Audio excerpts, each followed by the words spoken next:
The night on the battlefield was super dark and creepy, with bodies just lying everywhere. A curious crow was checking out something that had just bit the dust. It started pecking at it, and then it ripped off a chunk. With its prize clamped firmly in its beak, it took off. Another crow, perched on a broken spear, its eyes gleamed in the darkness.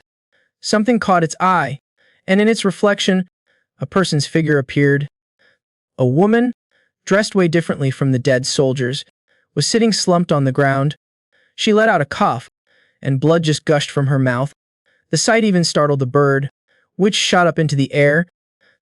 Badly hurt, she still mumbled about how messed up people are, and cursed herself for being dumb enough to trust them. The squelch of footsteps approached through the battlefield muck. A hooded figure appeared, radiating a mysterious vibe. Their gaze was locked onto someone. She was shocked he was still alive after the battle. She was sure he would kick the bucket. The pink-haired girl was totally shook seeing that figure, especially since he was from Earth. That dude is witching, also known as the phantasmal spear. He was shaking like a leaf, facing the hooded figure. The man bowed his head to her. He said he would kept his end of the bargain. So now it was her turn, asking what she wished for. A cough cut him off. Then the hooded figure asked if he wanted to be brought back to life. Even though he was seriously messed up, he still stated his request. Her face lit up. She wondered if he could possibly ask for something dumber. If she were to send him back, only his soul could make the trip, not a single piece of his body. And on top of that, he was this busted up. But it looked like he got what she was saying. She asked if he wanted to send back his feelings and memories of everything that had happened here. But that is a tough ask, and the sorrow in his eyes showed he knew it. A tear fell from his injured eye. A beam of light descended, shining right on him. Placing a hand on his head, she asked why he would ask for that instead of being revived. But she got it. Looking at the woman lying next to him, she knew it was a royal descendant. Though wounded, the descendant said that the revered gluttony was right. The kingdom has fallen, and the gates have been captured. Gluttony said dying is the best option. Forgetting all this means he would have a home to go back to, but he does not want to go back, because he has got no place to call his own. The girl asked why she would not grant his request, seeing as she seemed so regretful. And she said, "How could I not? The man was born to be a leader." The girl was floored by this revelation. Quintet 1 said he was a shining star who died because of his own choices, only to regret it at the very last second. The woman, with a sorrowful look, was at a loss for words. She seemed to be mourning what had happened. She yanked the stone from her necklace. Despite her best effort, her hand fell limp to the ground. Her hand opened, revealing a brilliant stone. Quintet 1 knew what it was. The girl said she hoped she had not forgotten the royal oath, and Gluttony replied that her request could be granted. But the girl wanted to know what she could do for her in return. Her eyes suddenly caught sight of something weird. The world is already gone. She wanted nothing, except to reward that earthling for holding on to his honor till the bitter end. Gluttony said he can't go back in time, only his memories can, like a dream, and asked if she minded that. But the girl said she would already received a gift from the Reaper, and hey, at least she had an earthling like him. The figure said they were both goners anyway, and wanted to make sure she was really sure about granting his request. She managed a small smile, even through the agonizing pain. Then, when he was fully lucid again, he confirmed his wish. Gluttony's giant black wings spread out, sweeping away everything in their path. With a gesture, she beckoned him closer. Raising her other hand, an orb of energy floated in the air. The fallen girl was enveloped in this brilliant energy. Her tattered clothes slipped off her body. A mark appeared on the young man. A stone flew towards his chest, and the goddess declared that she could not wait for the moment they would meet again. She was looking forward to it. The energy shot up into the sky, carrying the stone higher, which now shone even brighter and began to crack. Then it shattered into a million pieces, scattering across the sky. A roulette wheel spun rapidly with a ball inside. The crowd was going wild, yelling out guesses where the ball would land. The man nervously brought a hand to his mouth. He pushed more chips onto the table and went all in on 0. Night fell, and the city lights blazed to life. Two men lit up cigarettes. They watched the kid, looking clearly pissed off, kick a trash can. One said he probably just gambled away his house, but the other disagreed, saying he would seen him around for at least 4 years and was amazed he still looked like a baby. The first guy figured he was probably in his 20s and had made a name for himself, but the other insisted that he was not always this sharp. Actually, about a year ago he was on a serious hot streak, always knew exactly where to put his money. That surprised the other guy, who immediately asked what happened. But there was not much to go on, other than that he started moaning about how he could not see someone or something anymore. The kid looked down on his luck, leaning against the trash can. He wondered why his lucky streak had just dried up like this. He wished for just one more chance, just one big score to get back on his feet. Then it hit him. He needed money.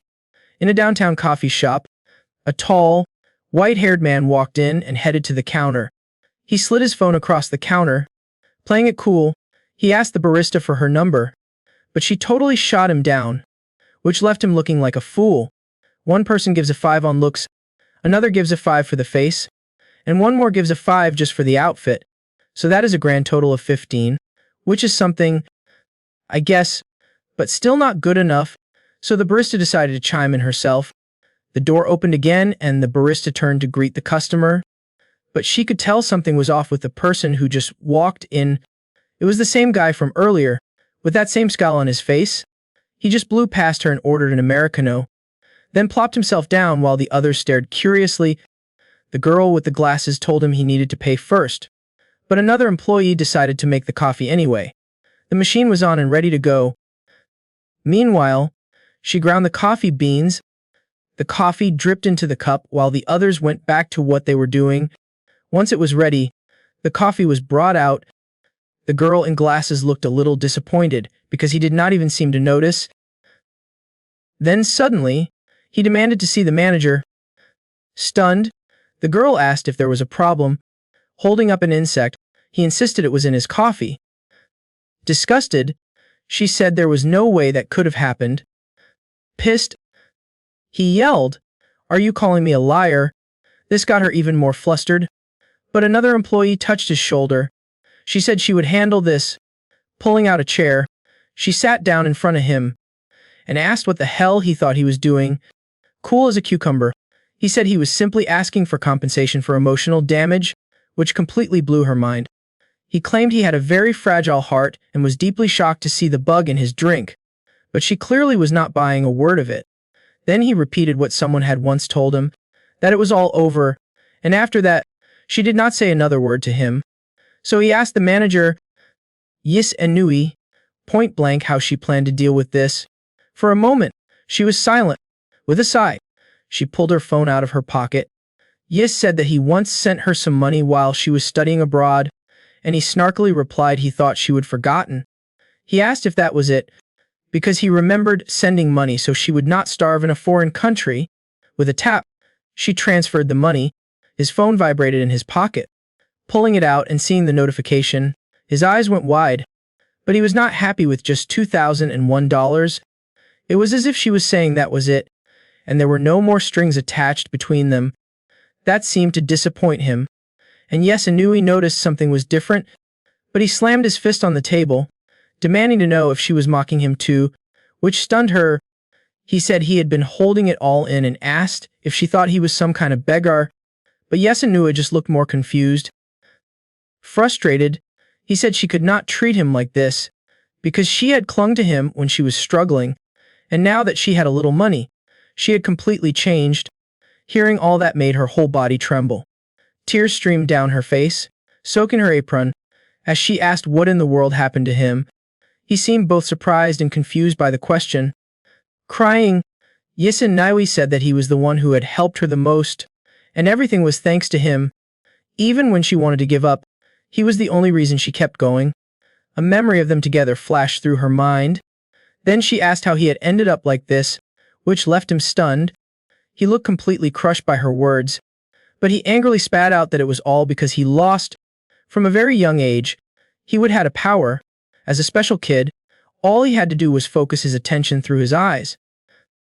After that, anything and everything would glow blue, and nothing would happen as long as he steered clear of those glows. On a rock sat a lion that did not glow at all. However, If he got involved with the colorless things, the boy was drawn to the animal. It lunged at him, and more than half the time, the colorless thing spelled trouble. There was only a small chance that something would go sideways, and to prove it, he chose the casino. Standing in front of the building, he thought about his idea. His first year of gambling, it was like Lady Luck was his best friend. The roulette wheel was a blur. Gradually, it slowed down, slower and slower still, about to stop, and the young man could finally celebrate his win.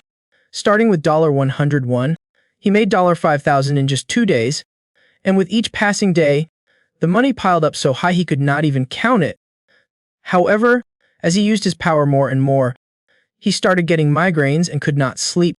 As for the blue glow, which used to come so easily, even with his eyes lit up, he had to strain to make it appear. Because now, it took several minutes of concentration just for a faint glow to show up. Then one day, after falling seriously ill, all his luck vanished into thin air. He was already addicted to gambling, though, and so he started losing every single thing he had. On a beautiful night, while others were having fun, people like him were all alone. He chugged the bottle of liquor, then wiped his mouth with his jacket sleeve. With what little money he had left, he just wanted to place one big bet to win it all back. At that thought, he collapsed onto the ground. He had no idea how to make it happen. As he lay there, time passed and he dozed off. Suddenly, a light appeared near him. It grew stronger, bluer, and formed into the shape of a prism. The shape was complete, glowing in ethereal blue, and it moved toward his forehead, still fast asleep. Completely unaware, the prism entered his mind. Now in his dream, it was like he was watching a movie right inside his head, where all sorts of monsters were the enemy. A badass knight was fighting them. Even though the fight was brief, the knight was defeated, and just as he fell, a hooded figure appeared. He stood there, head bowed, his face full of regret. His own tears soaked his wounded, dirty face. He was beat, with nothing left but the will to start over. Then Jusiel woke up with a start, his eyes wide open. He shot up, feeling like he would really just escaped a fight to the death. Sweat poured from his stunned face, and it felt like a wave of horrible pain just hit him. He wondered why he would had such a messed up dream. Still shaking from the dream's aftershock, he grabbed a cigarette and stuck it in his mouth. Jusiel blew out a puff of smoke, trying to calm down, wondering why his heart ached so much. Feeling like a total moron, he regretfully wondered what the hell he did to feel so humiliated. He hung his head, beating himself up over all the crap that had happened. Suddenly, he shot to his feet. He was going to return what he took. But first, he had to make things right. So he rummaged through his jacket pocket. His eyes widened as he looked around and saw nothing. After checking all his pockets, he concluded it was not there. Jusiel could not believe this was happening. Even after tearing the place apart, it was nowhere to be found. The only other possibility was that some punk swiped it while he was passed out. He thought maybe the security cameras caught something. The young man watched a train pass by and reached out a hand as if to grab it. But the thought quickly seemed ridiculous. Laughing at his own stupidity, he wondered how the hell he was supposed to get that footage. This whole situation was starting to piss him off. Then, furious, he screamed about losing all his money. He felt more and more depressed, and dragged himself down the stairs. Completely drained, stepping into the water, he thought the only thing left to do was to just die. To him, death was better than this life, and he was deeply sorry to Manhwa for his decision. Crying, he apologized to his parents, his reflection blurring on the water's surface. Finally, a single tear fell from his eye, and as it hit the water, it flashed with a blue light. The light spread as the tear dissolved. The sight startled Jusiel a little. He's also baffled, having no clue what was going on. As the light grew, he felt himself getting stronger, and everything around him started glowing blue, amazing him and making him wonder if that light was back. This time, it seemed the tears were from pure emotion as he wondered how this could be possible. Someone was walking toward him. The girl commented that the water's pretty cold these days. She seemed pretty calm tonight. Then she said that she was here to talk to him. Jusiel was completely stunned by the woman standing in front of him. She explained again why she was there, and it seemed to give him a headache. For him, it felt like déjà vu, though he was sure he would seen a similar scene in his dream. Then she told him to come on up, saying that while the view from up there was nice, today was a pretty special day for her. Handing him a business card, she introduced herself as Hannah Kim, a director at Shenyang. The young man climbed the stairs with his soaking wet sneakers. As he got closer, she held out her hand, and he took the card. Reading it, suddenly, he found it weird that the phrase human shield flashed through his mind and wondered why he was thinking about that crap right now. But Hannah Kim wanted to get straight to the point, since they did not have much time. She slipped her purse strap off her shoulder, and then showed him the open bag, which was stuffed with bills. She then challenged him to a bet. Jusil stared curiously at the huge stack of cash. The offer was looking way too good to him, which made him think even harder, but he replied that he was not gambling anymore. And besides, he wanted to know how she knew him, but she asked what that mattered, and said he could take it all in just one game. It was even enough to pay off all his debts. He snapped that it was none of her business and demanded that Hannah Kim answer his question. Regaining her cool, she said it was part of her pre-negotiation data gathering and apologized for not mentioning it. He asked what business. She repeated herself, saying she was a director and wanted to hire him, but to do that, Jusil needed to just listen. This made him wonder why Shenyang would want to hire him, and what the hell kind of bet this was. But that was not even the biggest issue. To him, there was something more important. Hannah Kim gave a weird smile, and all he could think about was a human shield. So he turned down her offer. She looked like she could not believe what she was hearing, and asked if he would not even listen to it. If he just heard the terms, he would see he had nothing to lose. But Jusil said no thanks. Resigned? She said he was pretty stubborn. Then she picked up her phone, and while looking at it said, "What a coincidence.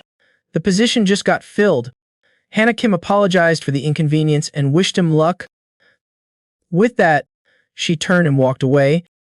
However, he called out to her, and she looked pleased that her plan had worked.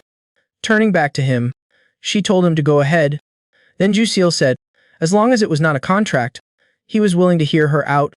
Hannah Kim did not quite get what he meant, and he said confidently that he would prefer to see it as an invitation, not a contract. A giant monster with a huge iron ball chained to its wrist raised it to the sky.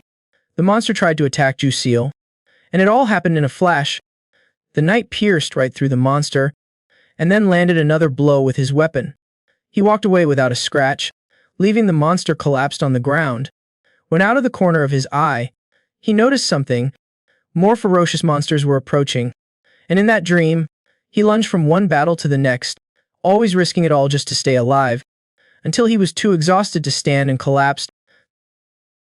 Utterly defeated, and in his final moments, he pleaded with the goddess, begging her to grant him a chance to start over. It was the first time he would ever felt that way. And yet, in that dream, it all started when he met this young woman. This lady did not seem too keen on the whole invitation instead of contract idea, so she laid her cards on the table, asking straight up if he was already with the other side. But with endless patience, Jusil said that she, more than anyone, should know that was not the case. Hannah Kim then thought to herself, if he really were one of them, he would have a mark, but this guy's totally clean. She asked who scouted him first. The man thought for a second before answering, then said it did not matter, which shocked her even more. She found it strange that he knew the difference between a contract and an invitation. Jusil said that is the whole point. He just wanted an invitation. Hannah Kim then demanded he explain why he wanted that specifically. He replied coolly, isn't it obvious? If you weigh them, an invitation wins by a landslide. She asked why in the world she should waste her precious invitation on a useless gambling addict, and he replied that it would be a much bigger deal if she did not. How infuriating! The Xinjiang pharmaceutical company had been all over the news since they developed a drug years ago, and he believed it was connected to the other side. Desperate, she asked what he was planning and if he really thought people would believe a gambling addict, but he shot back that her boss would not be happy to hear she could not even handle a single invitation, which made her blood boil, and she cursed him right to his face. Jusil said he did not want to take things too far, so she just needed to give him an invitation. However, the lady said the two are worlds apart, and that she was not high level enough to issue an invitation. Slyly, he asked about that precious invitation she mentioned earlier, but Hanakim was not lying. To get an invitation, she needed authorization. Once again, she reached into her bag for her phone. She unlocked the device to use it, and the woman had only one job with it. She would have to keep him safe, because she would need to use it very soon. In a memory at the foot of the goddess statue, she had asked if it was really going to happen. The goddess had proclaimed that she would find herself in a situation where she had no choice but to use it. A small, glowing object appeared in her hand. It was an object unlike anything she would ever seen, with a symbol on it. What was happening could only be what the goddess had foretold, which frustrated the woman. To Hanakim, he was a special case. Instead of a slave, he looked more like a veteran who'd been through the ringer in the other world for years, and on top of all that, there was a prophecy about him. With few options left, she considered giving in, but with conditions. Jusil told her to just spit it out. First, he had to promise, right then and there, that he would never been to the other world, which, of course, he promised. Second, he had to tell her his secret, who he would met and what he knew about them, but this he could not do, so she asked, not even for a special invitation. This piqued his curiosity and interest. Jusil thought for a moment, making the lady wait in suspense. However, he refused, saying maybe one day he would, if he ever learned to trust her. Keeping his dream a secret was essential. It was his only ace in the hole. Hanakim looked too tired to argue, so she agreed. Her final condition was that if he got in, he had to do business with them before anyone else. Jusil thought if she was using those words, she would probably given up on the whole slave contract thing. She said if he was not an idiot, he should not have any trouble getting in, and she did not care what methods he used to do it. So he accepted the terms, which was fine by her. She turned a rummage through her bag once more. A golden glow shone from her hand. It was the shiny gold item she had received from the goddess. Curious, he asked if that was the seal. Hanakim grabbed his hand, snapping that this was her life on the line. She stamped the symbol onto his hand. A bright light appeared. He stared at it, having no clue what was going on. His hand glowed brighter and brighter, and the mark was seared into his flesh. She then began to slowly fade away. Jusil was surprised as she vanished completely. Hanakim then pushed an envelope towards him. She said it was up to him whether he read it or not, and that the portal would open at 10:30 p.m. tonight. She told him to get his affairs in order, though she was not sure if he had any to begin with, and, of course, she told him not to get eliminated. If he did, she would hunt him down to get everything back. She stomped her foot on the ground and then turned to leave. She figured Jusil had no other choice. But then she stopped, remembering there was a debt to be paid. A stack of cash came flying. The man caught it before it hit the ground. It was the money he had been looking for. The woman warned him not to sleep on the streets, reminding him he could freeze to death. With nothing more to say, she walked away. The money was finally in his hands. Jusil checked the time on his phone, remembering he had some things to take care of before the portal opened. Looking at the money, he thought of Senua. At the coffee shop, an employee told the manager to go ahead and rest while they cleaned up. Looking exhausted, Yusenwa was taking a break. Suddenly, someone walked in, startling her a bit. It was Jusil again. That ticked her off, and she yelled that it had not even been a day since he took the money and left. Despite saying that was not the reason, she still shooed him away. She told him to get lost before she called the cops for causing a disturbance, which he found pretty harsh. Grabbing her hand, Jusil told her to calm down and hear him out. The girl yanked her hand away, saying there was nothing left to talk about. She told him he would better be gone by the time she got back. Desperate, he begged her to wait, but Yusenwa had slammed the door, and now only authorized personnel could enter. The girls whispered among themselves. Then all three of them guarded the door so he could not get in. Regretfully, Jusil understood that all of this was unavoidable. He looked at the clock on the wall, then asked the girls to give something to Yusenwa when she came back. Lighting a cigarette, he walked down the street. Then he started running so as not to waste any more time. Meanwhile, Yusunwa peeked through the door and asked the girls if he was gone. One confirmed it and handed her the money he had left. Ju-seol was in an alley behind the coffee shop. Checking the time on his phone, he wondered if he should send a text. Back inside, Yusunwa frantically rushed out the coffee shop door. She looked all over the place, searching for something. Her eyes landed on the smoke rising from behind the shop. It was him, standing there on his phone. Suddenly, a vortex of light appeared above his head. That light was a magical portal. And then he vanished along with it. On the ground, all that was left was his phone and a still burning cigarette. By the time the young woman got there, it was too late. She stepped into the alley. Yusunwa picked up the phone from the ground, and the last thing the man did was send a text. The girl stared out at the horizon, clueless about what had happened to him. The ceiling light was on. It was kind of blinding, making him shut his eyes. But slowly, he started to adjust. Ju-seol was lying in bed, trembling.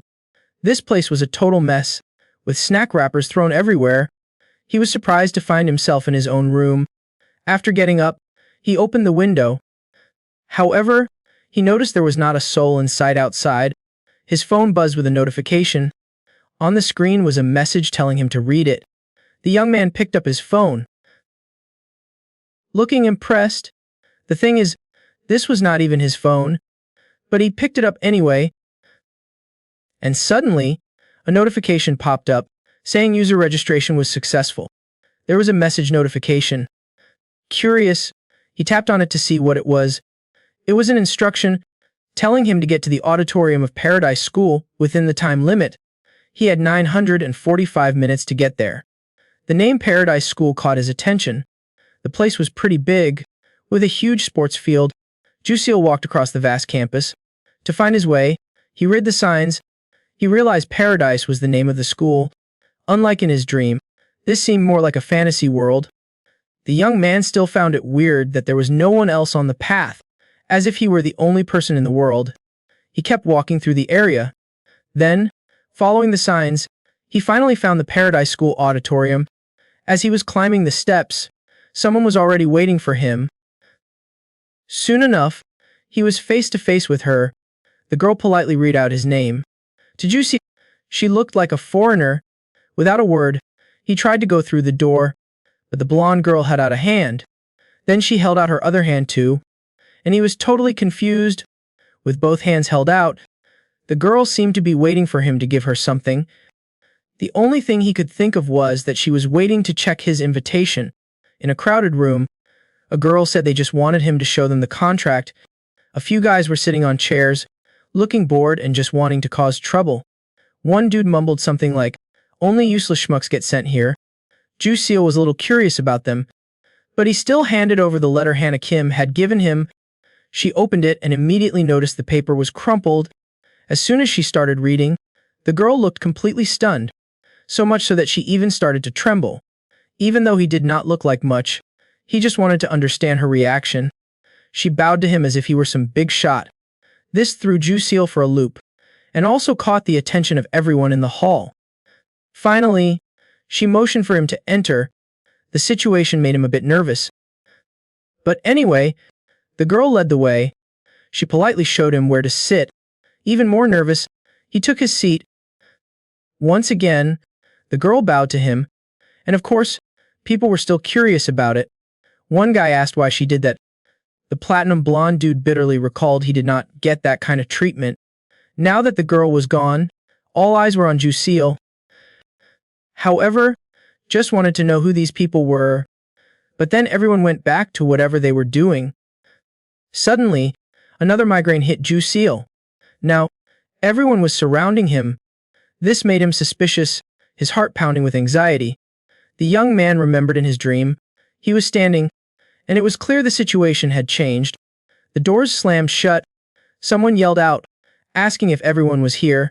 On the stage, a man in a military uniform greeted them. He introduced himself as Han and said he would be their instructor. Han said he understood they probably had a lot of questions, but for now, they had to stick to the schedule. He told them to think of a status window, or just status would do, and that unless permitted, No one else could see them. Naturally, Jusil thought status window. All of a sudden, a screen appeared in front of him. Not just him, everyone who thought of it was surprised by what popped up in front of them. A bit confused, a guy asked a girl what an innate ability was, while a kid told his mom he could see everything. That piqued Han's curiosity, and he asked if that guy had an innate ability, but the guy totally denied it, saying nothing was written there.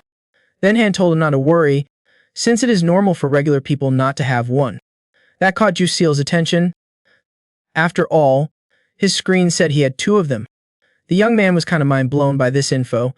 He had prophecy, which he believed was connected to his dream, and wondered if the question mark was his second innate ability. However, he decided to keep his mouth shut about it while Han moved on to the next step. He asked them to activate the imprint section, either by thinking it or saying it out loud. One person hesitated, not sure what to say, but since they were still pretty confused, they took a chance. A young girl activated the imprint section. A symbol appeared above her head, plain as day, so much so that the guy behind her was startled. Curious, he decided to risk it too and said the same words, and an identical mark appeared over his head. The others followed suit, activating their bronze marks. Han straightened the stack of papers in his hand. Then he tossed them into the air. Each sheet of paper just floated there, arranging itself into a circle. Then they simply transformed into several bags. Han explained that the kids with bronze marks would get a case of ramen, call it a little gift, but they could forget about an invitation bonus. As the girl started passing them out, he said it was best to use the perks as soon as they got them. After all, it is a total waste to die before using them, because the tutorial was about to start. Then he noticed two people with silver marks. That made him thrilled to be the instructor this time. Those two were Mir, Kangsook and Ms. Yusulra. Two more sheets of paper were tossed into the air, and they turned into two identical boxes. But this time, they were silver. Unlike the bronze marks, they would receive their perks through an invitation. To him, it was lucky the girl had gotten it. Then Han finally noticed Yusul sitting there, and he asked the young man to activate his imprint section. The young man explained again how to do it. His eyes were heavy with fatigue, until they suddenly shot wide open as if they were about to pop out. Surprise! Surprise! Yusul had a gold mark. Han was totally blown away, since it was the first time he would ever seen one, and said that in all of history, only one other person had possessed it. He did not see any strange reaction from the young girl beside him. She was just laughing at his reaction, holding Yusul's invitation.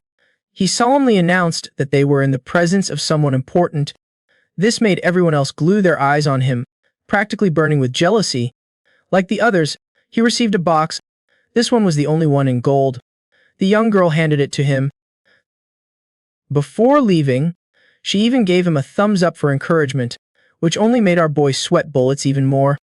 Curious like everyone else, Han told him to open the perks right away. Yusul opened it, getting 5,000 survival points, a survival imprint, and some student's diary. Now updated. He was looking at his window when the phone in his pocket buzzed. 3 glowing cubes were in the bag. Han mentioned these boxes and said they were super easy to open. He opened the first supply box, which was supposed to find what was most needed at the moment. Astonished, he looked at his window as the prophecy skill reacted to the awakening of a new ability. The skill evolved into 9 eyes, turning green for a general overview. To do that, he had to confirm. Yusul was still reeling from all this new info. Something caught his attention, and next to him was Yoon-Seol Ray. Her screen appeared before his eyes, and the young man seemed a little surprised. It seemed like he could see other people's windows, too. This made him skeptical since Han had said that only the owner could see their status window. The second box was opened, and he got a scroll. This way, his skill evolved into the 9 eyes. With yellow eyes, he gained the ability to focus intensely. Orange was a warning to stay away. Red meant he should bounce immediately. The third box was so bright it nearly blinded him. Still unable to see clearly through the light, he suddenly recalled a memory of a woman telling him how beautiful his eyes were. A memory from when he was a kid and was told they were like a rainbow. Still stunned by what had happened, Han yelled at him, wanting to know if he would open all the boxes. Yusul confirmed. The man knew that for the sake of everyone, The boxes could grant incredible benefits without any regard for balance. The young man said he got a message to check his status window, and Han figured he could let it slide, assuming it was just some kind of enhancement. And, super excited, all he cared about was starting the game. Everyone seemed to be on board with it, but someone shouted for them to wait. A participant asked them to hold on and raised her hand. This did not please Han, who was just about to start, and he asked what she wanted. She said that she and her group did not receive any perk bags. Han explained that they were only for the invited, but she insisted they were too and wanted to know the reason for the difference. The man said it was simple. The groups with perks were invited after a thorough evaluation process. They, on the other hand, were brought here via contract. Han then added that she would already suffered enough consequences from the real world. This brought an ominous feeling to Shin Sang-ah, making her tremble with fear. The man said she would gotten enough explanation and wanted to begin, but another person did not look too happy either. This guy flew off the handle, saying that regardless of how people got here, they all deserved a clearer explanation, and he angrily asked why they were all lumped together. But Han said that he would find the answer himself, because it was too late. He tapped his phone screen with a sinister grin. Everyone in the hall received a notification on their phones. Q-Seal was holding his phone. The message from the instructor said that the first tutorial mission, Escape the Auditorium, had begun and his journal had been updated. Han wished them a great school year and good luck. Everyone was bewildered by what he said as he disappeared along with the girl beside him. Meanwhile, Q-Seal was reading the instructions on how to escape the auditorium and get to the waiting area on the second floor of the main building within 3 hours. This worried the young man deeply. Suddenly, something slammed against the doors, trying to get in, which scared everyone. Q-Seal got up from his seat. Then he activated his visual ability. The doors glowed red, and he immediately knew to stay away. They kept pounding on the sturdy metal doors, and a part of the structure collapsed onto the floor. This terrified everyone even more. But the pounding on the doors continued, until someone took charge, telling everyone to block it to prevent it from being opened. The girl grabbed one of the chairs and ran to help.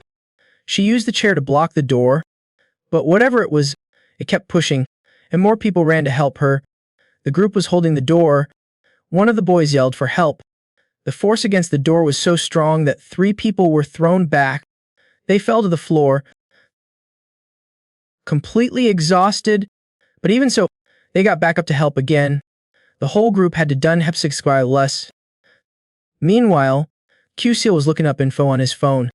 He was reading a diary entry about having to block the auditorium door somehow. There was a pretty neat bit of info in the diary, saying that blocking the door was a total waste of time. But during the chaos, this person had stumbled upon a hole. The pounding on the door stopped. One of them asked if it was gone, and everyone seemed to think so. The exhausted girl collapsed onto the floor. Kang-suk said he had been feeling a fire in his belly from the start, and it was getting his body all pumped up. He told his teammate it was time to check the place out. Then that man called out to him. With a sour look on his face, Kang-suk turned around and asked if the guy was talking to him.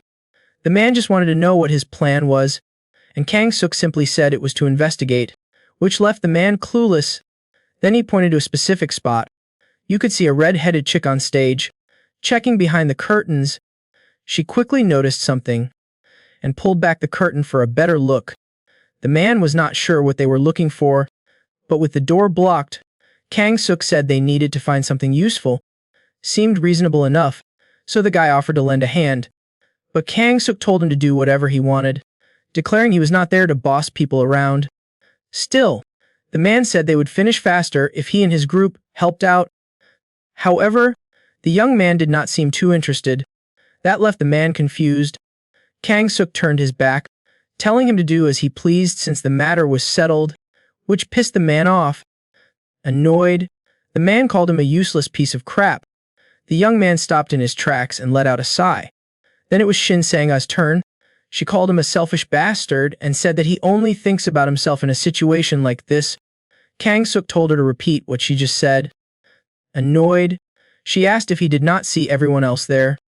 There were women and children, but that did not seem to matter much to him.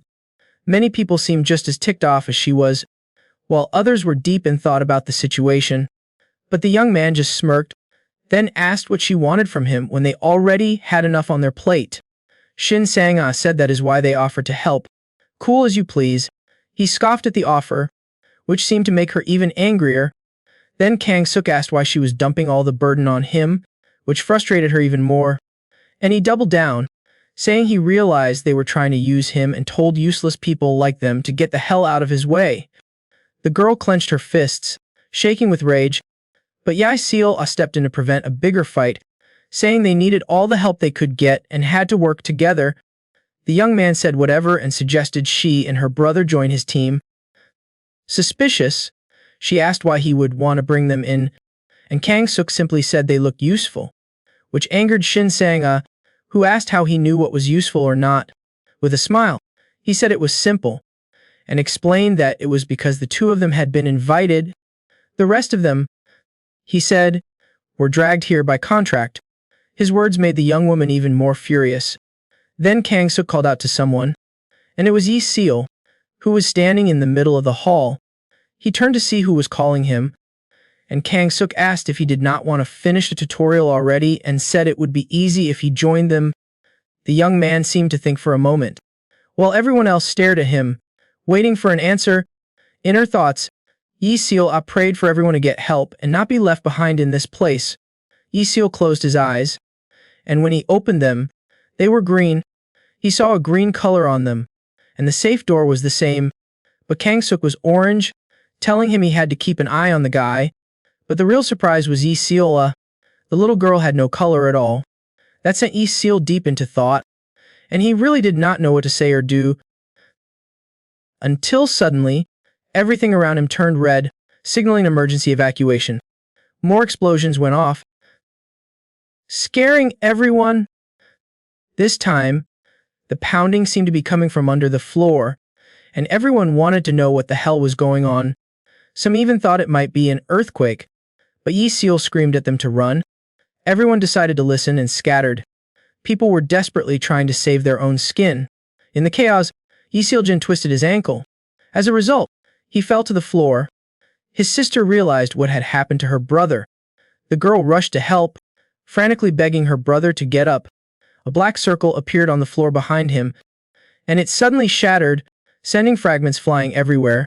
From the hole, hooks attached to ropes shot up. The panicked man tried to figure out what was happening, and the siblings were about to escape before being caught. However, one of the hooks was heading straight for them. Realizing this, Yi Seal pushed her brother out of the way. He fell hard to the ground. Desperate, he looked at his sister. The girl was now acting as a human shield for her brother. Then something hit her with incredible force. It was the hook attached to the cable, which then dragged the girl towards the hole. Desperate, Yi Seal-jin screamed his sister's name and begged the others to grab her. The man told his wife to take their daughter and get away from the chaos. Meanwhile, Yi Seal was already halfway in the hole, and the others were struggling to pull her back. Yi Seal and the rest could only watch as the scene unfolded. Then, Hyen Sang-min told everyone to lend a hand. Everyone remained frozen, unsure if they should get involved. One of the women joined the group, but Yi Seal, it seemed too late. Yi Seal-jin was desperately holding on to his sister, and the young man recognized the look in his eyes. And so, he begged him to help save his sister. The people around him looked on, whispering about the gold-marked guy who refused to help, and Yi Seal felt like he had to act. So he ran in to help. A blood-curdling scream erupted from inside the hole, followed by a spray of red liquid that soaked Yi Seal. Something started wrapping itself around the girl's body. As a result, the others fell to the ground. Another struggle terrified them, and the girl's body began to tremble as the hole started to close. Her legs, still sticking out, fell limp to the floor. Yi Seal-jin rushed his sister's side. Desperate, he grabbed her legs and pulled to get her out. The scene was absolutely horrifying, and left everyone stunned. Only a part of Yi Seal was left, and from the hole, something started to emerge. The man was the first to notice, a terrifying monster with red eyes and jagged, demonic teeth. It crawled out of the hole, showing just how massive it was compared to them. The monster opened its gaping maw and roared again. Its legs, emerging from the pit, had only 3 thick, sharp claws. Panicked, everyone ran for their lives. Meanwhile, Yoon Seol hid behind the stage, trembling in fear. Everyone ran for the doors. The lady in red tried to remove the chair that had been used earlier to block something from getting in. Jung Min-woo shoved her aside, punching her right in the face. He easily removed the chair, and with it, he ran towards the monster. With all his might, he hurled the metal chair at the beast. The chair flew towards it, but was blocked by one of the hooks. Then it fell to the floor without hitting the monster. People were trying to open the door and a desperate Kang Suk begged them to hurry up. But the monster leaped forward and landed on someone, crushing them under its weight. The monster roared again and people ran in a panic, looking for help. With its hooks, it attacked people, tearing through flesh in its path. The horrifying, grotesque monster revealed its massive tongue. The door finally opened and everyone ran for the exit. Yoo Seol was among those who fled. However, what worried him was that he strangely did not feel a single ounce of thrill. He wondered if it was because none of it felt real. Then he stopped beside a metal bar and stared at the object. He kicked it, as if trying to remember something. The young man picked up the rod, and as he swung it effortlessly in his hand, he thought the answer was crystal clear. Yoo Seol mastered his new weapon. He then recalled the warrior from his dream and copied the same fighting stance. To him, this was nothing. The others ran to save themselves, all heading in the same direction. But Kang Suk told his group to go the other way. Meanwhile, Hyan Sang-min stood still, observing everything. The two groups split up as they fled. He looked toward the destroyed auditorium doors, but ultimately decided to run with them. Meanwhile, the terrifying monster bared its sharp teeth, but Yoo Seol seemed completely unfazed. The monster charged forward with its hooks and mouth wide open, ready to strike, and an orange aura surrounded the young man. He attacked the beast. The impact was not powerful, but it was enough to stop it in its tracks. Its red, reptilian eyes sensed something. The monster looked for the auditorium's exit. The iron bar fell to the floor. It terrified Yoo Seol to his core. He did not quite understand what he had just done. Meanwhile, Kang Suk's group tried to find a place to hide. Jang Min-woo used all his strength to open a door, but it seemed like an impossible task even for him, and Kang Suk explained that he would not be able to do it with just brute force. While in the background, Hyan Sang-min headed in a different direction. This did not escape his notice. The man walked over to the window and picked up one of the many nearby plant pots. Seeing this, Kang Suk commented that for an invited person, he sure knew how to use his head, and sarcastically added that he was invited precisely to think. The window glass shattered, and Hyan Sang-min tried to reach for the latch, until his eyes went wide. From the glass shards on the floor, the monster's reflection was clear. Then he screamed that the thing was out. This sent the team into a panic. A desperate Kang Suk yelled to open the door immediately. Out of the corner of his eye, he noticed something. It was Hyan Sang-min running away, and he called him a cowardly bastard. The hole on the floor was covered in the girl's bodily fluid, and Yoo Seo remembered that this was mentioned in the diary. Then he recalled what was left of her in his mind. To him, maybe Yi Seo could have survived if she had not hesitated so much. He looked towards the stage. Yoo Seo was still hiding there, trembling with fear. She tried to convince herself to open her eyes, telling herself she came here knowing what could happen, but it all just made her more scared. Very carefully, she tried to take a peek, and saw that everyone was gone, including the monster. Meanwhile, Yoo Seo conducted his own investigation. Using his phone's flashlight, he carefully examined everything around him. He continued to move cautiously, and according to his phone's directions, it seemed he had arrived at the right place. There was a message. Kang Suk, Yi Hyan-sik, and Min-woo had reached the waiting area on the second floor, which surprised him. He had the map of the main area on the second floor. An area was marked in red, and he wanted to understand what it meant. Something approached him from behind, and he quickly noticed. Turning around, from the hallway, all he could see was a flashlight. All he did was turn off his phone's light. Yoo Seo was afraid of being discovered. Someone was coming out of the shadows, guided by the flashlight. luckily for Yusayo. However, the person found nothing. The person continued to get closer while searching the area, and Yusayo was worried about being found. To be sure, he used his visual ability. A green light illuminated the person, and he noticed there was no color change. Still, he did not know what to do until he remembered the status window. With just a thought, he activated it. That is how he discovered the person was Hyen Sang-min. The man kept on walking, paying no mind. Then, Yusayo turned his flashlight on and shone it on him, causing the man to ask who he was. Even when blinded by the light, he recognized him and asked if he was the one with the golden mark. Yusayo stayed put, and Hyen Sang-min came even closer. Then he confirmed the young man had the golden mark, and said that it had taken him a while to find him. Suspicious, the young man asked what he wanted. Hyen Sang-min said they would win this together, and that surviving on his own would be difficult even with a golden mark. But then Yusayo wanted to know why him, since the man would have more of an advantage with the silver mark group, and Hyen Sang-min thought he was just asking to test him. That did not convince the young man.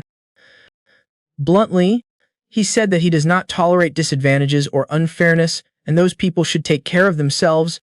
With his nine-eyed ability, Yusayo looked into the man's window. The man found that a bit strange. His personality was self-centered, always seeking personal gain. His talent was above average, and he had strong instincts. All those traits made Yusayo wary. He then told the man he needed to ask one thing. He wanted to know why he went to the girl when she was being pulled into the pit.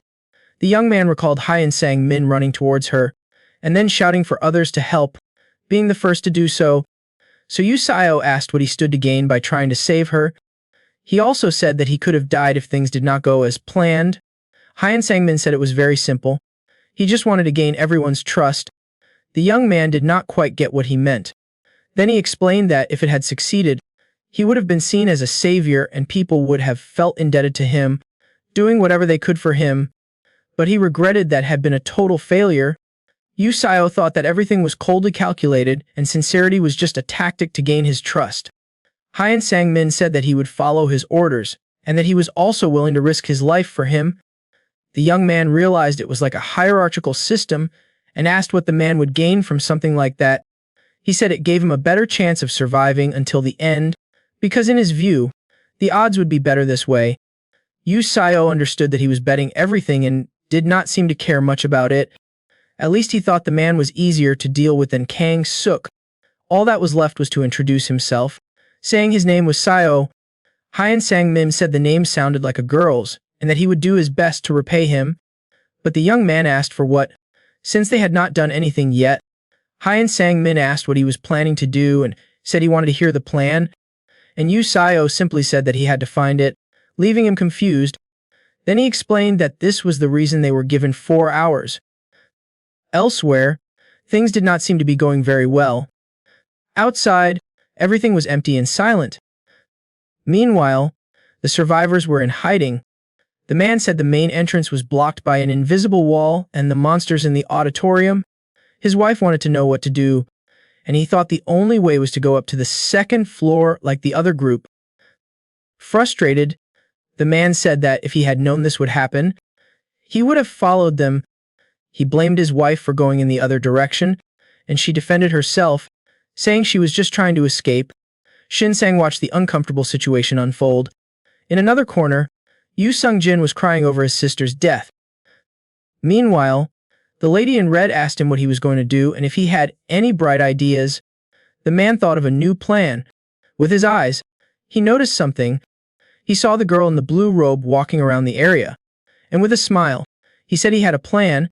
Yusayo explained that the mission was simple, even with the monster's anomaly, and that despite the time allowance, the auditorium was still close to the main building. Hyen Sang-min agreed. Since Kang Suk and his group had already completed their mission, Yusayo believed there would be other missions, and the man wanted to understand why they were given so much time. He replied that it was so they could get the things they needed. Hyen Sang-min asked if it was weapons to defeat the monster, but he said he did not know if that was an option. He was looking for something else. Curious, the man asked what it would be, and the answer was that they would find it there. Hyen Sang-min asked what this place was that he had just opened the door to, And as if it was obvious, Yu Sayo said it was the main building. Meanwhile, the man asked if everyone understood what he was saying. Judging by their reactions, they did not seem to agree very much. Then Shinsang asked if they really had to do this. Arrogantly, the man asked if she had a better plan than his. The lady in red was the only one who seemed confident in his plan, asking who said they should die here. Shinsang looked at the man's wife, but the woman quickly looked away as if she was afraid of something. With no one else saying anything, the man said they should get started and look for something more suitable. Each person went in a different direction. They searched every possible area. Meanwhile, the lady in red asked the boy if he was going to stay in that state. In the same position, Mai Sung-jin did not seem to care much. Then Shinsang said she understood how he felt, but he should not give up. After all, there was a reason they were here. The young man did not react other than to moan. She asked if he would let his sister's death be in vain. That seemed to hit the boy where it hurts. He remembered his cheerful sister. Then someone yelled that they had found it. The man then said it was time for them to begin. In another area of the building, Yu Sayo was rummaging through some things. She went through some papers until she finally found what she was looking for. The girl held the sheet of paper up in front of her. Suddenly, she heard a noise. It was the monster hunting for its victims. She quickly hid under a shelf. The beast seemed to sense something and looked through the window. To avoid being seen, the girl even covered her mouth with her hand to keep quiet. The monster was about to leave. A solid rock was thrown at the window, breaking the glass. The object fell right next to her. This drew the attention of the hideous creature. It was the young boy who had broken the window, and the man celebrated his action. And the boy boosted, saying he told them he was a pitcher on a basketball team. The girl in red asked if they should go, but the man explained they had to make sure the beast had gone in. One of the boys said he had not seen anything yet. The building was dark, with no sign of movement inside. The door was opened by the monster, while Yu Sayo became increasingly terrified, feeling her heart pound. With its giant mouth, the monster looked for someone, and the girl closed her eyes. It spotted the remaining pieces of broken glass from the window on the floor, which made it look outside. That is when it saw the small group running away. The monster jumped through the window, making everyone's eyes widen with fear. The man told everyone to run. He was in front carrying his daughter. The basketball boy urged everyone to run towards the back. Meanwhile, the monster seemed to be picking its first target. Someone tripped on a rock while running, and the monster immediately noticed it with its red eyes. It then lunged forward to attack, revealing its enormous tongue and sharp teeth. The boy on the ground was terrified, while the beast was eager to devour him. But the pitcher threw something at the monster. Now all the animal's attention was on him. The others continued to run for their lives. The man soon spotted the iron door and tried to open it, just as the group before had done. He managed to open it, and the rest went in, but Saint Eng was very hesitant.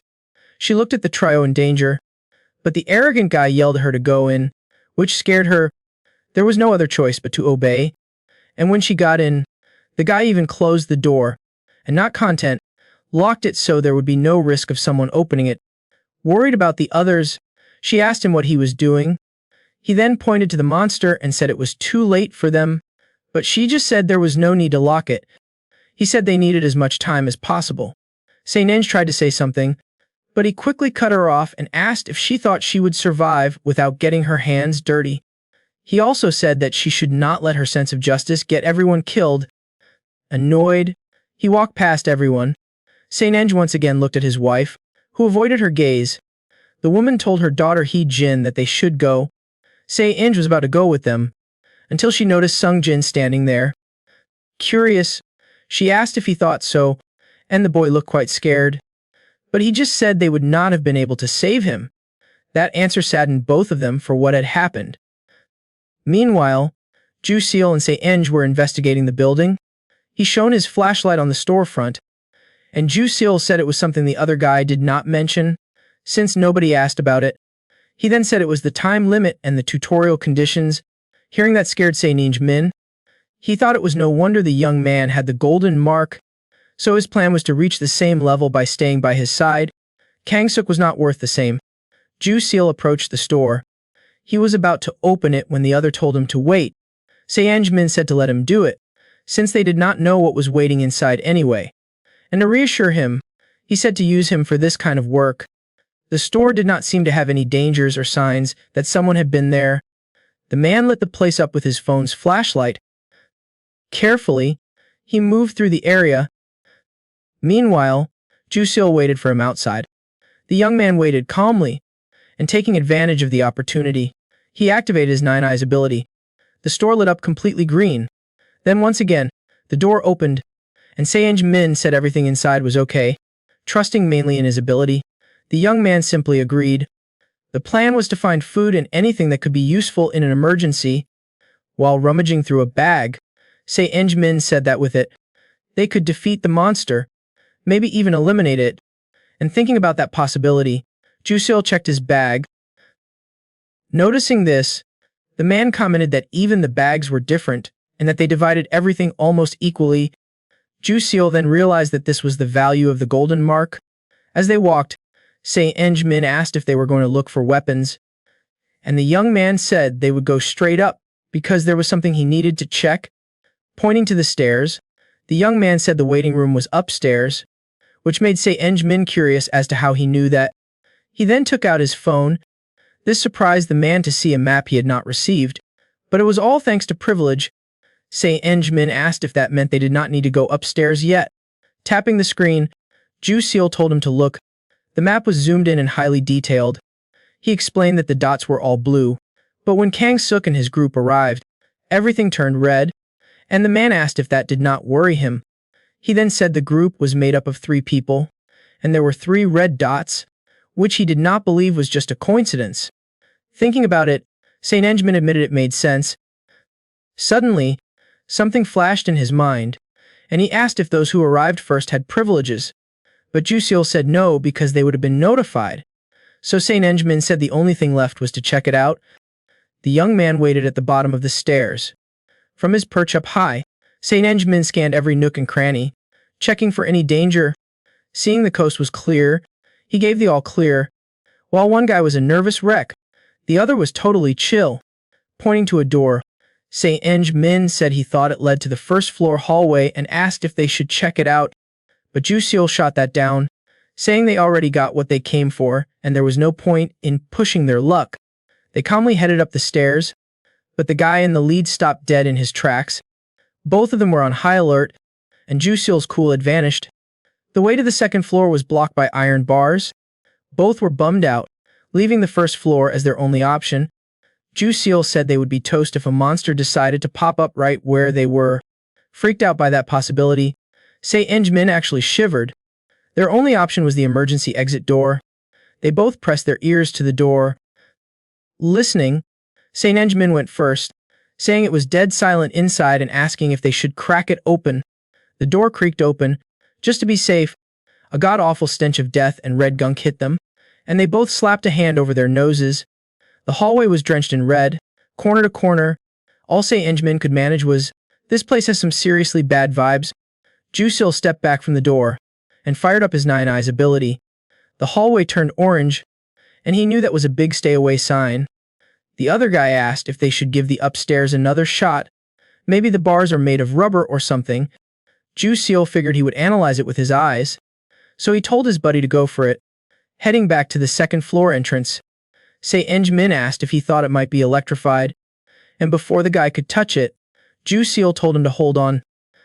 Once more, he activated his vision ability, but weirdly enough, no color showed up. The guy next to him, clueless about what was happening, asked what was up, but the Golden Mark kid just thought, if it ain't green, it ain't normal. He reached out his hand, and it went right through the bars, back to where the monster was. The pitcher kid was still in deep trouble. His terrified girlfriend clung to him for dear life. The monster's heavy footsteps echoed all around them. Now just the two of them, the couple clasped hands. The monster coiled, ready to pounce, making the young couple grip each other's hands even tighter. Their only choice was to book it while the monster gave chase. The two of them were desperately doing whatever it took to stay alive. The young man looked back. He could not see the monster anymore, but his girlfriend screamed his name. The creature was way closer than they would thought. The monster reared up to strike. Then came the merciless blow. While the others watched it all unfold, the girlfriend called out his name, but the young man was unresponsive. With sickening cruelty, the beast ripped his body to shreds.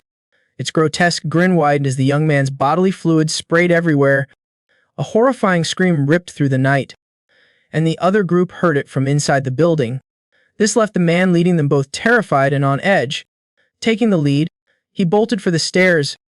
On one of the steps, he stomped on some red gunk from what looked like another victim. This tripped the monster's senses. The creature peered into the building, and it had some kind of X-ray vision. That is how it pinpointed the group's location. Then it let out an even more terrifying shriek. The two heard the scream and freaked out. Sanga told the boy that they needed to bolt. First, she did a countdown to get the kid ready, and when she hit 3, the two of them ran. But the monster leaped through the window and quickly landed on the ground. The two were trapped with this creature. The monster roared again to terrorize them. Freaking out over what was happening, Sanga called Sungjae. This time, the boy seemed determined to do something. A light flared from inside his bronze bag. The kid pulled out some kind of orb. Sungjae twisted the object, kicking off a timer, and then got the monster's attention. The second the creature looked over, the kid chucked the object. The 2 points were about to meet. It all happened in a flash. The object was right near the monster when the 2 points collided. Then it exploded, lighting up everything and giving the two a window to escape. The light was so strong it could be seen from outside. And sure enough, the ones left behind could see it. But the light did not last forever. One of the monster's eyes was totally wrecked by the flashbang. Searching for its victims, it could no longer find them. However, it found a trail leading upstairs. The man put his hands on the bars. He tried to pry them apart with brute force. Then, in desperation, he shouted for help. Suddenly, a window popped up, registering a new user, and because of that, the bars began to retract. One by one, the bars retracted. The man was ecstatic about this, and his first thought was to get to the other side. Cocky, he told his family it would be no sweat. But as he stepped across the threshold, the bars slammed back into place. His wife ran to the bars, but it was too late. He did not get why that happened. Desperate, he tried to open them again. His wife and daughter called out to him. With no other choice, he told them not to go anywhere. The man looked around, searching for help. He then had no other choice but to explore the long hallway. He noticed someone was there. It was Kang-suk and his group. Desperate, he pleaded for help for his wife and daughter. Sarcastically, the silver-marked leader just asked why he was making such a racket. The man explained that the bars would not move, and the young man simply said that at his age, he should handle things properly. Kang-suk's focus then shifted. The man was on his knees, begging for help, saying he did not know when the monster would show up again. This bugged the young man, who said the guy was putting him in a tough spot and that, if he did not help, he would get a bad rap. The man kept begging for help. Kang-suk got up and dusted off his pants. He said he was not usually like this, but just this once. Then, a horrifying sound rang out. This terrified the man, who imagined what it could be. Rushing, he got up and ran to his family, stopping as soon as he arrived. His wife and daughter were upside down. The monster was holding both of them as they cried out for him. Kang-suk, arriving shortly after, said it was a real shame. Unapologetic, he said it seemed they were too late. But the man turned to him and once again begged for help as his last desperate act. The young man looked at him seriously, then removed the man's hand that was holding him, only to point to the button on the wall. The man then looked at the object, wondering what to do. Kang-suk said it would have opened if he would press the button. However, they had arrived too late, but the man said it was not too late. He was about to press it when the young man asked if he could take down the monster. Kang-suk said that instead of begging for help, he should have been more careful when searching around. His wife called for him again. Even with his hand close to the button, the man hesitated, wondering if he should do it. The young man said the only sure thing was that if he opened the bars, everyone would be wiped out. And with that, he told him the choice was his, making it clear there should be no hard feelings. His family screams echoed in his mind as he was afraid to make a decision. Meanwhile, GBCO was touching the iron bar. A window appeared for him, registering a new user. That made him very suspicious. Surprised, Sangmi asked how he did that, but not even the young boy knew. Again, he prevented Ji Wuxiu from going up haphazardly, assuming there could be a trap. But as soon as he got close, the bars came back. Soon, the entire path was closed again. With that, Ji Wuxiu believed it was programmed to accept only one person. The young man looked at him, who was now desperate, but he simply turned his back and started to go up the stairs. In desperation, Sangmi asked if he was really going to leave him behind. The young man stopped midway. He searched for something he knew should be there. Finding the red button, he pressed it. The bars rose again. Without waiting a second, Sangmi went through the path, which once again closed behind him. Almost breathless, he said it was horrifying to think he would have actually been left behind. Surprisingly, Ji Wuxiu replied that the thought had crossed his mind. As they went up the stairs, Sangmi asked if it was a joke. In the distance, the young man noticed something. It was Kang Seok's two partners, who also noticed them. But before anything could happen, the monster's screams startled them. The mother and daughter's cries continued, pleading for help. To provoke, the monster used them as bait. Kang Seok did not seem to feel any remorse and even seemed to enjoy watching the desperate man. His smile disappeared when he noticed someone approaching. Seeing the two, he asked if they had decided to form a team. Ji Wuxiu did not say anything, just glanced at the button from the corner of his eye. Kang Seok was quick to say that only the man could press the button. Sangmi, observing everything, realized that the authority belonged to the first person who touched the bars. Ji Wuxiu did not like his attitude, and Kang Seok seemed to enjoy the suffering of others. Everyone looked outside. The monster was beating on the bars. Agitated, it tried to get in. Kang Seok said the thing almost scared him, but assured them that as long as the bars were there, it could not get in. And to make things worse, he said the story was completely different if the bars disappeared. The man still had not made a decision, and his family continued to scream for him. That annoyed Ji Wuxiu, who wanted to know what he could do for them besides just watch. His golden bag began to glow. He reached inside to see what it was, until Sangmi put a hand on his shoulder. The man made a gesture as if to say there was not much they could do, and both looked towards the only one who could actually do something. The man still had not made his choice. He just cried in desperation, and Ji Wuxiu understood the decision was not theirs. With his head down, the man apologized to his wife and his dear daughter. He Jin, even as they desperately pleaded not to be left behind. The monster seemed to understand the decision had been made, and the only thing the man did was turn his face away, not wanting to see the scene. The creature brought its prey closer to its mouth. Then it chewed them, making their bodily fluids spray out. Ji Wuxiu looked on in horror while Sangmi tried not to see anything. The monster wiped its mouth after finishing its meal. It then finally turned back and left. Defeated, the man fell to the ground.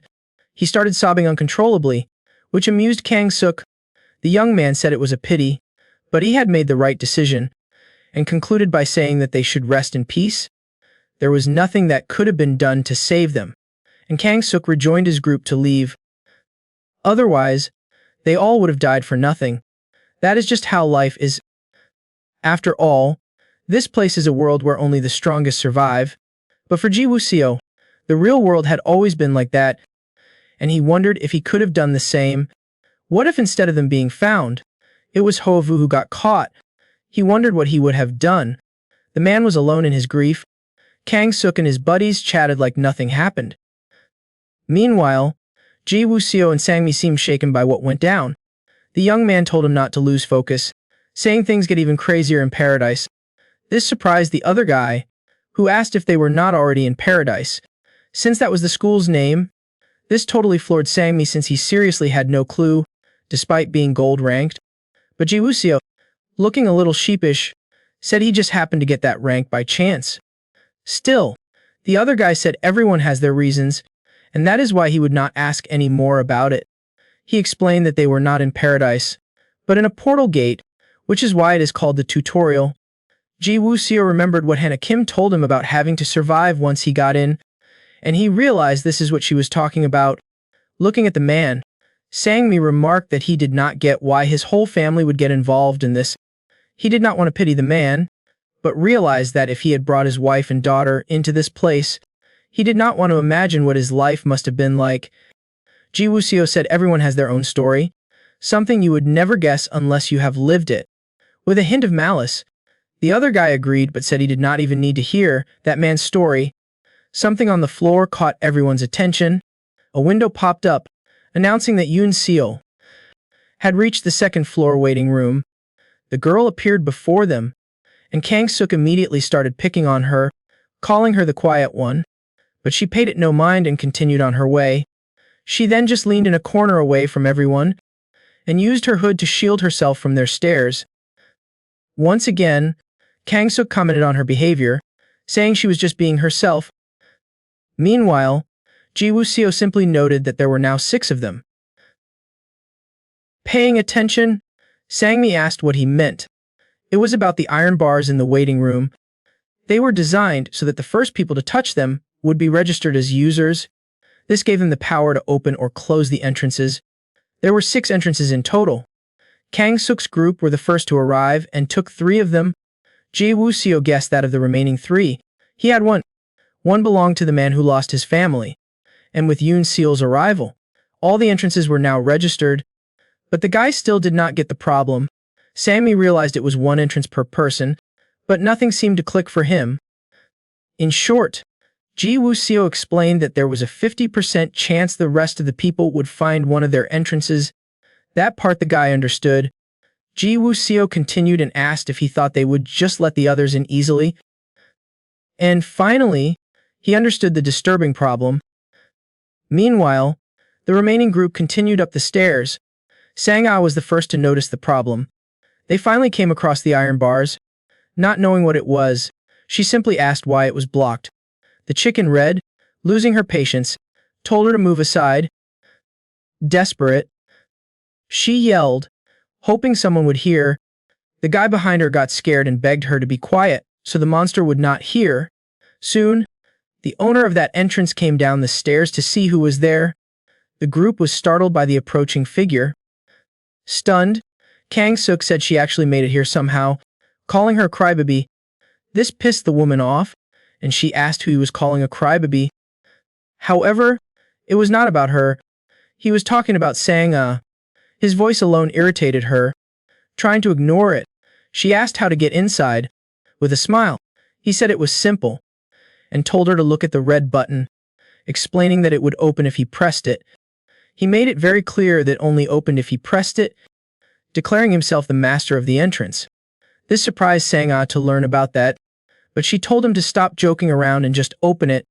Again, the guy told her to keep it down. Everyone was scared of attracting the monster's attention. The others also came down the stairs.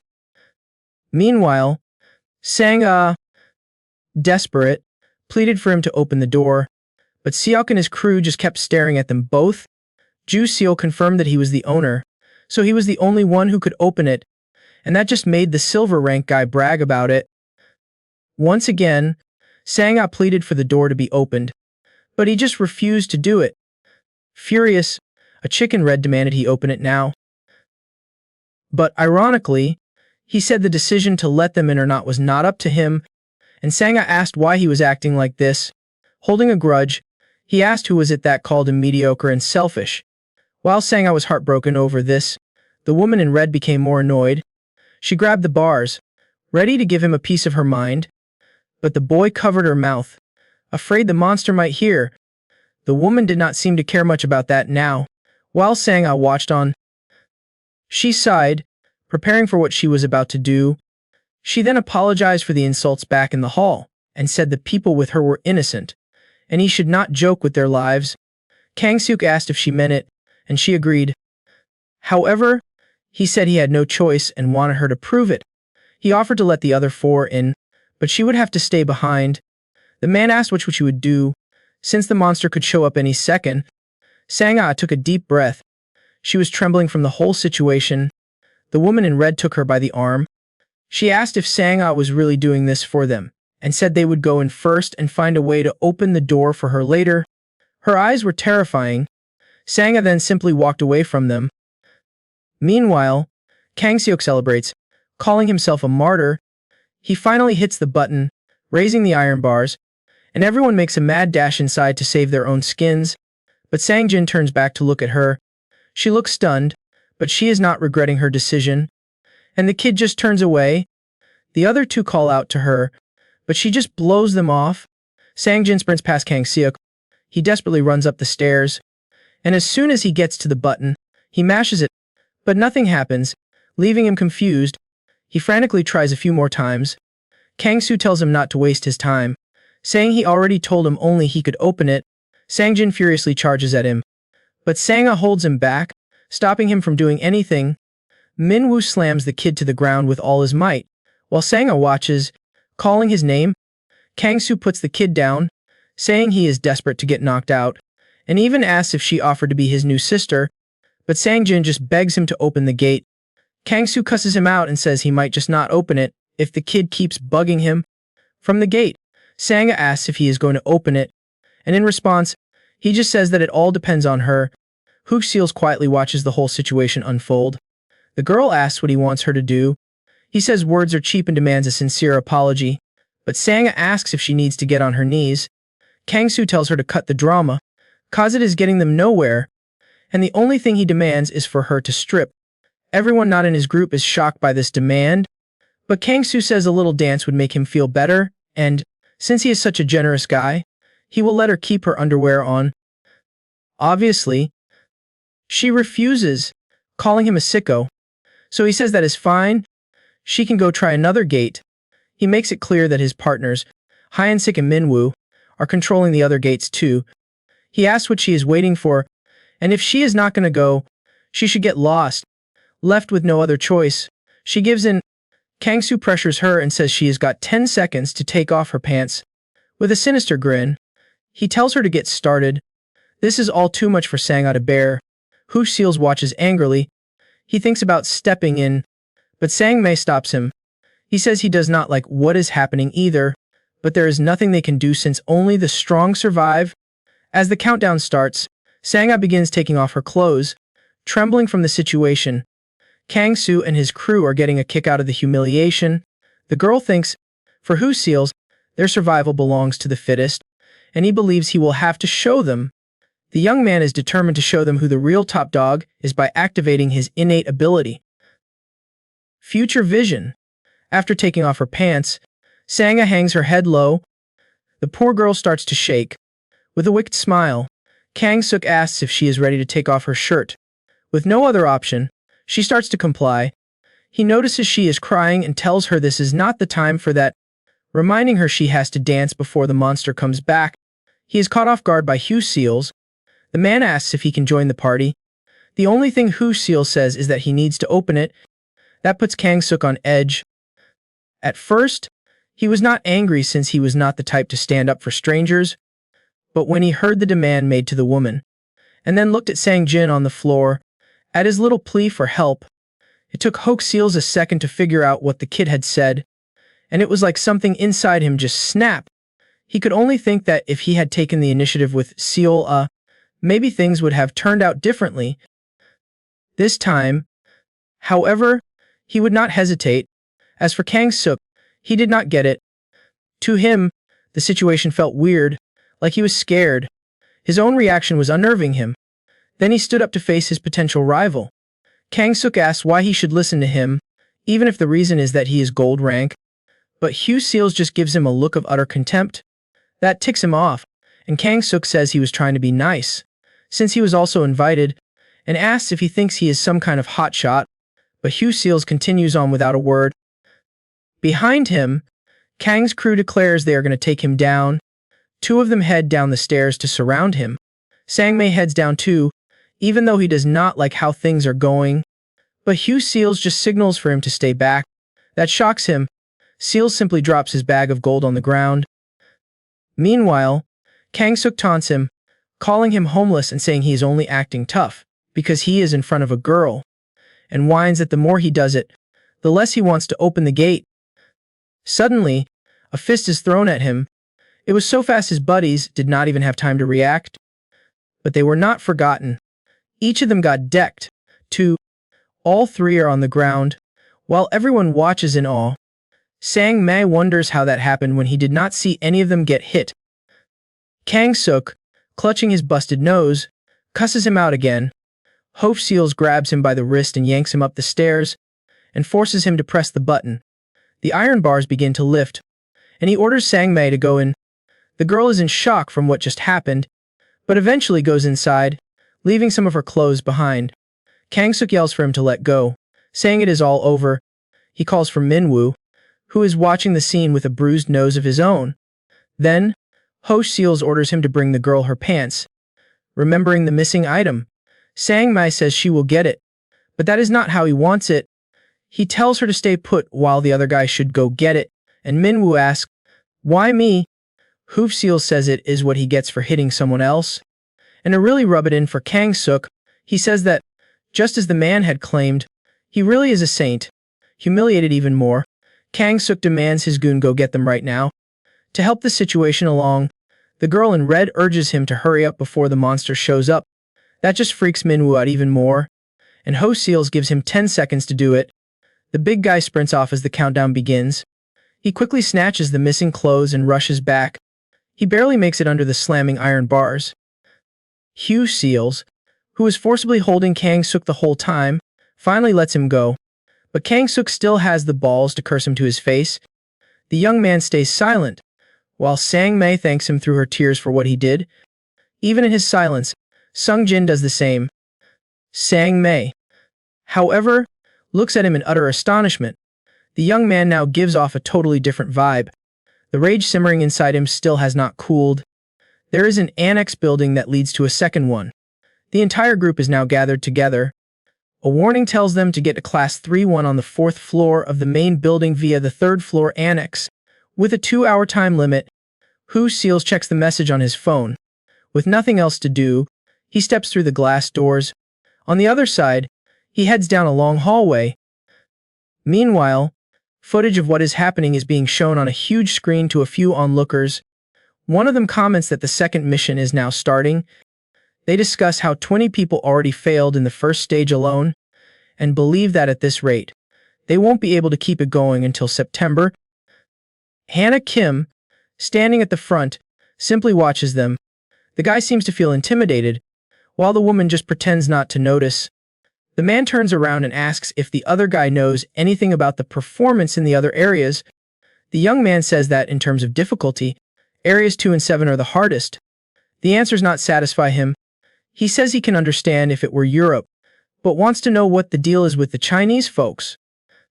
Apparently, they are clearing the missions and sacrificing contracts as needed.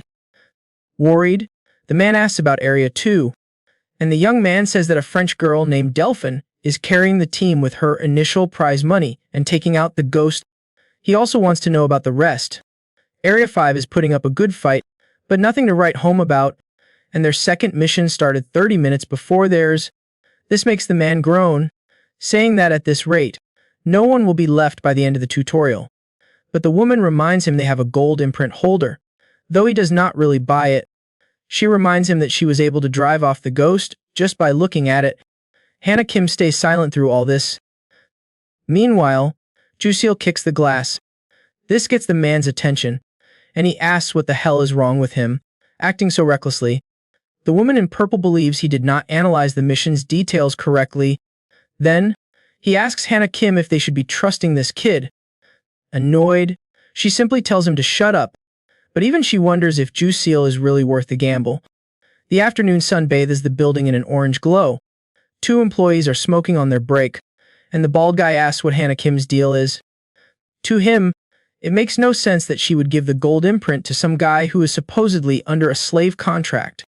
The younger guy agrees, saying she must have a good idea of who he is, and the bald guy replies that he is the type to go gambling at casinos while his family and girlfriend are struggling. He just does not see how a gold imprint fits with that picture. The gold imprint is Hannah Kim's personal item, so he can't ask her directly, afraid the single lady might flip out on him. The younger guy warns him he will get in deep trouble if he keeps talking like that, adding that their team leader is in her 30s. The bald guy does not seem to like that comeback. He asks why he is so fiercely defending her. Anyway, he says they should get back so they do not get an earful for not monitoring things properly. The young man gets up to follow him. He lets out a slight smile. 2. The man opens the door to go back to the monitoring room, and he thinks to himself that some idiot is setting off all the traps. His eyes go wide at what he sees on the screen. The beehive trap has been activated. Then it shoots out spears to attack, but Jusil defensively dodges the first spear. He uses an iron bar to block the others. He smacks the spears away to defend himself. The whole thing is being broadcast on the screens. This seems to make the man very nervous. Jusil observes the place in more detail. Then he steps on a loose floorboard. More spears are triggered to attack him. The young man is fast and precise. All the spears are parried before any can hurt him. The last one flies straight for his head, but it stabs into the ground instead. A red liquid starts to drip from the spearhead.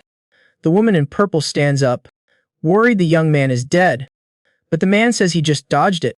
He notes that after deflecting the spears from the side, it looked like he was about to do the same with the ones from the ceiling. The woman tries to get a better read on why he did not.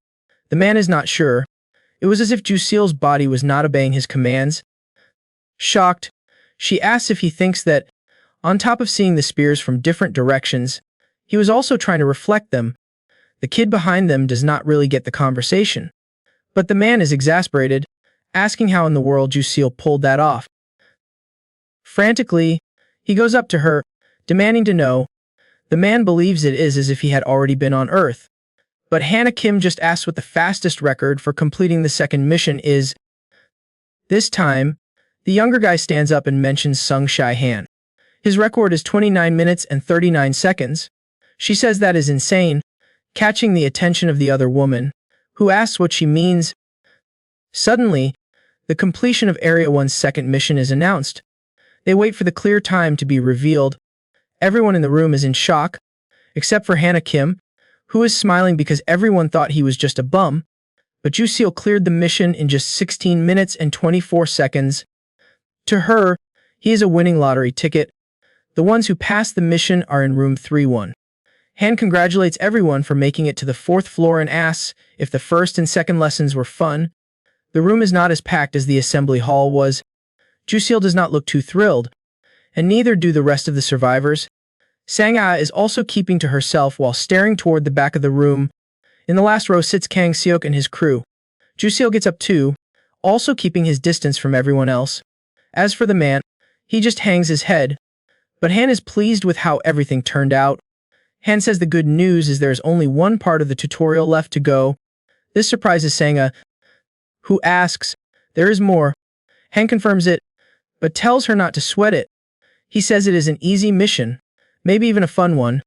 That makes a few of them suspicious, especially since it sounds way too easy. Han says it will be, as long as they play by the rules. And he stresses that every last one of them has to follow them. Some Jin and Sang trade a skeptical look. Han explains that all they have to do is get from the 4th floor to the 5th, and finally to the 6th floor of the main building. However, he says there are a few rules. Using chalk, he draws a circle on the blackboard. He asks them if they have ever heard of a scavenger hunt, but no one says a word, just waiting for the explanation. With a sigh, Han says he will just cut to the chase. The man starts by saying coins are scattered all over the 4th and 5th floors. They will have to collect as many coins as possible tonight, and those coins will be used to pay the fee for a roulette machine. The girl in red immediately asks about the roulette and the fee. Han says it is on the 6th floor. That is where the door to paradise opens. That gets everyone's attention, especially Jusil's.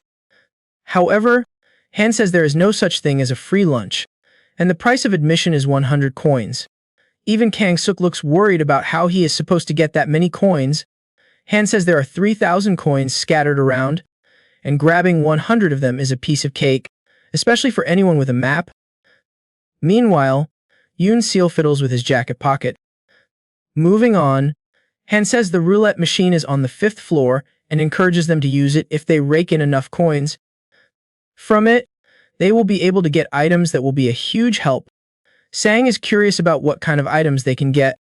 He explains that there is food and essential supplies, but if they are lucky, they might find protective gear, weapons, and magic orbs. And catching the attention of Sang Jin and the other man, he says that maybe, just maybe, they might find something that brings the dead back to life. He says that while it is possible, it is no walk in the park, and it is wrong to treat life so lightly. The man tries to sneak off, but of course, he gets busted. Han says he won't find any coins since the mission does not kick off for another 30 minutes. In silence, the man accepts there is nothing he can do for now. Then Ju Seal asks why items like that are in the roulette machine, and Han counters with his own question, why would not they be grabbing everyone's attention? The young man asks why they would need stuff like that if the mission is supposed to be easy and fun. That gets a smile out of Han. He praises the question, saying he is not just listening, but actually thinking. Tapping his phone, he says the answer is right there. Everyone gets a notification and immediately checks their phones. Han issues a warning, telling them to be careful during the hour of the dead, because they hate anything that is alive. That gets the attention of the ones who are grieving. He says that if everyone cooperates, the mission will be a breeze, clarifying that this only applies if they actually work together. Everyone gathers around, and Sang Mei says something's off. He asks if opening the entrance to the 6th floor will also open the bars on the 2nd, and if so, the monster will come up. The girl suggests opening the entrance and just waiting there for 30 minutes. Then Sang Mei asks what she will do if that thing is just waiting there. Nearly losing his cool, he says there is nothing easy or fun about this. Surprisingly, Ju Seal says that maybe there is. He suggests they collect a ton of coins until midnight, then wait until noon to use the roulette machine and get weapons. After that, they open the entrance to the 6th floor. He stops talking, realizing something is not right. The others do not get it. From Ju Seal's expression, it is obvious something is wrong. Then the rules of the scavenger hunt appear. Rule 1. Use Classroom 3-1 as a home base. Rule 2. Spirits of the dead and monsters will be active from midnight to noon. Rule 3.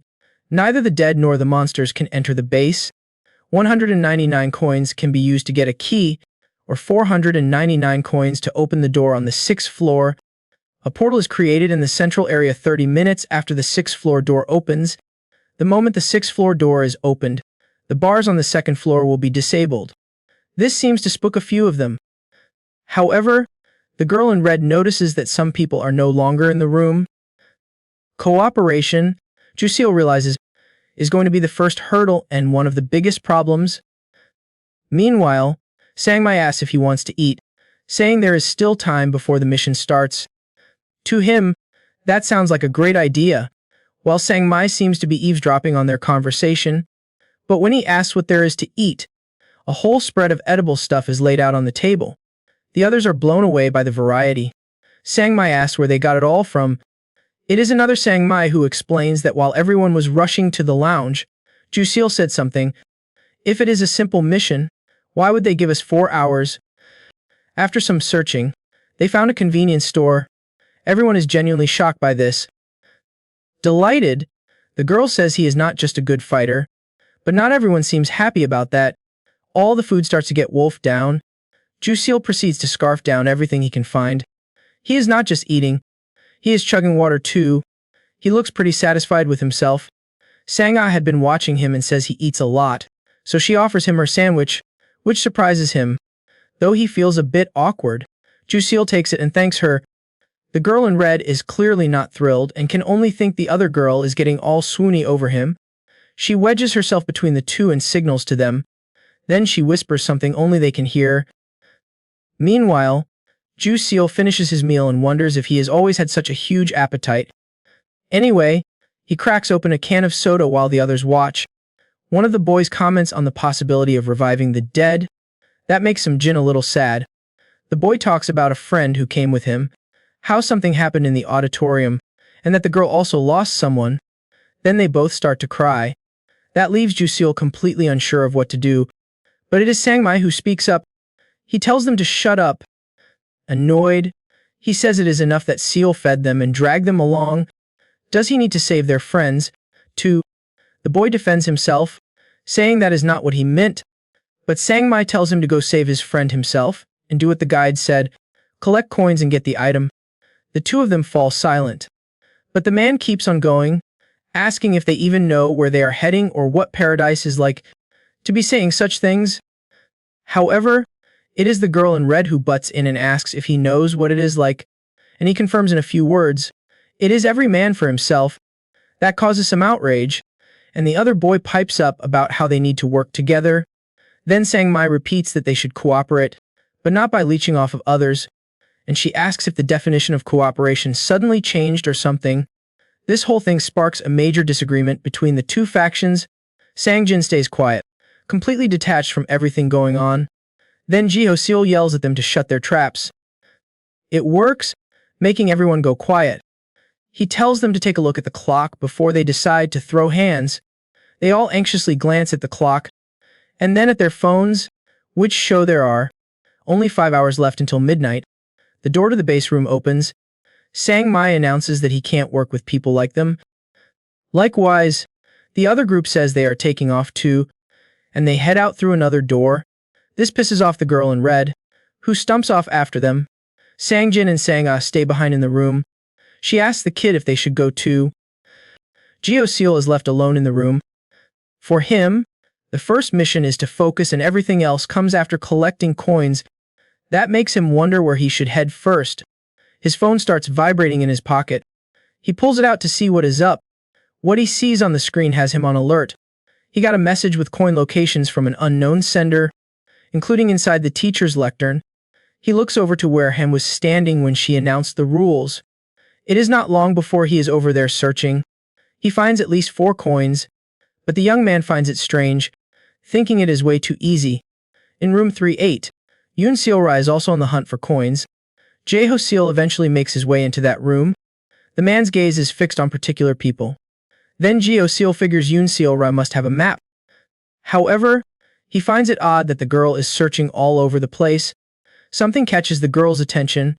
She finally finds a single coin, which impresses the kid.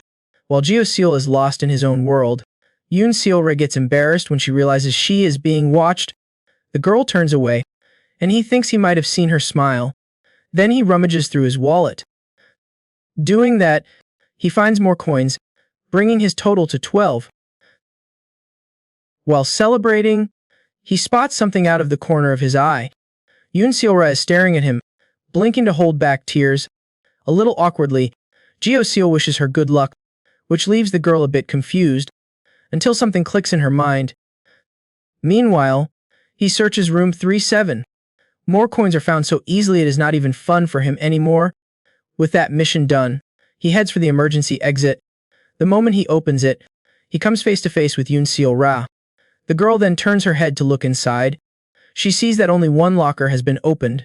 Then she stares at Ji Ho-seol, who tries to act all casual. Yoon Seol-ra starts blinking again, giving him the waterworks. That makes Ji Ho-seol a little anxious, and she gets so embarrassed she even bows her head. But they each go their separate ways. Yoon Seol-ra is holding a piece of paper, still with a sad look on her face. It is a map with info on where the coins are located. Ji Ho-seol even glances over to check on her, and thinks about swinging by room 3-8 one more time. Looking at the map, in room 3-9, there are 3 coins on the lectern and 1 on the TV cabinet. Something grabs his attention. It is Yoon Seol-ra running in with a panicked look, and for some reason, Ji Ho-seol runs from her. They each enter through a different door into the room. The two stare each other down like true rivals. And it is a race to see who can get to the lectern first. Lady Luck smiles on Ji Ho-seol, who snags the 3 coins. The girl hops up to get to another spot. The kid watches her. Puzzled, she is desperately jumping to grab the coin on top of the TV. Her eyes start to water up again. As he watches, Ji Ho-seol can only think she should just use one of the desks to reach it. Each failed attempt just makes her more desperate, until the kid surprises her by saying he will get it for her. He just has to lift one leg to reach the coin. From that angle, the girl notices the red stain on his shirt. Without much effort, he gets the coin. With a smile, he offers it to her, but the girl seems shy. Instead of taking the coin, Yoon Seol-ra just runs off, and he wonders if he hurt her pride. 10 minutes left until midnight, and the current scores are Ian Sang Mai with 100 coins, Shin Sana with her 70 coins, Jio Seal with an incredible 1,552 coins, but Yoon Seolra with 0 coins. Phones light up the dark room. Sang Mai and Sang are each sitting in a chair. Jio Seal opens the door, startling them both. The kid asks where the others are, since the hour of the dead is almost here. Sang Mai says it is pretty obvious. He also wondered if he would make it back, but he did after scraping together 100 coins. After a moment, Sang-ah says he is lucky, since she only managed to get 70. Then, Jio Seal simply pours out some coins and declares that now she has 100. The girl is stunned by the 30 coins and asks if he is really just giving them to her. Sang Mai is impressed, and the kid asks if he wants some too. Surprised, he asks how many coins he even got, and the kid just says, enough to survive. Then, Sang Mai realizes it was not Yoon Seolra who collected them all like he thought. The mention of her name gets Ji Ho Seal's attention, who asks what her deal is. The man asks if he noticed she had a map. Ji Ho Seal thinks to himself that he was not the only one who noticed. Suddenly he stands up, startling Sam, who asks what is up, and he just replies that Yoon Seolra is in danger. That puts them on high alert, and the guy even suggests that the problem might be Kang Suk. Jio Seal just nods in agreement. Suddenly, a phone starts to vibrate, not just his, but everyone's. The warning says the hour of the dead has begun. Moonlight illuminates the room. Some drawers are open and things are knocked over. Meanwhile, Sang Jin is looking for coins. The boy struggles to move anything in his way. Carefully, he pushes some glass jars aside, and with that, he is able to reach for a single coin. The kid is just inches away, but the coin slips from his grasp. The object falls to the floor before he can catch it, and it rolls under the tables. Sang Jin then searches for the coin, oblivious to everything around him. Desperately, he looks for the coin that should be nearby. Using his flashlight, he lights up the area and finally finds it. But suddenly, a drop of red liquid falls beside him. The boy gets up to see what it is. A ghostly figure is floating there. To get a better look, he shines his flashlight on it. His eyes widen as he realizes who it is. Sang Jin calls out his dead sister's name. The thing, which had its back turned, starts to face him until its fully zombified face is revealed. In shock, the boy falls to the ground. The dead girl calls her little brother's name. Horrified, the kid asks if it is really her, and the creature tells him to get up. Quick, Sang Jin does as she says but keeps asking if it is really her. The ghost tells him to search, and the boy assumes she means for coins and tells her not to worry. Sela opens her horrifying mouth wide as more disgusting liquid pours out. Terrified by the sight, he says he will do whatever it takes to save her, and the ghost simply calls to him, saying that he is hers. With bloody tears, she says she will always love him. The boy then leaves the room. His expression is dead serious, and he is determined to do whatever it takes to bring his sister back. Sang Jin is at the entrance to the girl's bathroom, a place he had not searched yet and where he figures he probably won't find anything. The boy shines his light toward the end of the hall. He then starts to walk away from the bathroom. But suddenly, he stops. His mind is racing with the thought that he has to do whatever it takes to save his sister. Meanwhile, back in room 3-1, Sang Jin asks if Jiho Seal is really going out there to find the girl. He says he will be right back as soon as he finds Yoon Seolra and Sang Jin. In a cold tone, Sang Mai says that if he were the leader, he would go with him, but a horrifying scream suddenly startles them. The three of them look out the window. Sang Jin sees something truly horrific. It scares him so much that he drops his phone. The three of them run to him, and Jiho asks what is wrong. Still terrified, the boy can only stutter out the word Numa. When the others get to the bathroom, Sang-ah asks if he was talking about his sister. The voice of one of the guys startles Sang-ah.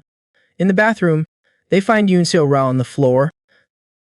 Badly injured, Sang-ah quickly takes off her own shirt and tears off pieces with her teeth. She says the girl will die if they do not do something. Desperate, Sang Mai asks what they should do and where they are supposed to find a nurse's office to treat her, and the woman says they need to find something, but he has no idea what to look for, since there is nothing around. Then Sang Jin says there should be alcohol in the science lab. However, the boy says there is a problem. Worried, Sang-jin immediately asks what it is. The boy mentions his sister, and Ji-ho-seol quickly puts two and two together. When they mention the dead, they meant the people who died there, but Sang-mai reminds them they were warned to be careful, yet insists the boy is fine, and the other says it is because they are siblings. Sang-jin defends his sister, saying she has not hurt anyone and that he only found Numa because she told him to look. Seal still thinks it is dangerous. Sang-ah says alcohol won't be enough, and they need to be prepared in case she goes into shock. Desperate, Sang-mai asks how they are supposed to do that with no pharmacy nearby. Despite the situation, Ji-ho-seol stays calm and says there is a way. Then he remembers the roulette machine. Sang-mi's phone buzzes with a message. The locks on the 6th floor door have been disabled, as have the bars on the 2nd floor. The portal will be created in 30 minutes. Sang-mai is the one to act, saying he has an idea. They go to the library, and the coins are used on the roulette machine. An object rolls out. This time, it is disinfectant. They keep the healing item for themselves. Sang-mai says he will take these now, and Ji-ho-seol tells him to go on ahead while he grabs a few more. The guy says he will deliver the medicine, and if he is not back in 2 minutes, then something must have happened to him. But Ji-ho-seol does not seem to care much about that, so the guy leaves. Alone, the young man wonders what is wrong with him. But to him, they are strangers, and whether they live or die does not matter. The image of his lover flashes in his mind, asking how he ended up like this. He lets out a sigh and dumps the coins back into the roulette machine. The kid has gathered a pretty good haul of medicine, but he looks pretty bummed out. Worried, Ji-ho-seol believes more than 2 minutes have passed. He then heads down the stairs and sees a group of people gathered. That makes him curious about what is going on. At the entrance to room 31 is Kang-suk and his crew. The man welcomes him. Noticing his approach, Sang-mai says it is an entry denial spell. Without a word, Ji-ho-seol steps forward. He throws a punch, connecting with a magic shield, holding an item. Kang-suk says that it is useless. He says that he activated it with a special scroll, so no one can enter without his permission. Ji-ho-seol asks if he has opened the 6th floor door, and he confirms. He then asks why. Taunting him, Kang-suk asks him what reason he thinks he would have to do that. Ji-ho-seol figures he must have struggled to pay the toll, since the two with maps collected most of the coins. That triggers a thought in the kid's head. He remembers the injured Yoon Seo. Smiling, Kang-suk says he needed 2 conditions for things to work out, and it only worked because Ji-ho-seol left the AQ. The kid says nothing, and Kang-suk says he was sure he would leave since a saint would not just stand by and watch. Ji-ho-seol's gaze is menacing. However, the group does not look scared at all. From the dark hallway, a scream echoes. Panicked? Everyone realizes the monster is on the loose. Ji-ho-seol says he won't be able to get to the 6th floor if the monster gets to them first, but Kang-suk shows off another scroll. The kid in the cap begs to be let in. He says he did nothing wrong, and Ji-ho-seol thinks he is implying that he did.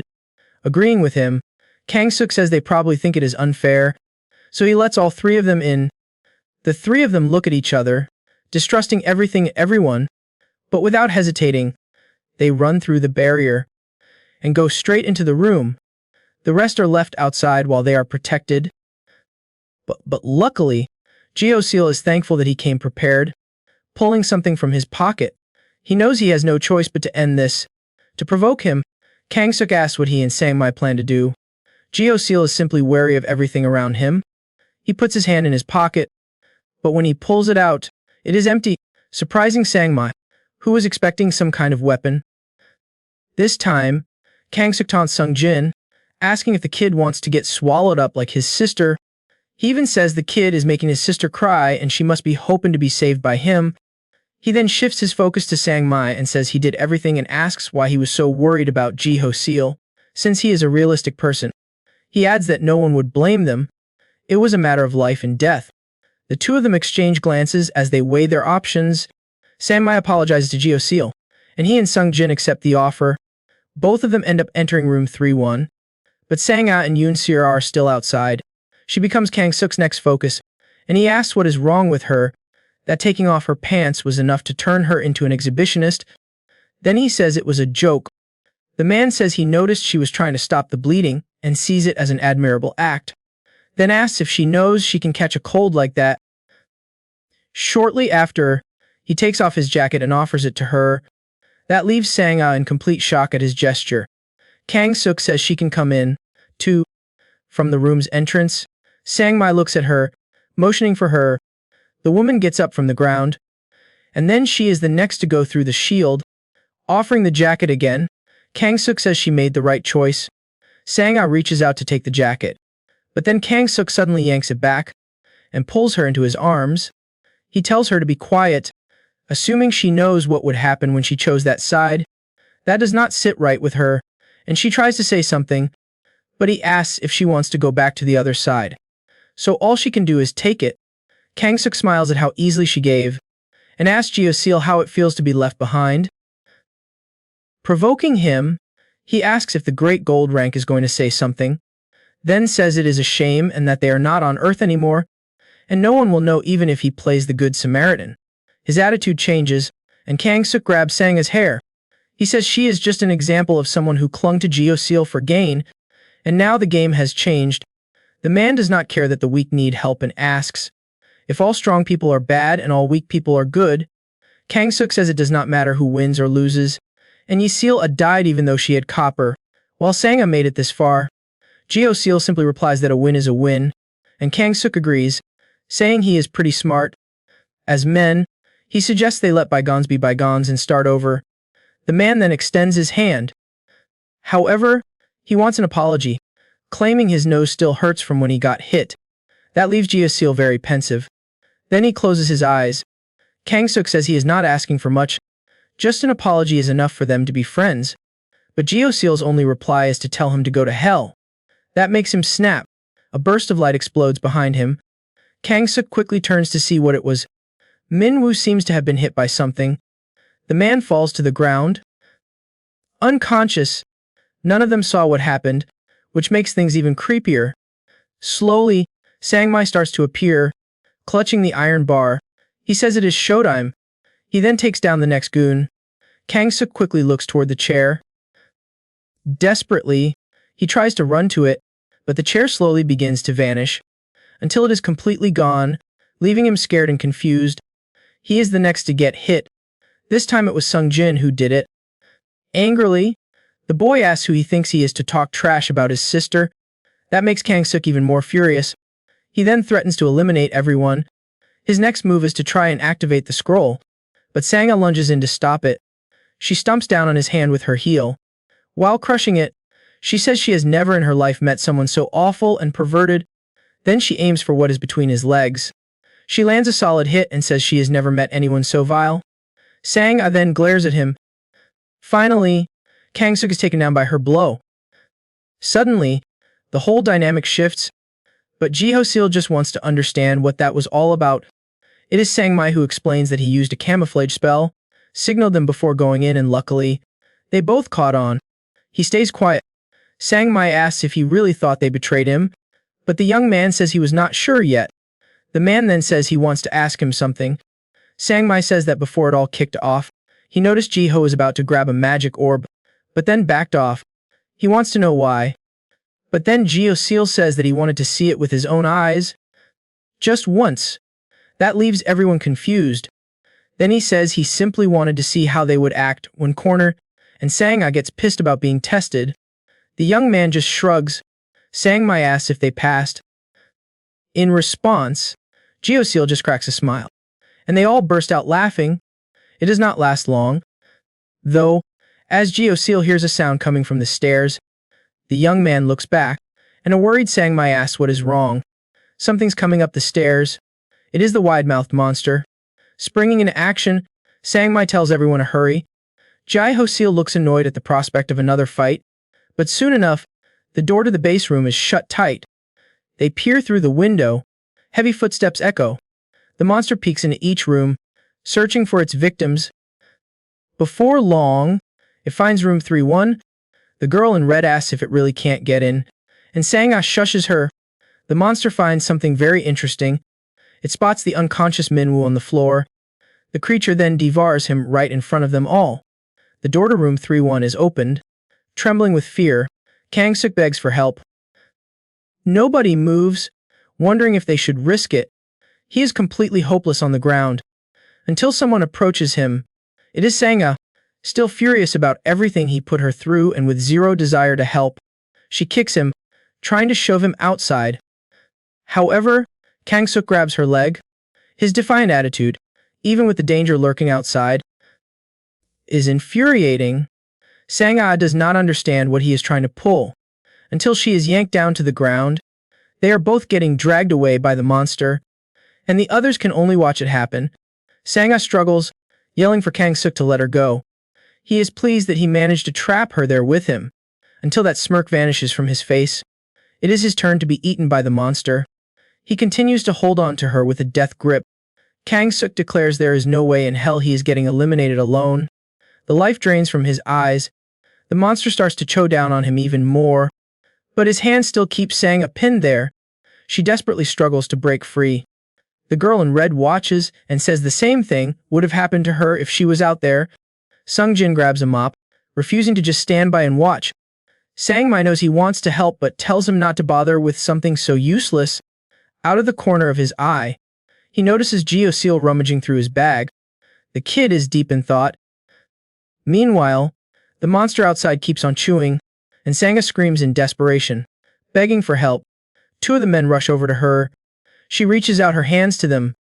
They grab her and pull with all their might. The two are nearly pulled out along with her. Even with their efforts, the monster is just too strong. A sickening crunch echoes as the creature's jaws clamp down, releasing what is left of Kang-suk. Everyone collapses to the ground. But the monster is already ready for its next course, mouth gaping wide.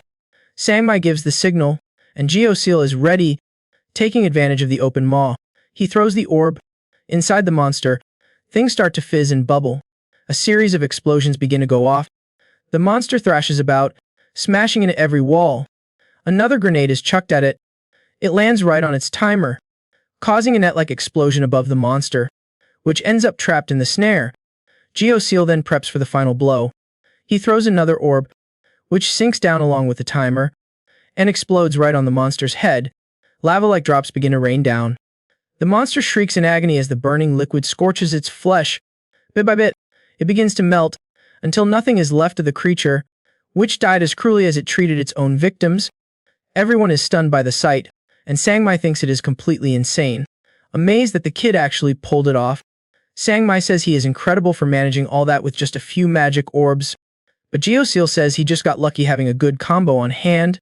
The monster is utterly defeated, and all he can think is that the guide was right when he said they would pass easily if they worked as a team.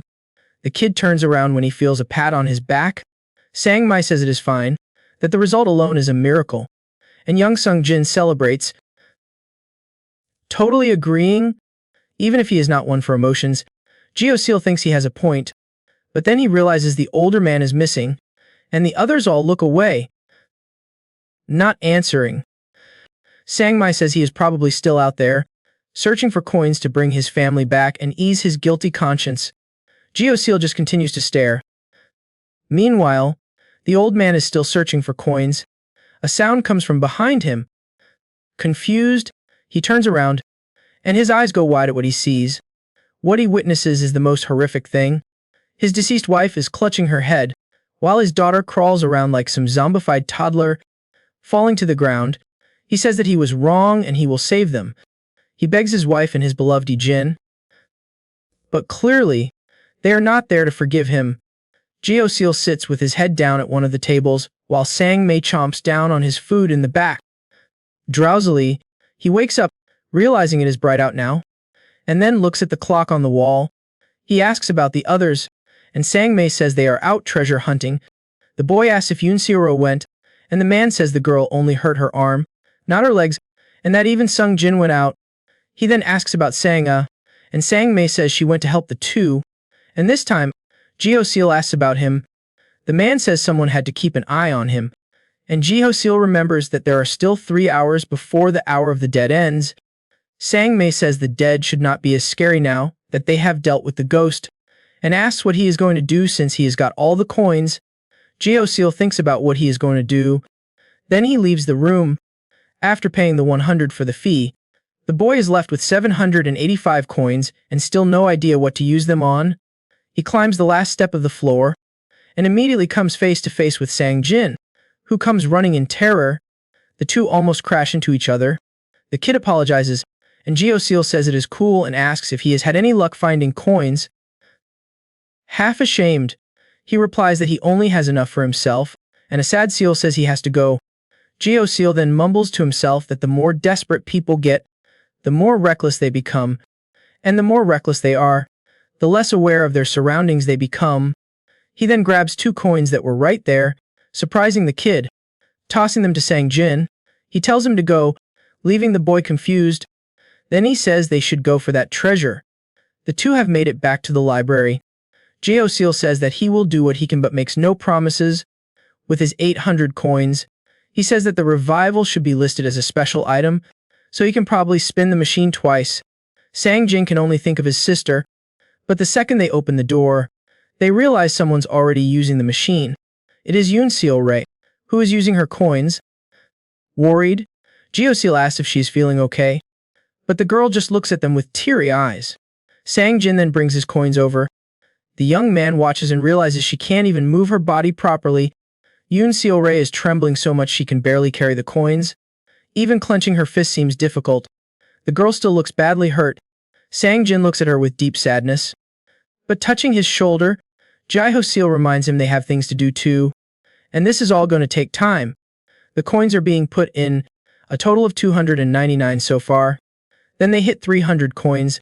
Sang Jin turns the crank and nervously waits to see what falls out of the machine. The prize is a fountain pen called the Liquid Consciousness Pen, but it is not what they need, and Geo Seal says he has still got one more chance. Another 300 coins are fed into the machine. This time, Geo Seal turns the crank. A strange box falls to the ground. The two look at each other, confused. As it opens, inside are a number of magic orbs of different colors. Geo Seal suggests they take a look. The first one is a flashbang, and another freezes whatever it touches. However, none of them are what they needed, and the young man expresses his regret. Sang Jin says it is okay.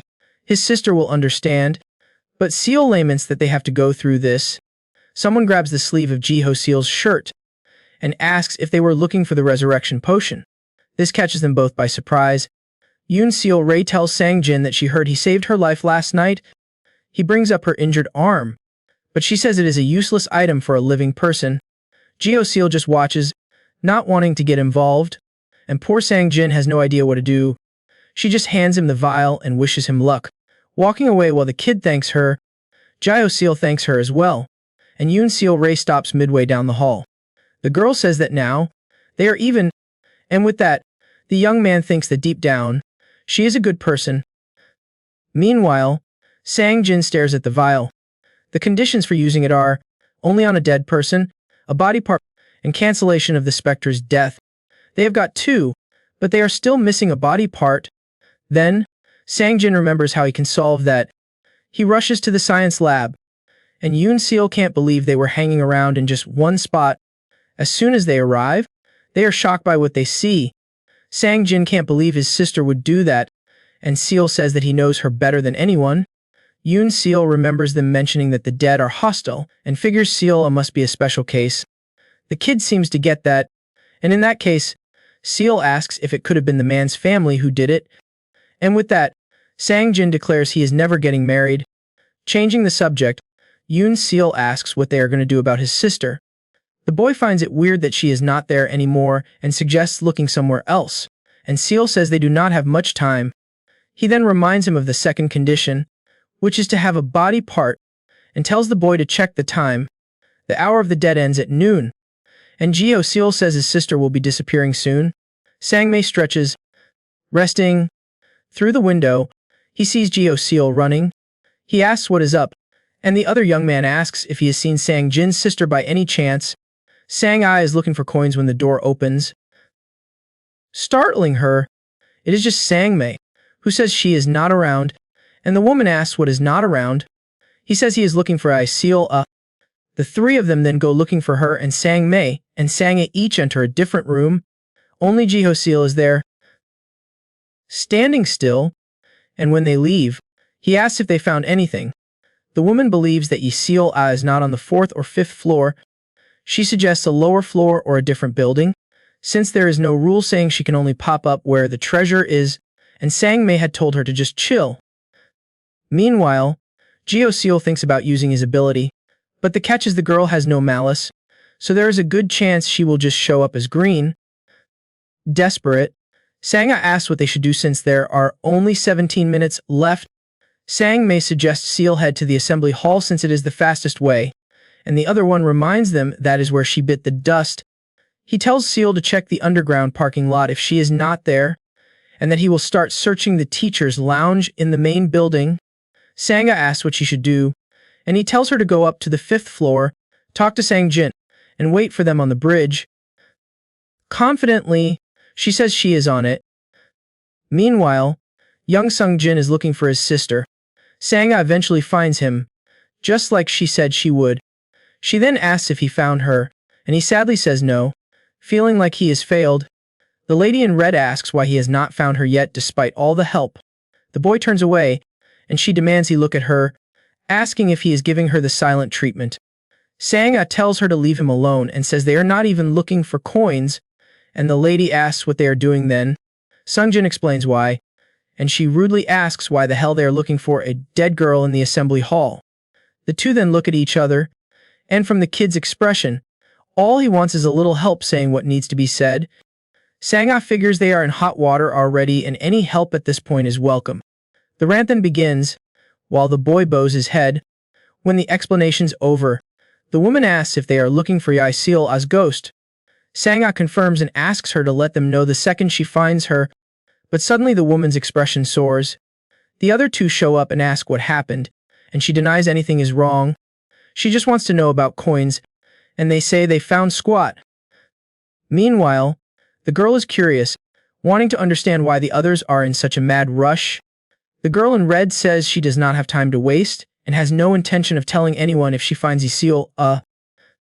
Meanwhile, Ju Seal runs to the assembly hall calling for the girl. He finds nothing but silence and the bodies littered on the floor from the first day's attack. Something stirs behind the boy. Always on guard, he quickly realizes and whips around. The fallen bodies of the dead begin to rise. One of them screams that Seal must die. The others get up, echoing the same thing. They all stand around the boy, ready to pounce. Ju Seal tells them to stay back, claiming he has no beef with them. But even so, they ignore his warning. Cussing, the boy clenches the iron bar. Without pain or a shred of pity, he takes down the first one, then rushes the others. Even on the defensive, there are too many, and they just keep coming, so he looks toward the crater the monster made. He immediately bolts in that direction. Meanwhile, on the bridge connecting the two buildings, Sanga is waiting, looking visibly anxious. At the same time, Sang Jin is also running out of the building. Unfortunately, his search was a bust. In the distance, Sang Mai is also running up. He asks about Seal, and the woman says she has not seen him yet. He reminds her there are less than 5 minutes left, while young Sang Jin cries for his sister, wondering where she could have gone. From up high, Sanga looks down at the disappointed kid. Then she remembers someone went up to the 6th floor. The kid cries even louder, and Sang Mai remembers the 6th floor. Without waiting another second, Sang Jin takes off, ignoring the others calling for him. He runs off to find his sister, opening the big door. The boy is greeted by a brilliant light that nearly blinds him.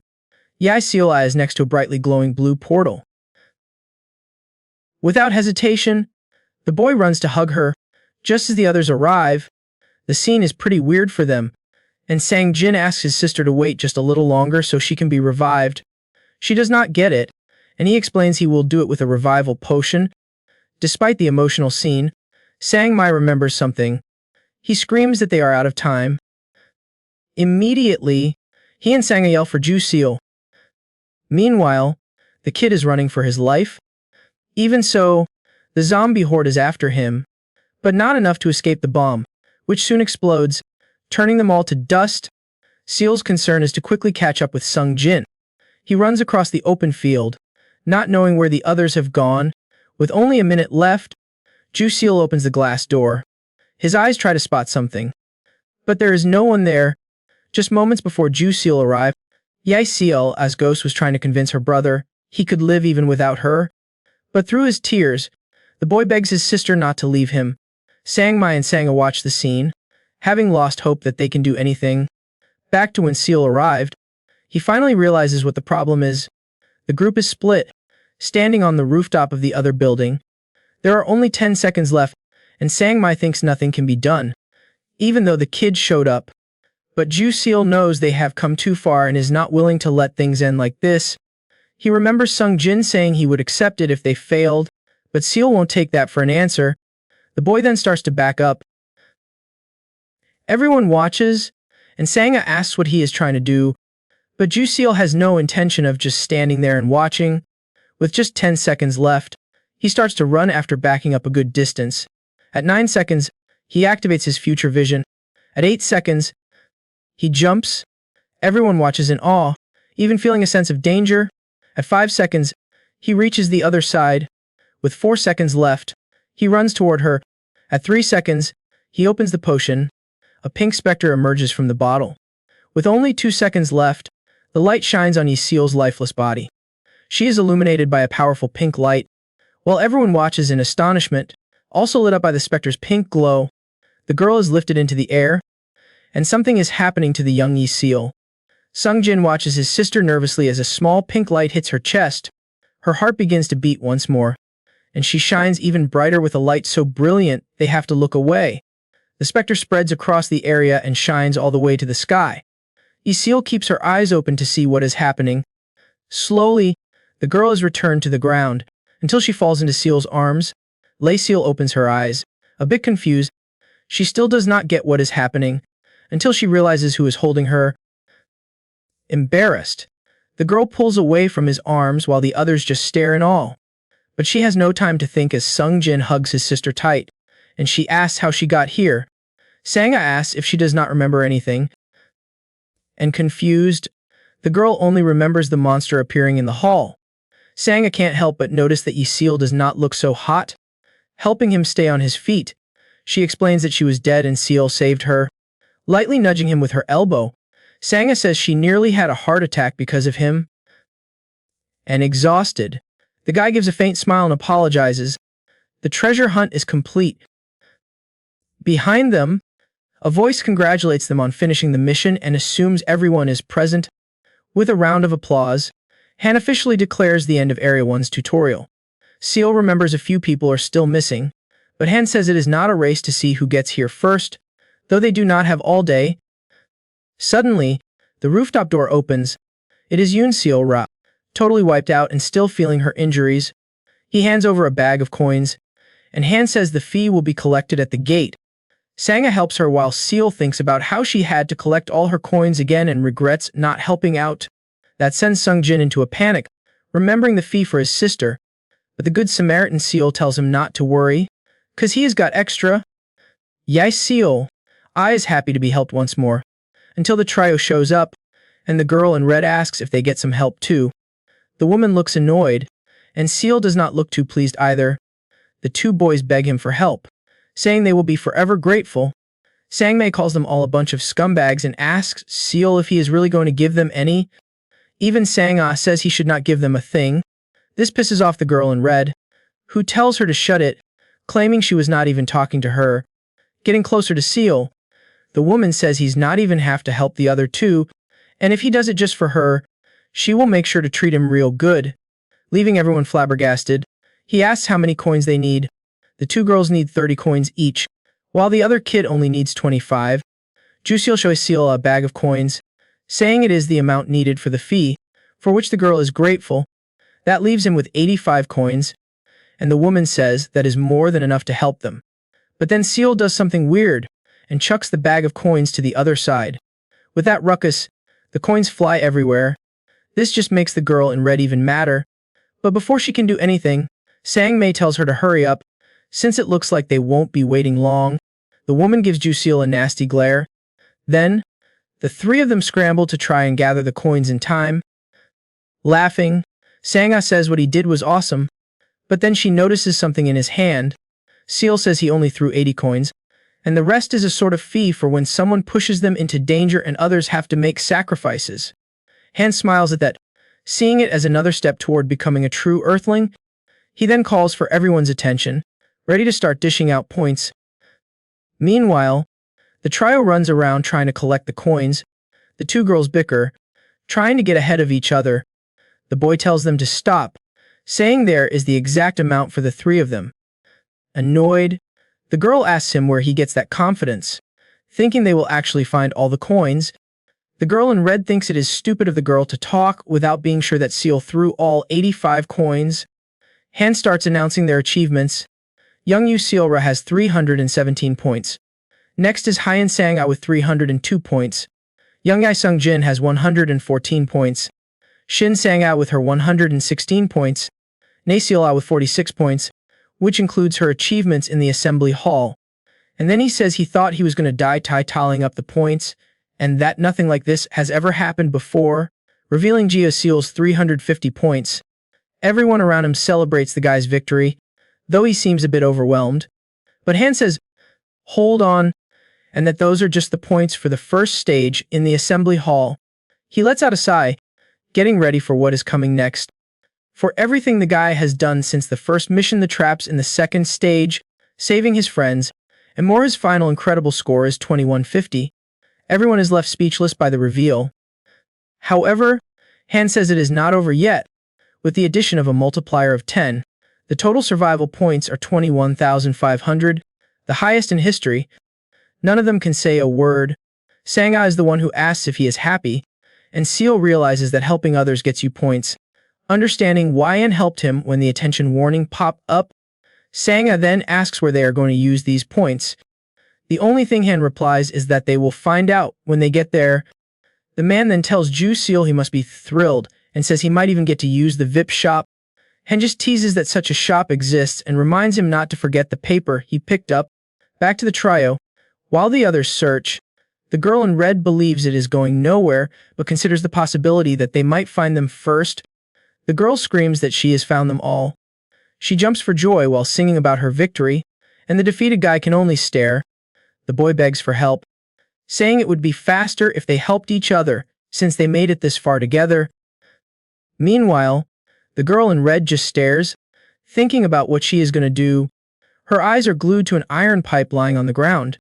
The boy keeps begging for help, saying they can all survive if they just try a little harder, but she says it is not her fault if they could not find their share. She is about to leave the place and does not even have time to wish them luck. As the blow lands, the girl falls to the ground, covered in her own blood. Annoyed, the woman asks if she thinks she is some kind of goddess to be wishing others luck. Rummaging through the girl's pockets, the woman says is the fastest and safest way, and that they were fools for believing the other's sweet talk. She then asks the boy if he is coming or if he does not like coins stained with someone's blood. The boy gulps, but in the end, he accepts, and all the woman needs is someone by her side, since the others won't accept her, and asks them to come in after paying the fee, delegating the task to his assistant beside him. A loud thud echoes behind them. The group turns around in surprise. It is the girl in red and the remorseful guy. She throws the bloody iron pipe on the ground and walks past Ji-Hoo Seal. Sang-a can't waste time joking about how scary she is. She says she has the fee money, but Han looks at her weirdly. Annoyed, she asks if there is a problem. Smiling, he says no, and they will accept them last. The portal has not closed yet. She then pays the fee and walks toward the portal. However, Han says her total survival points are 35, leaving Min Young, the infamous girl in red, frozen in her tracks. She turns back and asks what those survival points are, and the man reveals that she got them due to her previous aggressive behavior. Even while shaking at his words, she steps through the gate, but it is the boy's turn, and Han says he is sure he does not need to explain that he gets to go through. Yai Sang is the next to enter. After that, the others follow, with Ji-Hoo Seal having to be pushed through the gate by the assistant when it is his turn. Han bows as he watches the survivors step through. He wishes them good luck in the neutral zone. Everyone is in awe of the Grand Hall's beauty. Sang-in is shocked by the number of foreigners, and Sang-Mei tells her not to embarrass them. They are directed to their seats. As Ji-Hoo Seal sits down, he notices something that catches his attention. Opposite him is a girl who seems to recognize him as well. She waves at him with a gentle smile, and that makes the young man quite embarrassed. Suddenly, something strange happens to Ji Seal as the synchronization process begins. The system synchronization is successful. And meanwhile, mission data is being provided. Oceania Area 9 failed. South Africa Area 8 failed. China Area 7 failed. Africa Area 6 failed. Asia Area 5 passed. North America Area 4 passed. Germany Area 3 passed. Europe Area 2 is also passed. And it is announced that Korea Area 1 has passed, and Seal is surprised that the girl can talk. There is a question of whether everyone can now understand each other because of the synchronization. Someone then steps onto the stage and walks up while congratulating everyone for completing the tutorial and welcoming them. Only one spotlight turns on. It shines on the woman who welcomes them to the hellish neutral zone. Everyone sits quietly and listens. She speaks of a sacred land blessed by 7 gods, and paradise is where they can prove their worth. But to get there, they must accumulate 1,000 survival points. To do that, they have a month, which angers a man who was promised they would be sent as soon as they finish the tutorial. With a stern look, she tells him to sit down, or she will deal with him and with the ones who brought him. So he shuts up after the threat. Also, she says the man made a big mistake since the name of the place they are in is Lost Paradise. She says she did not expect them to get so arrogant just for surviving a few ridiculous monsters. The woman asks if they thought the real challenges would be like the tutorial. Taking the opportunity, she says that some rewards will be given and that they should stand when their name is called. First is Thongchi from Area 5. She says he is already qualified and she could send him to paradise if he wanted, but he decides to stay. She then throws something at him. The man catches a golden key. The golden key has the number 6 on it. Next, she calls Salvatore Lord from Area 2. The young man also decides to stay, and also receives a key. Then, she calls Hawin of Area 7. She also asks if he wishes to stay. Smiling, he says that is a stupid question. Of course, he will stay. The man gets the golden key with the number 3. Next is Delphine from Area 2. She also chooses to stay, which does not surprise the woman, so she throws the girl a key. The girl catches the key, and then asks for a moment. She says she thinks the number on the key is wrong. The woman says that it is not a mistake, and that although the girl gathered 7,500 points, it was not the highest score. So the girl thinks that if second place has 7,500 points, it means someone's score is even higher.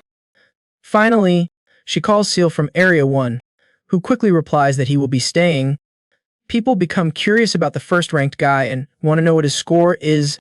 Ju's decision to stay was based on what all the participants agreed on, which for him meant there was still something missing. His key is handed over. A woman is observing everything, and with the last delivery, she snaps her fingers. Then, the double doors open with a strong light shining from inside. Yelling, she says the countdown has begun. The different scenery is quite impressive, leaving everyone speechless. The survivors from Area 1 are also impressed by everything. The place is pretty luxurious and cozy. However, Ju Seal does not remember any details from the dreams he had about this place.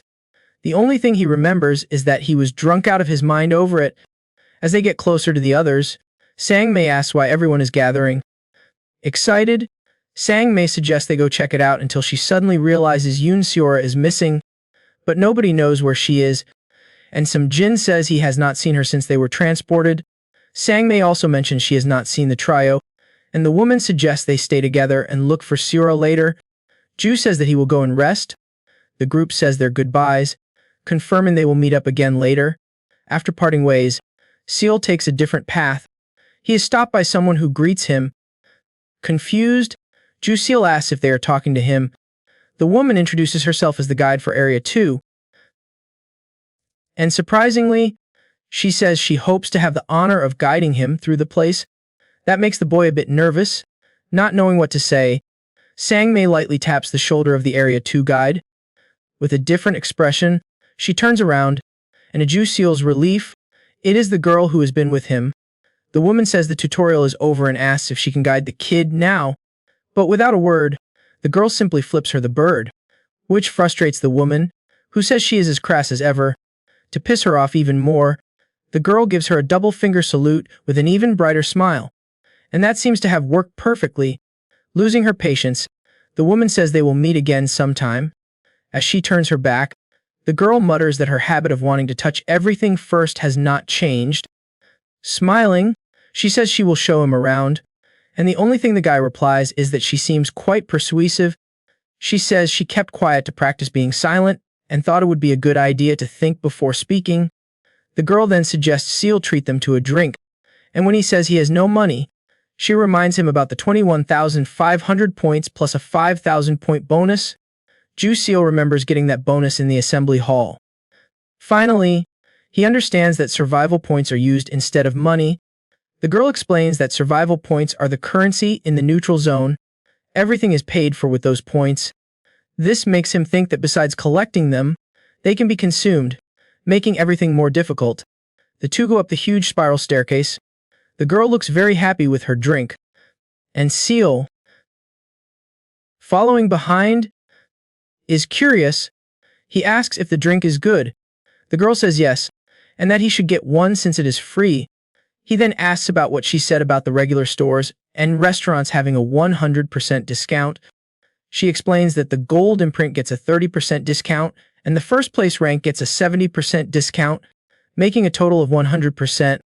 And Seal realizes that it is going to be tough for the others. Seal asks how to earn survival points. She explains that the most basic way is through missions posted on the bulletin board. So he asks if there are other methods, which are loans and transfers, and he realizes that loan sharking and theft are probably common there. The guide says that staying was a good call because it is hard to get back to the neutral zone, and you lose out on the benefits offered. To clear Seal's doubts, she smiles and says one of those perks is the VIP shop. Curious, he asks if they sell luxury items and brands for less. In the crudest way possible, she asks what the hell he is talking about and what he is going to do with a wallet in a war zone. She says the goal in the neutral zone is to shop at the VIP store, cause there is no place like it. Cheerfully, she shows him the top floor, the royal floor, used by players who scored more than 1,000 points in the tutorial. But Seal is too tired to pay attention and complains about a place like this not having an elevator. Gasping for air, he asks if she expects him to go up and down all those stairs and says there is no way this is the floor for royals. Unfazed, she says that is not a big deal for those who belong on that floor. It is not a resort. After all, then she tells him to stop whining. Still cheerful, she says she will take him to see where she is pointing. Seal's look of amazement is unmistakable. She says the room will help him recover effectively, and that just 4 hours of sleep would totally restore his body. The place includes a rest and entertainment area, a huge, luxurious bathroom with a beautiful bathtub, and a very cozy bedroom with a fireplace to warm the space. Stunned, he asks how a place like this can even exist. She explains that the neutral zone is blessed by 7 gods, so no effort is spared to help the representatives, and Seal realizes that he thought it was just going to be tests. The young man grows pensive as she says that the main goal is to increase their chances of survival.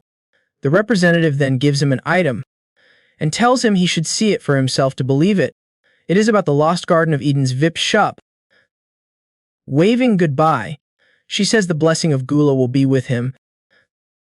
Still confused, he simply waves back, as she heads for the exit, annoyed at how far away it is. The young man then remembers that he does not even know her name. From under the door, the girl asks if he said something, so she can hear Seal yelling out for her name. She then asks if he would forgotten and says her name is Maria Uriel. A bit sheepishly, he says goodbye, but the kid realizes it is the first time he has ever heard that name. He promptly throws himself onto the massive round bed. So tired, it has been a long day for him. His sleepy eyes slowly close. He sees only a blurred image. The image then gradually begins to take shape. As it becomes clearer, he wonders if he fell asleep and how many hours have passed. Looking at his phone, it is now 11:12 p. Yawning, he thinks that was a good nap. Looking at the bed, he remembers what Maria Uriel gave him. Curious, he opens it and wonders what kind of products they sell that are so highly praised. His eyes go wide at what he sees on the list. The cheapest item costs 30,000 points. He lets the info sheet fall on the bed, thinking this is all insane. Seal leaves his number 1 room. Curious, He wonders if the rest of the group is in their rooms, and if the shops are closed. There is a small group gathered around the info board. He gets closer to take a look.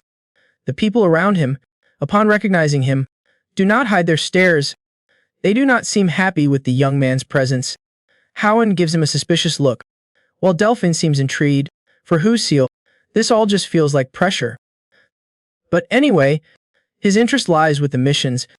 He has to choose one and rip the paper to be transported to the zone. And in cooperative missions, they need to team up with people from other areas. He wonders if the missions have limited retries. One mission is to explore a normal level labyrinth with a 2-hour limit. The reward is 100 points. He chooses this mission even though failure means a reset or elimination. Delphine calls out to him, and the boy turns around. With a gentle smile, she invites him for tea. Suddenly, a blinding light engulfs the boy. Then, the torn mission paper falls to the ground. This frustrates the girl, who feels utterly rejected. On the verge of tears, she says that is not what happened. Meanwhile, Huxil finds himself in another place. The first thing he sees are strange structures lit by torches. He looks around carefully, then closes his eyes, activating his 9 eyes ability.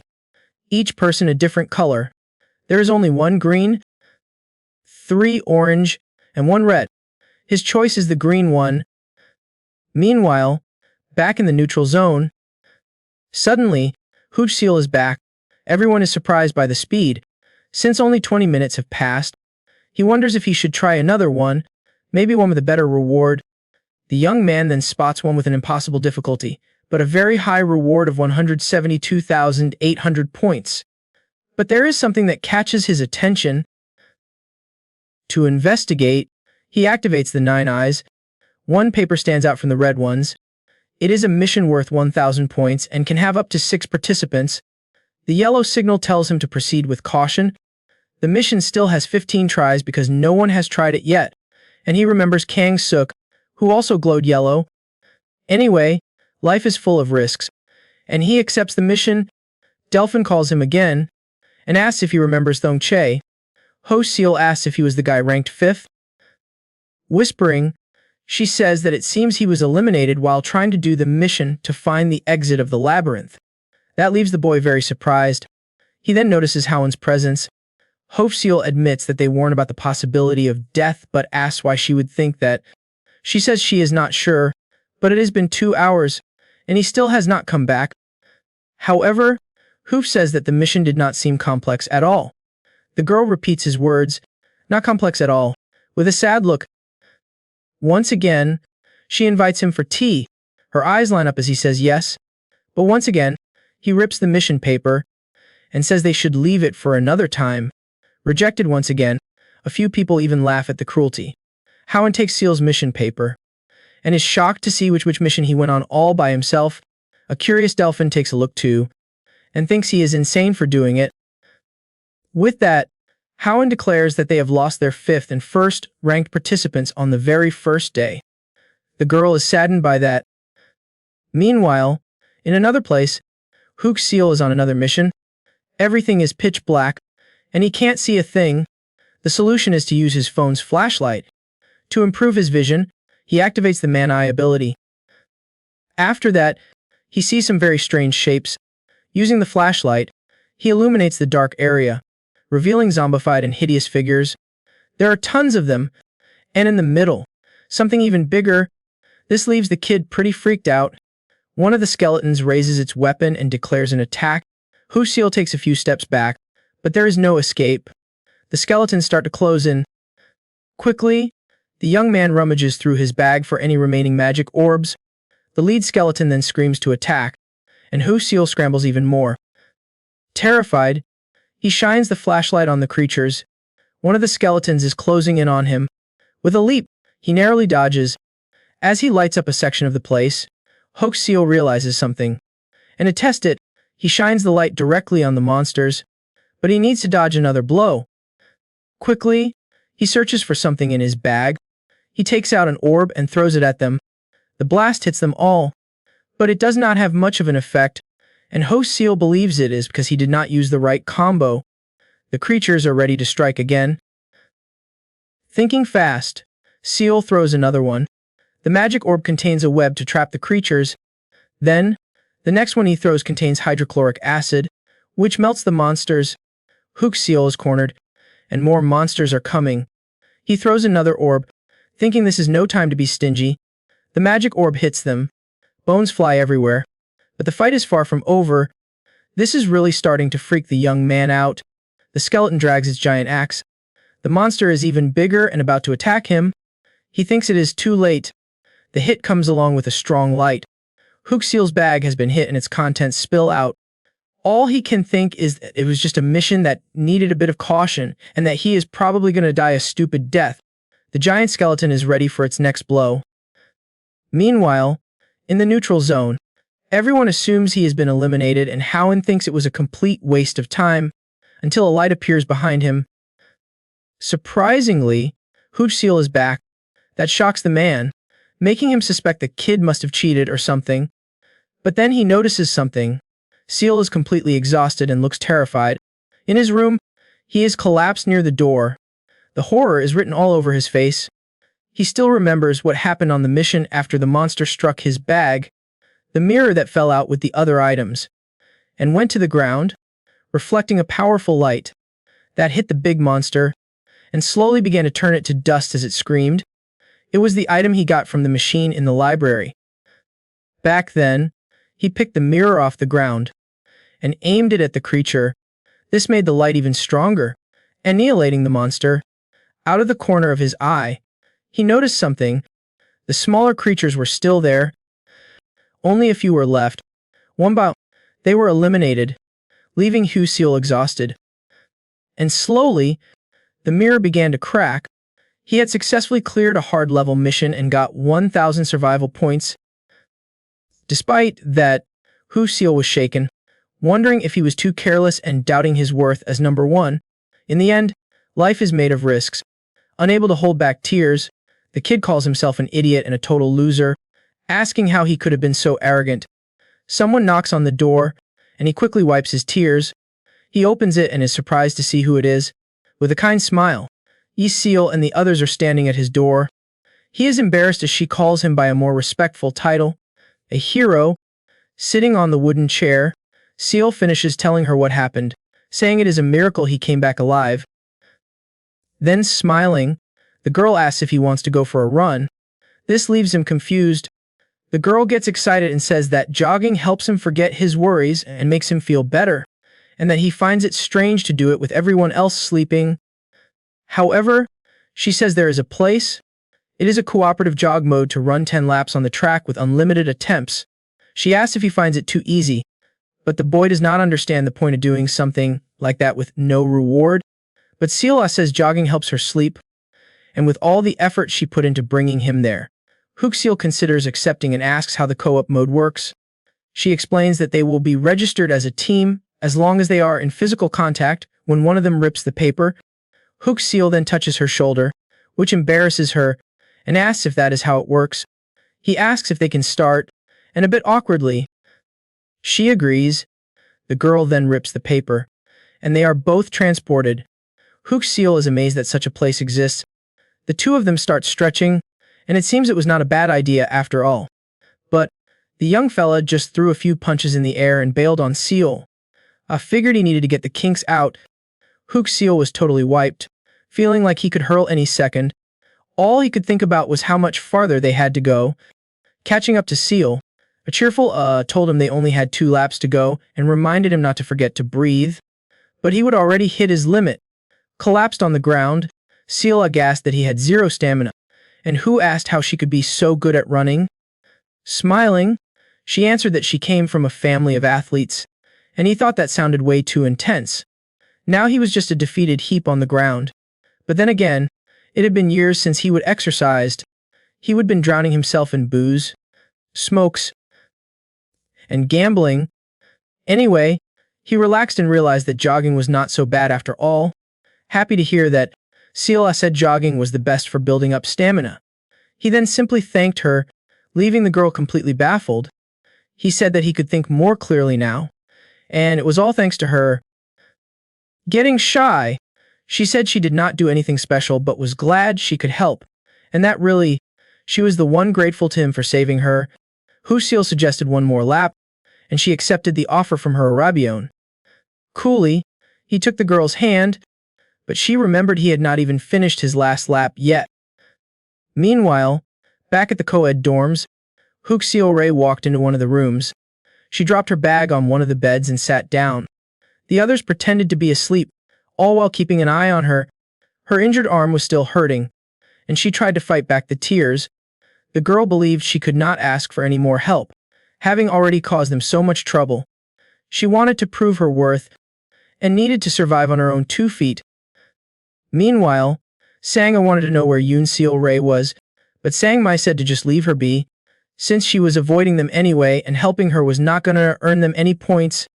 The woman asked how he could be so calculating, and if he did not think it was just natural to help people after all, he could be the one needing help someday. He then sighed and said she still thought he was the only calculating one. That ticked her off, and she asked exactly what he meant by that. Sticking up for her, Sung Jin reminded them that his older sister was alive thanks to that girl, and Seal agreed, saying she wanted to repay the favor. Then Sang-ah remembered Yoon Seal and asked where he was. The young man was eating alone and in silence. His mind, however, was buzzing with thoughts of taking on more missions.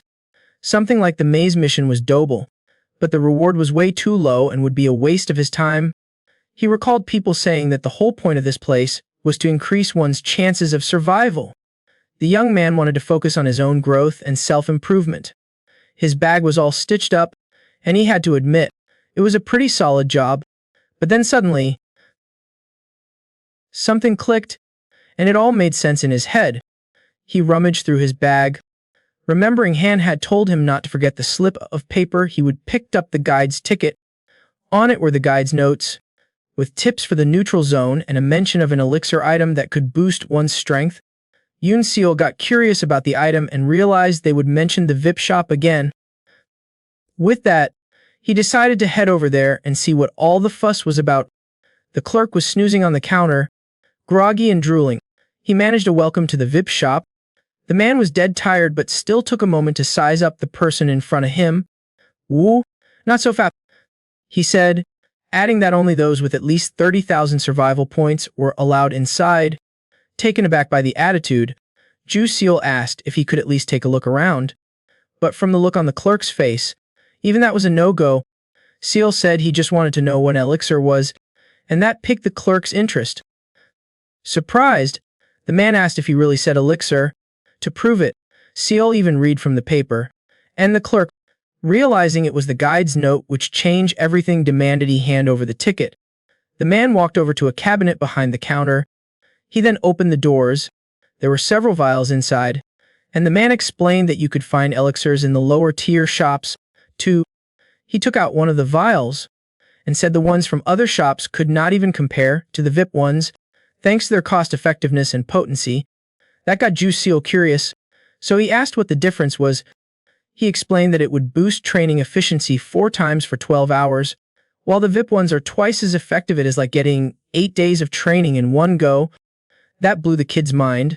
The clerk added, like he was sharing a huge secret, that it cost 400 points, since a normal one was 250. This was a steal you could not pass up for such a super rare item, and all Ju Seal could think about was getting 8 days worth of training. The clerk, thinking he had the kid on the hook, flashed a slick grin and asked if he was going to buy it. Pulling out his key and a bag of gold, Seal asked if his discounts applied here. The clerk realized, "So you are that guy," and said that unfortunately, discount bonuses were a no-go in the VIP shop. Even so, Ju Seal was determined to buy not just one, but the whole damn stock. He used one of the elixirs, and his stamina seemed to skyrocket while running. Meanwhile, 2 survivors were duking it out, with one of them shouting that he nearly died because of some kid. Min Young just watched the fight along with the others, trying to figure out what happened. Little Delphin was also curious about what had gotten into them. Lord explained that the guy had teamwork issues, and since they were grouped based on scores, they ended up struggling big time. The man mentioned that Thong Che went through something similar before, but Gether clarified that his case was different since he only took on the challenge out of pure curiosity. And Delphin chimed in that everyone thought he was a goner, because he took so ridiculously long. Thongche apologized, saying he is just the type who gets sidetracked easily. Someone yelled out, grabbing the trio's attention. It was some guy complaining that he had to earn 1,000 points when even a pair of socks cost that much, and another one whined that at this rate, he would have to stop eating and sleeping altogether. Min Young noticed someone approaching. It was Maria Yuria with her drink. Then, a woman called out to her. The girl in red, trying to stir the pot, asked if the deadline really ended in 2 weeks, and if the plan was to just eliminate everyone this way.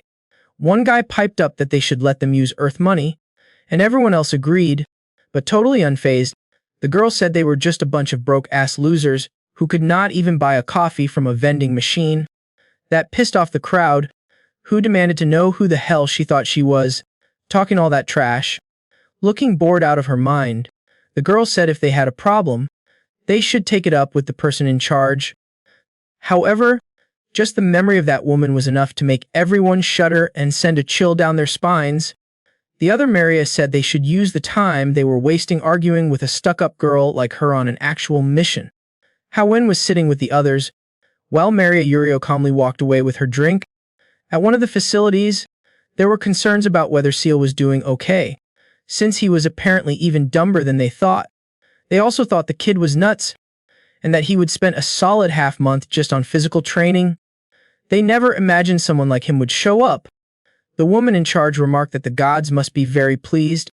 Then, the rep from Area 2 asked if it was time to spill the beans. She then asked if they were talking about the deadline. The blonde girl said the neutral zone was a total mess, and she could not even imagine how the survivors would freak out if they knew the real deadline. But the chief said she was worrying about a bunch of crap, and that they could just say they felt sorry for them, so they extended it. Then she asked what she thought would happen if she told them the deadline was 3 months. In her opinion, they would just slack off, meaning they would only rack up 30 points a day, and that would not be a pretty sight. She said even the most useless smuck could clear the normal difficulty in time, and if they keep growing steadily, the talented ones will start clearing harder missions. To her, with this tight deadline, they are actually taking the mission seriously. But still, they will be hitting their limits soon enough. The chief recalled how she used to clear missions like a total maniac, and revealed that if she would trained as hard as him when she first got here, she would be twice as strong. Hearing that, the representative said she agreed. The chief then told her to go ahead and help the guy if she wanted, and the woman tried to argue, but the leader said she knew he's recommended by Ems, Foxy. Apparently, though, she would heard something pretty interesting. Jusil just kept on running, not even counting how many laps he would done. But it did not matter, 'cause he planned to keep running until he physically could not anymore. He wondered if he should take a quick break, but figured he could get back to running if he just walked slowly to catch his breath. In the end, there was no point wasting time thinking about it since no one was there to judge him. And besides, he was still wondering if coming here was a good idea in the first place. The kid was exhausted and figured if he was having thoughts like these, it was because the run was starting to get really tough. He thought he was pathetic, which was why Sam would dump him and why his family had turned their backs on him. The kid just screamed. That momentary distraction made him miss a step. He lost his balance and face planted on the ground. The kid was down for the count, but he forced himself back up because he had to keep going. A sharp pain shot through his stomach like a swift punch to the gut, and as a result, he ended up puking his guts out. Jusil was sweating buckets. He was totally wiped from all the effort. Even so, he successfully cleared a basic mission, earning 10 survival points. The personality trait lack of determination was removed, and his stamina level went up from low to low-mid. A light enveloped Jusil, and he was teleported. He was back at the neutral zone's headquarters. The young man noticed someone standing in front of him. The person was holding a glass of water, and then offered it to him. It was the female guide he would met on his first day. Just what he needed. He took the cup and thanked her. Wasting no time, Jusil desperately chugged it down. But then the woman said that'll be 10 points. She said she never thought she would say this as a guide, but told him he needed to cut back on his training. And he asked why on earth he would do that. To his surprise, she said that from what she would seen, His training routine was way beyond what his body could handle. She advised him to get some rest, and that the more his body recovered its stamina naturally, the faster his recovery rate would be. The woman also said he should eat regularly at a place she recommended, getting more nutritious food to help him recover. Besides thinking the place must be crazy expensive, he figured it would cut into his training time. But she said that with such a short deadline. Eating is a form of training too. The idea is to maximize efficiency. Another tip she gave was to try other training methods, and she offered to help him with that. Seal got curious about why she was doing all this and wondered if it had something to do with the golden seal. The woman then remembered the chat she would had with the chief. She said he might not have any connection to Sin Yong, but the blonde reminded her that it was Hannah Kim who recommended him. The chief confirmed that Ms.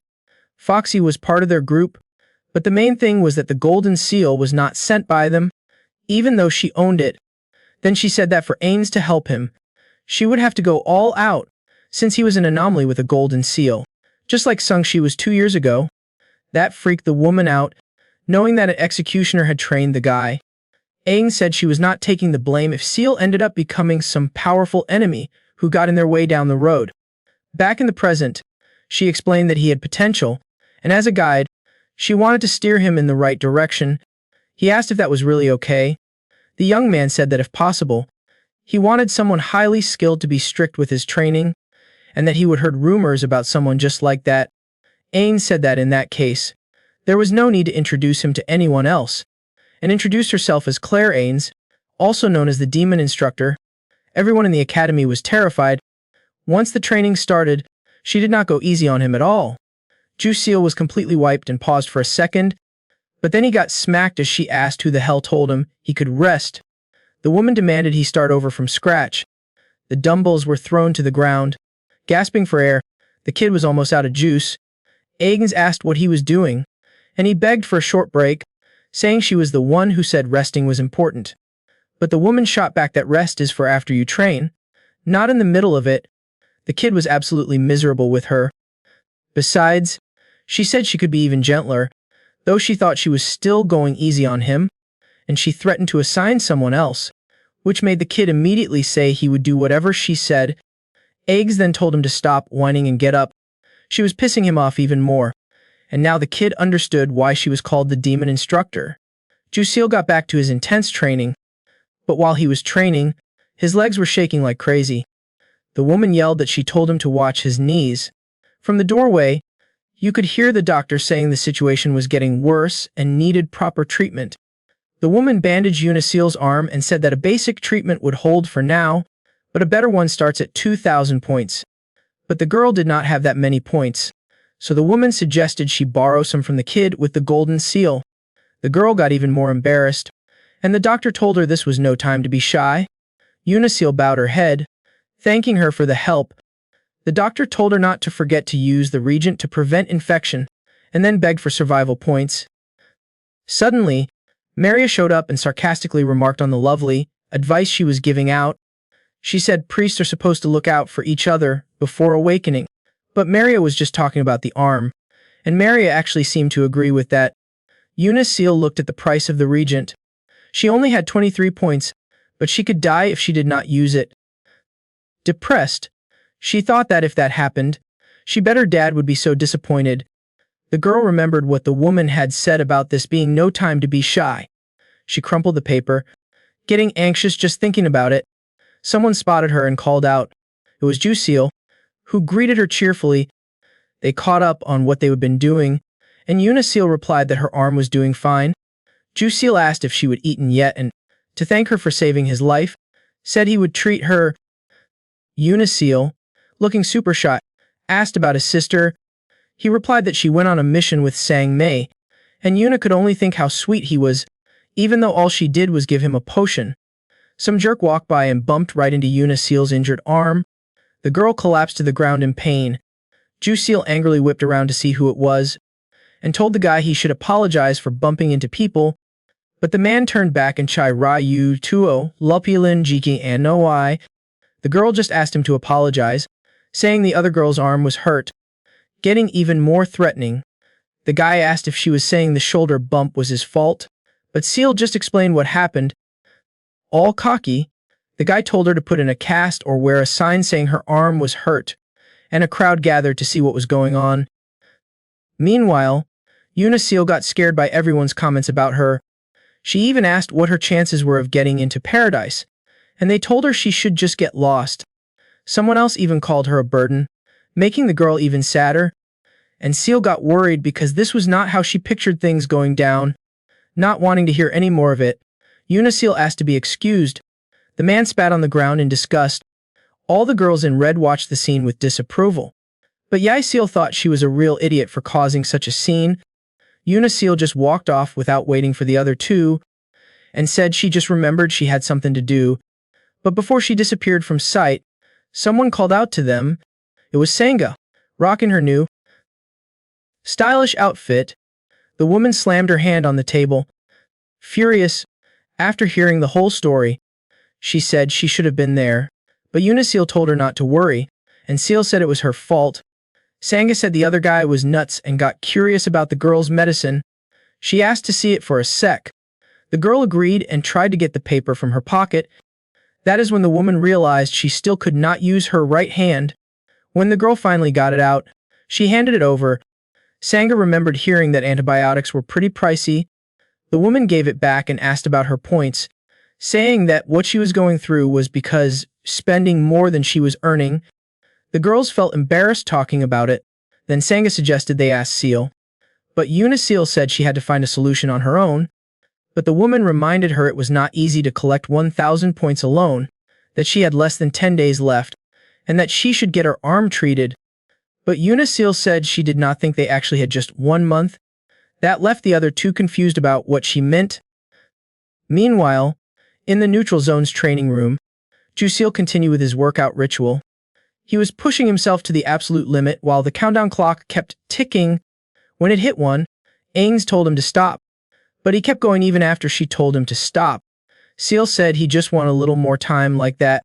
He wanted to challenge himself beyond his limits, which did not last long, and he collapsed, exhausted, on the mat. Ains said she admired his willpower, but overdoing it would just harm his body. And besides, it would suck if he got injured.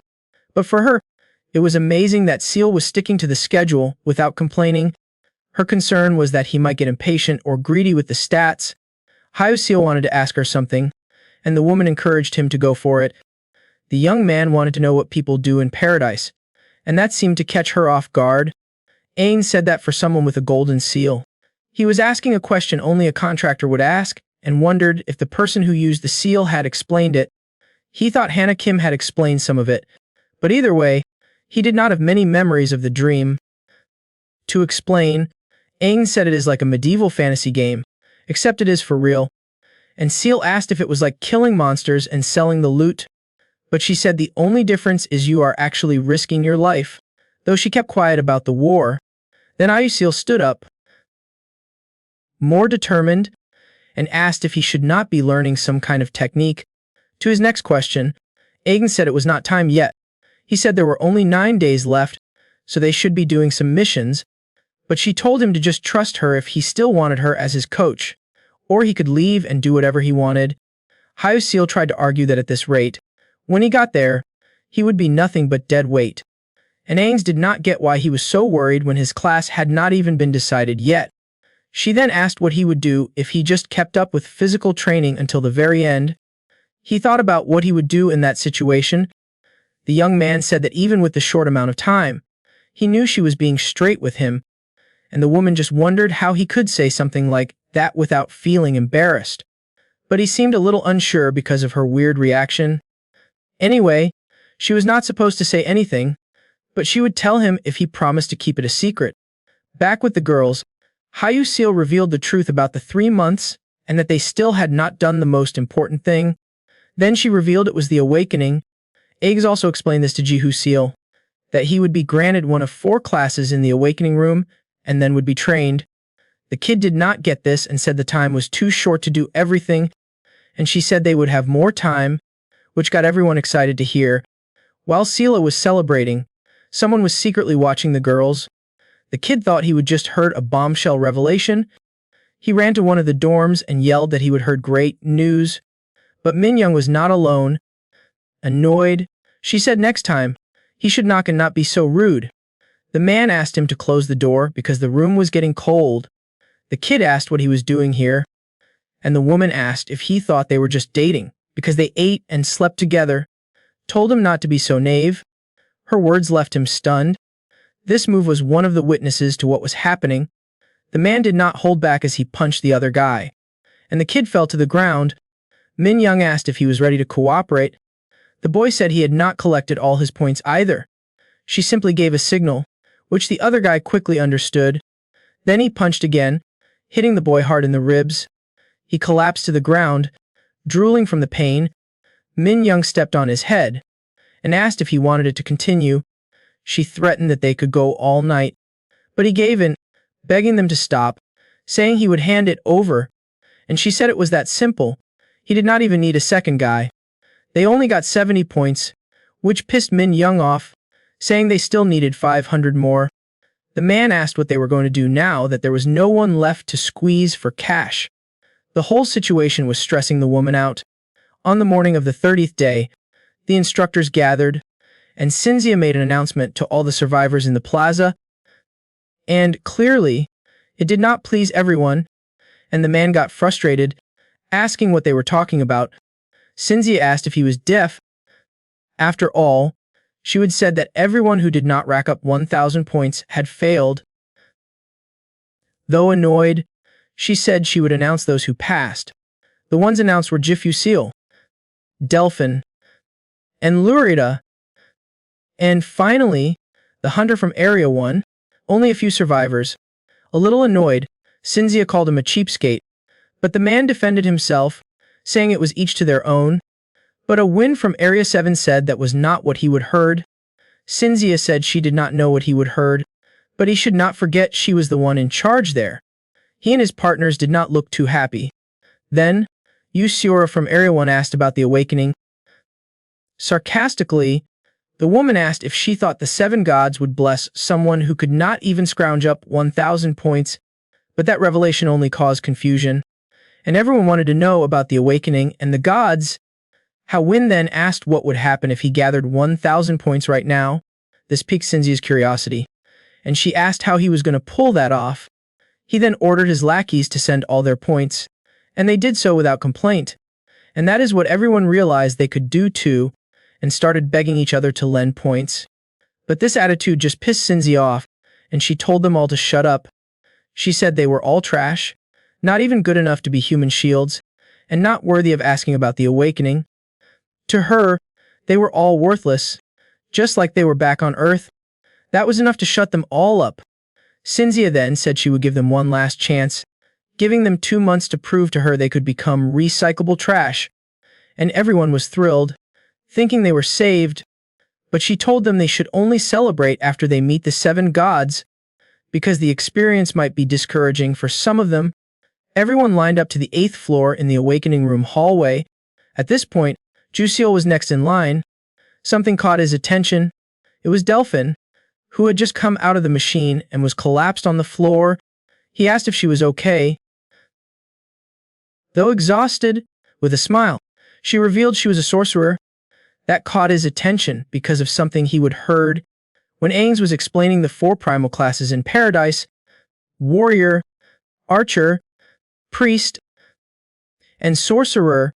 Warrior was the most common, followed by archer, and the priest class was rare enough to be considered valuable. In his memory, he would ask about sorcerers. She would said that with the number of people participating at this stage, it was possible they would show up, as it was the rarest class, and classes were decided by the gods. Anyway, it was his turn. Jusiel looked around curiously. He entered a very different room with an eye symbol on the door. Everything was completely white in every direction, until he was blindsided by a strange anomaly. It was so strong it lifted him clean off the ground, as if the direction of the wind had been reversed. Jusiel was in a place where space and time were different, and a strange voice announced that the awakening would now begin. A ball of energy moved towards his stomach. The voices of the gods chatted away, surprised by the amount of mana he had, as well as his innate ability. They talked about how he once lost his ability, and that it had drained his mana, but nothing could be done since he did not know. At least the gods agreed to make him a sorcerer, even though the kid was resisting in his thoughts. That was not what he wanted, and they understood he wanted to be a warrior, and they thought maybe being a sorcerer was not actually the best option. The gods could not reach an agreement and held a vote on who he should be, which ended in a tie. However, Gluttony had not said anything yet. Seal managed to get a faint perception of the god, even if it was just a glowing silhouette. It seemed to be approaching, closer and closer to him. The young man left the room just like Dolphin had, and immediately Eggs asked what his class was, though the kid was still panting from the experience he would had. To celebrate, they raised their glasses. At least part of the Area 1 group was reunited. Sang Mai and the gods said that Sang-a was on cloud 9, and she replied that he should be careful with what he said to a priestess. Seal noticed that Seal did not seem too happy, so he said that the archer class was awesome too. She said she was not the one worried.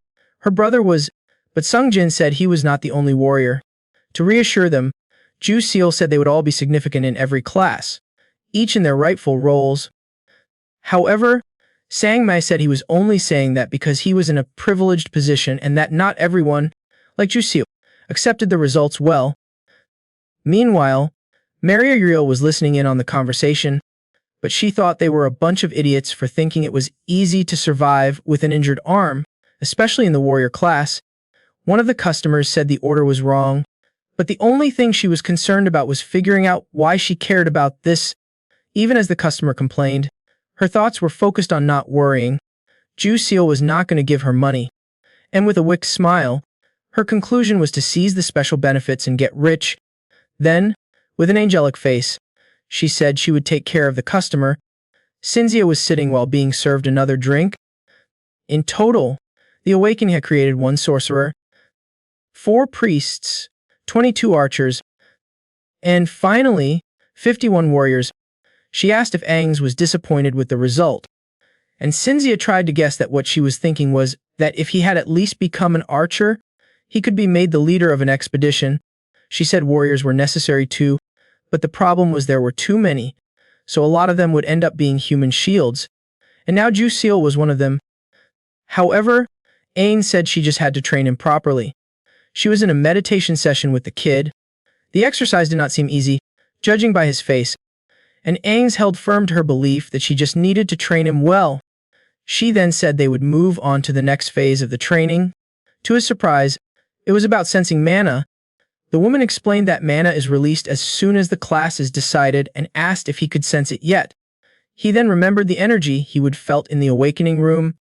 She said it was time to train his class in mana. Suddenly, he stood up and Eggs asked why. Seal explained that they had told him he could buy that stuff in the store, but he just got smacked on the head. She said that although it is a huge help, there comes a time when someone who does not train won't be able to reach a certain level. Mana would be sensed once he tore a mission ticket and was transported to the selected area, and she would help him throughout a week. As a piece of advice, she told him to try to remember what he would felt in the awakening room and said he had 1 week to do it. The kid just looked confused, but he tried to do what she would told him. He was hit by a brilliant flash of white light. Something very strange was happening. Seal felt like he was in another place. He tried to figure out if what he was feeling was mana. To him, it was as hard to breathe as being in a sauna. A weird energy struck him. Then his body was engulfed in a brilliant light. Just like that, he was back after successfully completing a basic mission. And Aang was pretty surprised, asking how that even happened. Even he did not get it and asked if he really cleared it as soon as he entered, especially since even the message window only appeared afterwards. The woman asked him to try to make the mana circulate, but he did not understand how he was supposed to do that. However, he felt that same exact sensation again. The energy then coursed through the rest of his body. For Seal, it was like meeting up with a childhood friend again, and just like that, the mana application skill was created. That is when Aang realized he would actually turn down the sorcerer class. He explained that it was because he wanted to use a spear. The two of them were standing in front of the mission board, and the young man picked out a mission. To Aang, he would pick out a mission that was crucial for him to learn the fundamentals of spearmanship. But some dude just simply agreed with him. Ju Seal then tore up the mission ticket, and before Agnes's very eyes, he was teleported away. Seal had so much mana that the gods basically offered him the sorcerer class on a silver platter, but he insisted on being a warrior. Just like Sung Si Yun, the young man was now standing in a wide-open field. He gripped his new spear. Ju Seal held the spear tightly, trying to get a feel for it. To him, this was the feeling he had been searching for all this time. He practiced thrusting with the weapon, though he did not use any of his mana. The kid remembered Agnes explaining that without the proper stance, he would not be able to counter-attack. He had to repeat it 1,250 times. It was the same kind of training session he would done using the 8x effect of competence for 10,000 reps, and for the entire allotted time, he kept up the training, sticking to what Agnes had told him about repetition. He landed the final blow on the wooden dummy. The basic spear thrust class skill was created, and his innate ability reacted to it. In the restroom, one of the stalls was occupied. Yuna Seal was eating a cookie with her only good arm. She ate very carefully, as if trying to make it last. Someone knocked on the stall door. Since no one answered, the girl apologized, thinking she had the wrong stall. But just as she was about to leave, Seal stopped her. Yuna Seal opened the stall door. Seal had placed down a hamburger and 2 glasses of hot milk. While she ate, Yuna Seal looked absolutely starving, and that did not escape the other girl's notice. Seal asked about her arm. The girl then replied that it was done for. Once again, Seal suggested asking Jehu for help, reminding her they needed to train their classes. But in her condition, she probably could not. But Yoon Seal Ra said she could not keep depending on him. Seal was still worried about the dangers out there, and even told her about a college student from Area 1 who got off during a mission. That took the other girl by surprise. Worried, Seal asked her Unnie not to leave her side. She said that Yoon Seal Ray was her savior and asked for permission to repay the favor. That gesture left the girl deeply moved. Ju Seal chose one of the missions on the bulletin board. He picked one and took it. This surprised the others, who noticed he was only doing basic jobs. Some defended him, saying it was a smart idea since he kept racking up points, while the rest of them were risking their necks to finish missions. 2 of them said at the same time that they were jealous. Meanwhile, Seal wondered if he was not going to do any real missions until the deadline, and though he trusted Ains, he still wanted to see results. His spear training continued. He was getting faster with the spear, and his thoughts were still focused on them, wondering if he was strong enough to beat them with his current skill set. The young man collapsed on the ground, completely exhausted, and thought it had been a while since he last got a haircut, especially back when he did not even have money for a bowl of ramen because of his gambling debts. Anyway, he decided to trust Ains, figuring that sometimes it is better to take things slow. Once he finished his mission, he was teleported back, and the kid felt lonely, since there was no one else around doing missions. However, he was not totally alone, because Yoon Seal Ra was watching him. She had a sad look on her face and seemed to be working up the courage to approach him. But someone showed up, calling her a cripple. The woman stepped out of the shadows, accusing the girl of trying to use her body for favors, since there was nothing else she could offer in her condition. Yoon Seal Ra said she would never done anything like that before. Then the woman gripped her injured arm. She told the girl to stop making excuses and asked if she was hoping to replace the idiot who died recently. The girl was terrified and shocked by that bombshell, and Min Young said he was being sustained. Letting go of her arm, the woman wished her luck, implying that maybe he would prefer a cripple. The news was a complete shock to the girl, who fought back tears that were about to fall. She ran off, unable to accept what might be the truth. Meanwhile, Ains was walking through the halls and finally found Ju Seal, whom she had been looking for everywhere, and she understood why he would disappeared. He just went and got a fresh haircut. Ju Seal admitted it took a little while, but the woman said she understood, and believed he had trained enough, putting up with it all without cutting any corners. Hopefully, he asked what that meant. Agen said he was going to start doing missions. In a forest, Ju Seal gripped his spear tight. He took another dose of mastery stimulant, tossing the empty vial on the ground. From the bushes, a pair of red eyes was watching him. On guard, he drew his spear, ready for whatever was coming next. 2 huge, shaggy beasts appeared. They communicated with each other. Then they each moved to a different side, flanking Jusil. The boy wondered if he should wait, but if he did, they might split up and attack him from the front and back. In that case, the best option was obvious. He charged at one of the beasts, thrusting his spear. His best move was to be proactive. Other survivors commented that he was hogging all the easy missions, but someone else countered, saying he was clearing the hard ones like a madman. Delphin came over and noticed the crowd. That made her curious about what was going on. Meanwhile, Jusil was becoming unstoppable and was already looking for more missions. He was startled by Delphin's voice, who said that sooner or later, he was going to need a team. She explained that it would be impossible to handle the high-level missions alone, and even if he was not in the mood, he would need teamwork experience. Jusil knew she was not wrong, since even though they were tough, those missions rewarded a sweet 10,000 points. But he said he had something he needed to take care of himself, and without waiting, he ripped the paper, ignoring the girl once again. Delphine figured out where he was headed, teleported to his destination. Jusil grinned at the reunion. He was back where his nightmare began. The creatures were already charging at him. There was no escape, and retreating would not do any good. There was only one thing to do. This time, Jusil did not just stand there. He charged in, guns blazing. With his spear, he mowed down everything in his path. His weapon crackled with energy. More of them were easily defeated by him. The monster king let out a threatening roar, and with its giant axe, it charged forward. It came from behind while Jusil was busy with one of the smaller skeletons. He had been waiting for this day for so long. With fury in their eyes, the two opponents faced off. How long had Jusil waited for this moment? The blades of their weapons clashed, but Seal refused to lose and poured every ounce of his strength into it. His spear pierced the giant's skull, severing its upper body. Mission successful, earning a reward of 1,000 survival points, bringing his total to 85,280. But Jusil had gone from 128,780 points down to 38,780. He believed the cost was well worth it, since only a limited number of people could shop at the VIP store.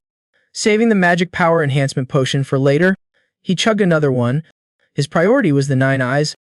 He dropped the empty bottle. Before long, his innate skill evolved, and the low-grade directional warning in black with an immediate escape warning was unlocked. To him, that was awesome, and he just needed one more bottle. Jusil realized someone was in his room. It was Hannah Kim, whom he had not seen in a while. The woman went on about how he had not read his mail, and so did not know he had the privilege of an assistant. But Seal just blew it off and wanted to know what she wanted. She came with a warning and a request for help, but believed he was doing fine and did not need any encouragement. Hannah Kim advised him to find teammates and suggested Delphin, who had the top executive of the trio. How Win wrapped around her finger, ignoring her for acting like his mom, picking out friends for him. Jusil told her to just say what she wanted. She then asked him to help Yoon Sira. She explained it was a request from her higher-ups. They wanted her to develop naturally in the neutral zone, but that was getting complicated due to her current situation. Cleverly, Seal said they were the ones who invited her. She and her boss would owe him one. The young man then asked what he would get out of it. Hannah quoted from the book of Matthew, "So in everything, do to others what you would have them do to you." That just confused him even more. She explained that in paradise terms, a debt will always be paid. It is all in the name of the golden rule. But as she left, she said the decision was his, and Seal just thought about dealing with his own lingering problem first. He looked at the potion vial. Everything around him started to spin. With one more gulp of the potion, his innate ability, the 9 eyes, evolved. Color yellow, the golden rule, was unlocked. He stumbled out of his room, dizzy, and the boy realized the crazy coincidence of this happening right after Hannah Kim talked about it. His doubt was about how to use the new evolution. He activated the 9 eyes. In the entire building, only one floor was shining like gold. The door looked like it had been busted open, and he felt uneasy knowing what was inside. He entered the room and realized the light was coming from a person. Getting closer, he got a better look and saw it was Yoon Seal. Her room was being heated by a furnace. Meanwhile, Maria Uriel was ordering the arm to be amputated, but Yoon Seal remembered they said she was an experienced healer, a level 4 priestess, and she said she could not reverse the necrosis. However, Aang said there was still hope.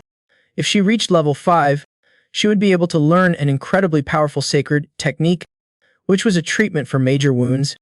This pissed off Maria, who screamed at her to shut up, while Seal hesitated, asking if she really was not level 4.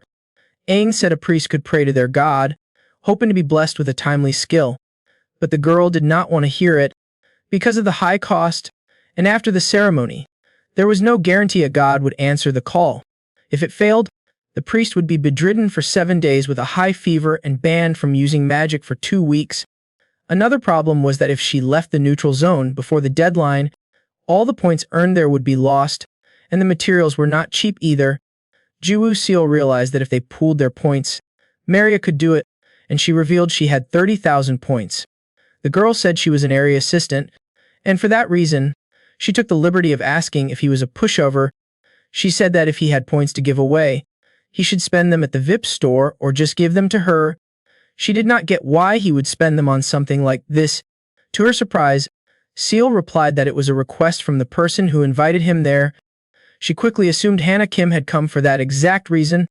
She sighed and could not help but curse out of lust. Then the girl suddenly mentioned 82,000 points, leaving everyone confused. She revealed that was the total cost of the materials for the ceremony. The only missions left were 10 hard ones, and for each one, she had 10 tries. Delphine looked at the bulletin board and thought that only top-tier players could handle those. Someone asked if she had time for coffee, but without looking, the girl brushed them off, thinking it was someone looking to scout people. However, she noticed something and turned around. Ju Seal was the one who had invited her. He then said he wanted to join her team. The group was reunited, and Awin was shocked to learn the cost was 82,000 points. At least with Seal joining the group, the comments about his obsession with missions would stop, and as a bonus, he could help clear the difficult missions. Anyway, Hwin decided he wanted him on the team, and said he would help him with the 82,000 points. Thong Che thought they were getting in way over their heads, and that it would be smarter to take another talented warrior for the team, but Delphin defended him, saying he was good enough to clear missions by himself. Still, the man did not see any guarantee in him. Then, Lurita suggested Seal prove what he could do, saying he was the seeing is believing type. In that case, Ju Seal said it was time to go and prove his worth. The siblings lamented what was happening, feeling guilty for putting Seal in this situation. While Seal was panicking, not knowing how to get that many points, the door was thrown open violently. The siblings jumped when they saw who it was. Mariel arrived cheerfully, accompanied by some people, saying she was here to perform the ritual. Meanwhile, the others waited outside the room. Sungjin was talking to Ju Seal. The kid was curious how he had earned nearly 80,000 points in a single day. Hwin, smoking to relieve stress, asked what he was talking about. The man said they had only earned about 40,000 points. The room was so bright that a golden light shone through the cracks in the door, and it left everyone stunned. They wanted to understand what was going on inside the room. The door finally opened. Mariel stumbled out, completely spent, and had to be propped up by the other priests. Looking totally wrecked and exhausted, she told Seal not to forget that he owed her big time now, and that he would better remember the golden rule. As Ju Seal watched her leave, everyone's jaws were on the floor, staring at the door. It was Yoon Seal Ray. Completely healed, Seal ran over to the girl, overjoyed to see her healthy. Yoon Seal Ray then looked over at Ju Seal. The young man just gave her a simple nod. That was all she needed, and she nodded back gratefully. Watching the emotional scene unfold, Hwin asked, "Is that love in the air or what?" With Seal added to Delphin's team, every mission they took on got completely crushed. Seal paid back the points he would borrowed in just 2 days, and as a favor, Seal and Sung Jin started training with a certain instructor. Showing zero mercy, Agnes told them to save their whining for break time, and ordered them to start over from scratch. The trio all agreed the woman was the devil incarnate. With only 1 day left until the neutral zone's deadline, another team mission was in the bag. Only one remained, the impossible mission. Lurita said doing it was nuts, and how Wen agreed to sit this one out, not wanting to mix up bravery with stupidity. While the girl sure as hell was not about to lose her VIP store coupon, Jusil just smiled, taking in the scene. Then, the moment came, and they wondered if it was time to disband the group. In room number 1, the trio was gathered while Seal was taking inventory of his stuff, which included 3 orbs and a feather pen called the Flow of Consciousness. Among his belongings, he found a long-forgotten scroll. It was the one he would received back at the assembly hall. Seal said it was a waste that he had not used it yet, but he insisted it would come in handy someday. Then, Sung Jin shared a rumor that with the end of the neutral zone, all the special perk items would disappear, and they would also have to give back their cell phones. Ju Seal grumbled and wondered if the activated magic was at least random.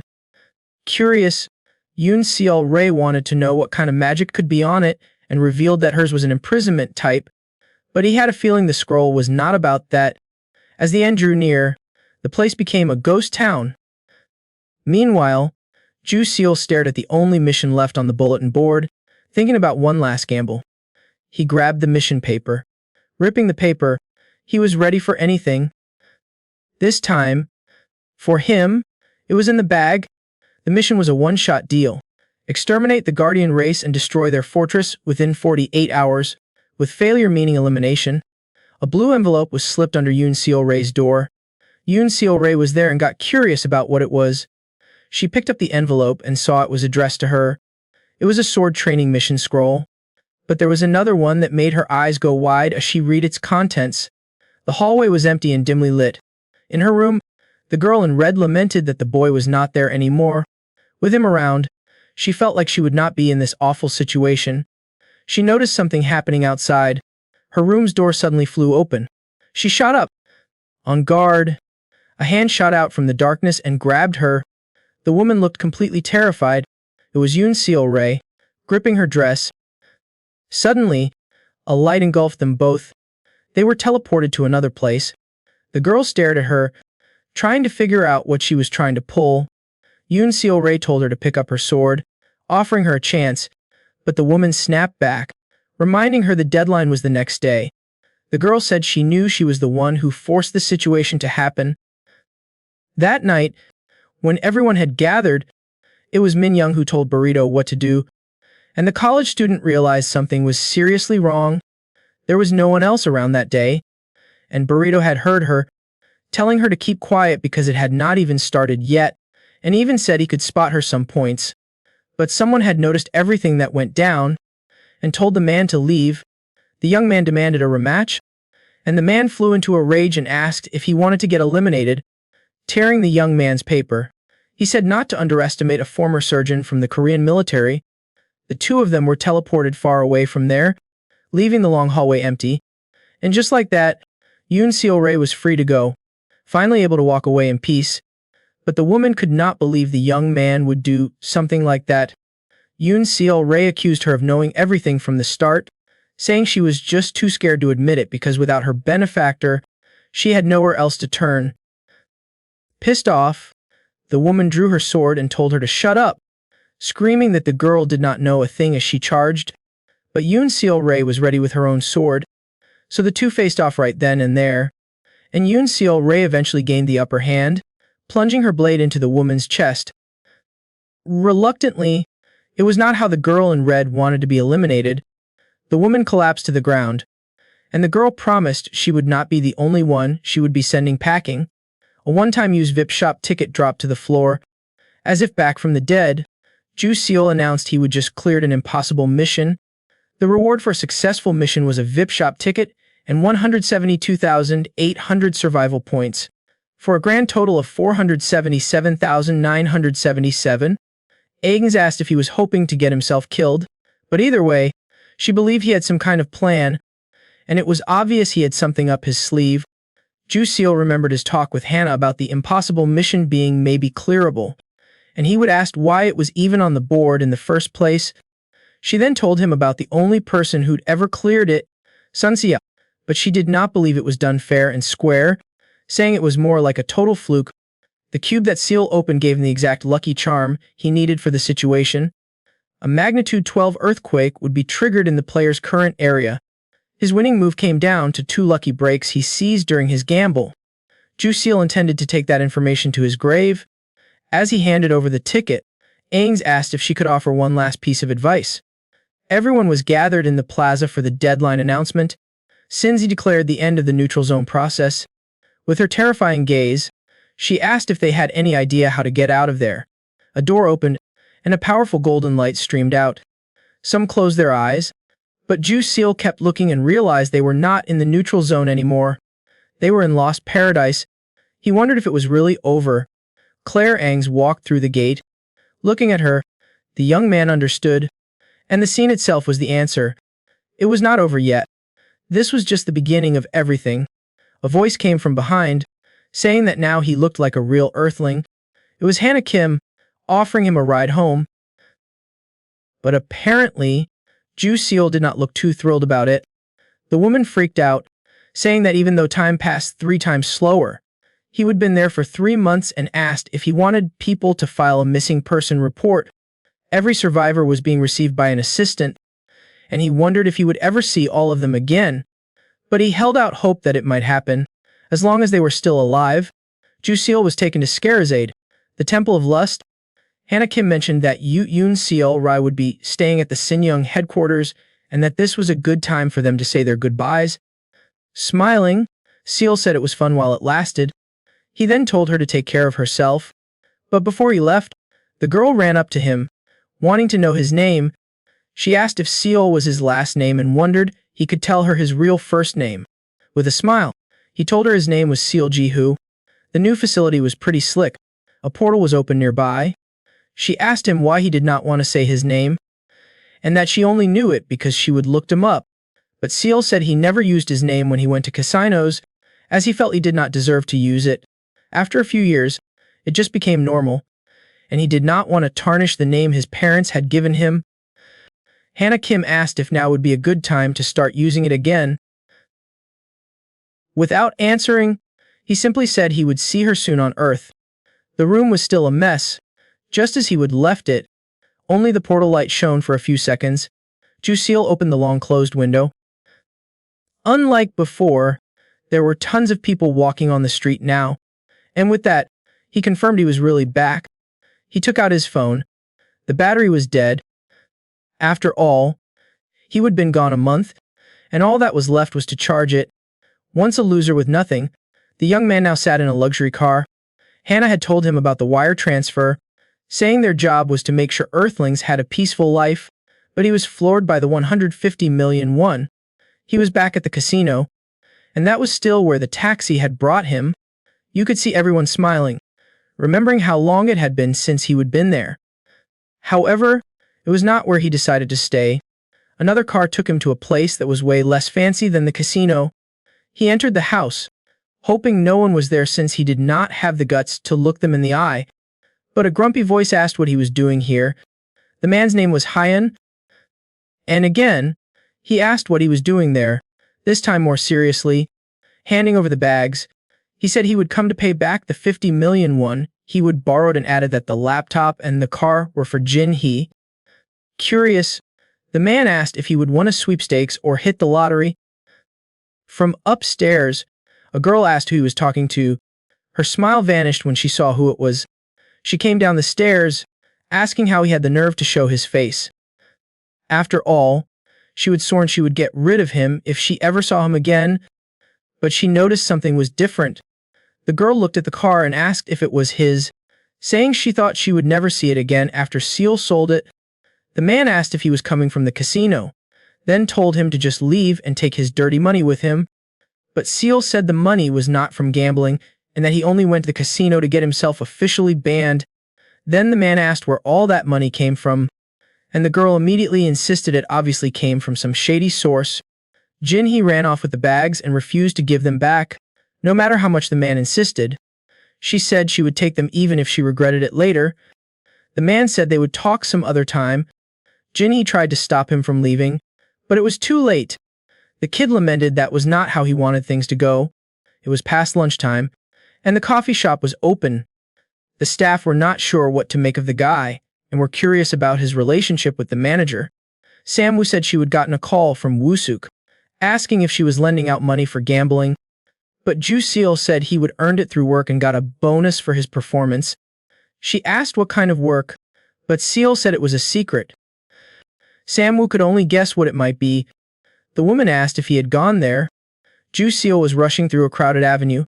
He heard people saying they would gone abroad and then came back. A chat with his ex, where she asked about organ traffickers, which threw him off. Confused by the question, she asked how he would earn such a huge amount of money in just a month. Being compared to that kind of person was not pleasant, especially coming from her. Hannah Kim was waiting for him. The young man did not look as well as he did before. He then collapsed on her shoulder, which caught her completely off guard. In desperation, Ju Seal begged to go back. A cart was carrying some people. One of them asked how long until they got to Haramar, and the man said if he would known things would end up like this, he would have waited for a girl to get on board. The knight asked if he agreed, but Alex said an all-guys trip was not so bad. Since the journey was going to take a while, the man introduced himself as Priest Alex, level 3, and the other guy was Hugo, level 4 barbarian warrior. He said the spear looked cool and must be at least level 2. The man in front said he was a level 1 warrior. And this knight was Jihu Seal, a planet where monsters and magic exist, the lost paradise. The reason the 7 gods gave Earthlings power was a simple ideal. They had to fight the parasite queen that invaded paradise, but there was something the gods had not anticipated. The professor talked about the lost tome in the forest from an era when magical engineering was at its peak. He could only think about how much treasure was inside that tome. Meanwhile, the rest of the group followed in silence. What the gods did not anticipate was that humans were incredibly petty. 7 days ago in Haramark, the sign outside made it clear this was a very happy place, especially with the food and drinks. The man announced he was looking for volunteers for an escort mission. He explained that Carp Diem and the team would be in charge of the escort, but they hoped to get more people to join them. He grabbed their attention by saying it was a request from the royal family with a hefty reward. One of the knights asked where they were headed, and he said it was the Delphinian forest. There was dead silence for a moment. Then they all started laughing like they would heard the funniest joke ever. The man said he should have expected that the moment he mentioned Carp Diem was coming too, and the other one told him to save the jokes for Earth. Very seriously, Samuel asked if he looked like he was joking. That was enough to shut everyone up. The man told them not to go there, and that even the great priestess Rebecca had barely made it out alive. Another one said that besides, there was not much to gain from it. The risk was not worth it, even with the royal family's reward. But something caught everyone's attention, and it really pissed Samuel off. They were looking at the hooded man sitting near the counter. One of the men told him to pay attention to what Samuel was saying, but the man simply moved to eat another piece of meat. Some commented that they would never seen him around, and he probably came from Shara Aid. That is a place where even a level 2 person can get taken down for acting arrogant. The man stood up, saying there is a saying that even dogs deserve to be left alone when they are eating, but this was not the case. The redhead asked what he would just said. Pulling back his hood, he said he was level 1 and that his name was Seal, though he hid his full name. For some reason, he had everyone stunned, but the warriors commented that he had to be level 2 because of the magic spear, something a rookie would not normally have, while others simply observed.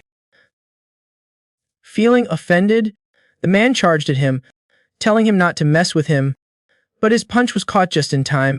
Ju Seal kept a firm grip on him, and the man realized just how strong he was. Pissed off, he channeled mana through his body. However, it did not have the desired effect. The warrior was pretty tough, but he was feeling a bit of the man's pressure, and started circulating his own mana through his body. That is when the man realized he would lied about his level. Ju Seal was not even going all out, while the other man lay on the ground. Exhausted, he said this whole thing had ruined his appetite, and asked what he was going to do about it. The bartender who'd been watching the little squabble remembered he would already eaten at least 3 plates. The argument annoyed everyone, and they accused the man of lying about his level just to catch the other guy off guard. Dodging a blow, he just observed. The red-haired man drew his sword, as did everyone else who was betting on his downfall. The man observed the tricky situation the rookie had gotten himself into, But no team would recruit him if he backed down now. Someone asked what was going on in there, wondering if a fight had broken out. They entered the tavern, and the door slammed shut behind them with a loud bang. Hugo and Alex greeted Seal. The kid greeted the two of them back. Samuel asked if they knew each other, and Alex explained they had come together from Zura. Not understanding why everyone had their swords drawn on him, Hugo asked what was going on. Clearly not happy, he asked when Haramark started picking fights with a level 1 rookie. But the man said he was not level 1 and that he had been tricked too, only for Alex to confirm that he was, in fact, level 1, and that he had checked his stat window himself. But the man disagreed, saying Seal had beaten him in terms of mana flow. He said Cinzia had told him an interesting story, that among the March graduates, an anomaly had appeared, that he only did basic training for 2 months, and in the 3rd month, he took on his first real mission. Then a day later, he picked an impossible ranked mission and cleared it all by himself, and he had graduated at the top of the March graduating class, a gold seal. The knight said he was an anomaly, just like Sung Shan. Then they called for Jibu Seal. He told the young man to make himself at home and said he owed them one. Coffee was brewing. The man took care of it while Seal and Hugo sat down. He thanked him for the help earlier. That made Hugo laugh as he remembered how they would once challenged Carp Diem, and Haramark said that was like saying you are going to log out of paradise. The man said the place had a bad rep, but it was just a bunch of people who thought they could do whatever they wanted, and Hugo said there were worse places. Someone rushed down the stairs. The woman asked when they had arrived. Seal seemed a little intimidated by her presence, just as the woman seemed surprised to see him there. But then Hugo started yelling that he would told her to dry herself off properly and that she was getting the floor all wet, and she said she would dry it later. Anyway, that was not what was important to her right now. Heading over to Seal, she asked what this was, acted like it was no big deal, and the man said he was a guest, which she found strange at that hour of the night. Throwing herself onto the couch, she said she would never seen him before, but he replied she would be seeing him often. They introduced Cho Hong, the team's gem, a level 4 divine champion, but she insisted he was smiling, which annoyed her. As mentioned earlier, Hugo was a level 4 barbarian warrior and the team's bald guy, which he said was very stylish. And finally, he introduced himself as a level 5 archer and the team leader. This was Haramark's Carp Dime, but Seal thought his 9 eyes had be broken for seeing yellow. Hugo said their motto was to do whatever they felt like, and that happiness came first. Meanwhile, Cho Hong asked if they were seriously thinking about bringing Seal onto the team. Excited, the man asked him to join and promised to take good care of him. But Seal, laughing awkwardly, said it was a bit sudden. The man explained that Seal would be playing the part of Pak Newell in the mission, and since it was his first expedition, he was taking him along to show him how things work, and that a promising talent like him would be put to good use on the team. Even though he thought they were like 3 stooges, Seal understood that the color yellow might show a correlation, but he did not necessarily have to join their team. Cho Hong asked if all of this was just him saying Seal was basically just a rookie. He stated his name when asked, but she kept poking at his smile, saying he did not know how scary Haramark was, and asked if he wanted a taste of what she could do. When he asked how to taste it, Cho Hong wanted to know what his deal was with having so much confidence. Meanwhile, he was drooling into his glass, saying it was not coffee and tasted like medicine. Hugo asked what the Alpha Plus was in the mission, something they could win even if it was not a top priority. He explained that it was the same as Samuel's team, and that this was not a simple escort mission, revealing that they were going deep, right into the heart of the forest. The man said that a method to clear the Delphinian forest had been discovered. Early in the morning, they prepared to depart. The leaders of Carp Dime and Samuel's group reunited. The old man greeted them. It had been a long time since they had last seen the professor, and he quickly went to greet the pretty girls, still acting the same as always. The old man did not miss a beat, telling Cho Hong she was still a beauty, and she threatened to shorten the pervy old geezer's lifespan even more. Seal asked about the old guy, and Hugo explained that Professor Ian is a level 4 alchemist, a royal mage from Haramark, and a pretty big deal in paradise. Samuel soon told everyone to get ready. Everyone waited for what lay ahead. The man then declared it was time to move out. The group split up between the two carriages that would transport them, and Ju Seal could only think that this was going to be his first ever expedition. The young man still could not shake what he would heard, having the golden seal, top of his class, yet still an anomaly. He wondered what it was all for since, in the end, a level 1 warrior was just good for carrying stuff. Ju Seal figured maybe he should have gotten in touch with Sin Young, but then there would not be that golden backlighting. The team kept moving along the road, until Samuel signaled for everyone to halt. There was a cave eton at their 3 of the clock, and 10 more at their 10 of the clock from their current position. All troops geared up for battle. The presence of giant creatures could already be felt, and Samuel warned that they were coming. Giant headless beasts started to appear, all of them ferocious, and the signal to charge was given, kicking off the clash. Ju Seal's eyes were sharp, his spear at the ready for any attack, but Cho Hong asked why the pack mule was even trying to fight and told him to get back and just watch. Samuel led the charge, flinging his weapon at them. The shurikens were crazy fast, and made clean, precise cuts in every monster they hit. His actions only made the monsters angrier. They started roaring and charging forward, but arrows were already flying at them, and hit them square in the eye. The team's archer smiled, proud of his accuracy. Meanwhile, another warrior stepped up. The man used his shield to knock down the etons like bowling pins, and advanced through the creatures. Stuck on his shield, he drew the monsters' attention so they would come at him. Some of the etons were affected by the sound, but they did not even have time to react without a head. Hugo delivered a massive blow with his axe. The man grinned at his victory over them. The forest was pretty quiet, until suddenly, more movement was heard from within. Out of nowhere, Ju Seal figured it had to be an ambush. In any case, more ferocious etons appeared, but most of them were incinerated by a flaming arrow shot by the leader of Carp Dime. Cho Hong praised Dylan, and the man told her he would leave the cleanup to her. And smiling, the woman went to do her part. A few of the remaining etons were still dazed from the blow, but soon, the woman's heavy weapon put one of them out of its misery. She was smiling just from looking at what she would done. Then she finished off the rest of the etons. Impressed, Seal realized just how high level these guys were. Anne, who was watching, commented to the young man about how amazing Cho Hong was, and she wasted no time telling the dirty old man not to say her name with that filthy mouth of his. Hugo then told her to be more respectful to her master, but she told him to leave her alone. Did you see? They acted like a family. His smile did not escape Anne's notice, who remarked that he could even manage a simple smile. The professor realized they had not been properly introduced, so the two exchanged names. The digging went on during the expedition. Hugo was cheerful and called Seal over. The young man did so, and he did not go unnoticed by Samuel. The man saw that the other pack mules were totally exhausted. Annoyed, he asked if they were going to leave everything to Seal, and the woman said the natives were always lazy. They said they were tired, and even with the expansion and weight reduction spells, it was too much for them since they were not blessed by the gods. But that did not sit right with Samuel. Despite that, Seal said he did not mind carrying it. The man asked if it was not too heavy, telling him not to overdo it since they were about to climb a hill. But Seal saw it as training. Samuel agreed since it was not a problem for him.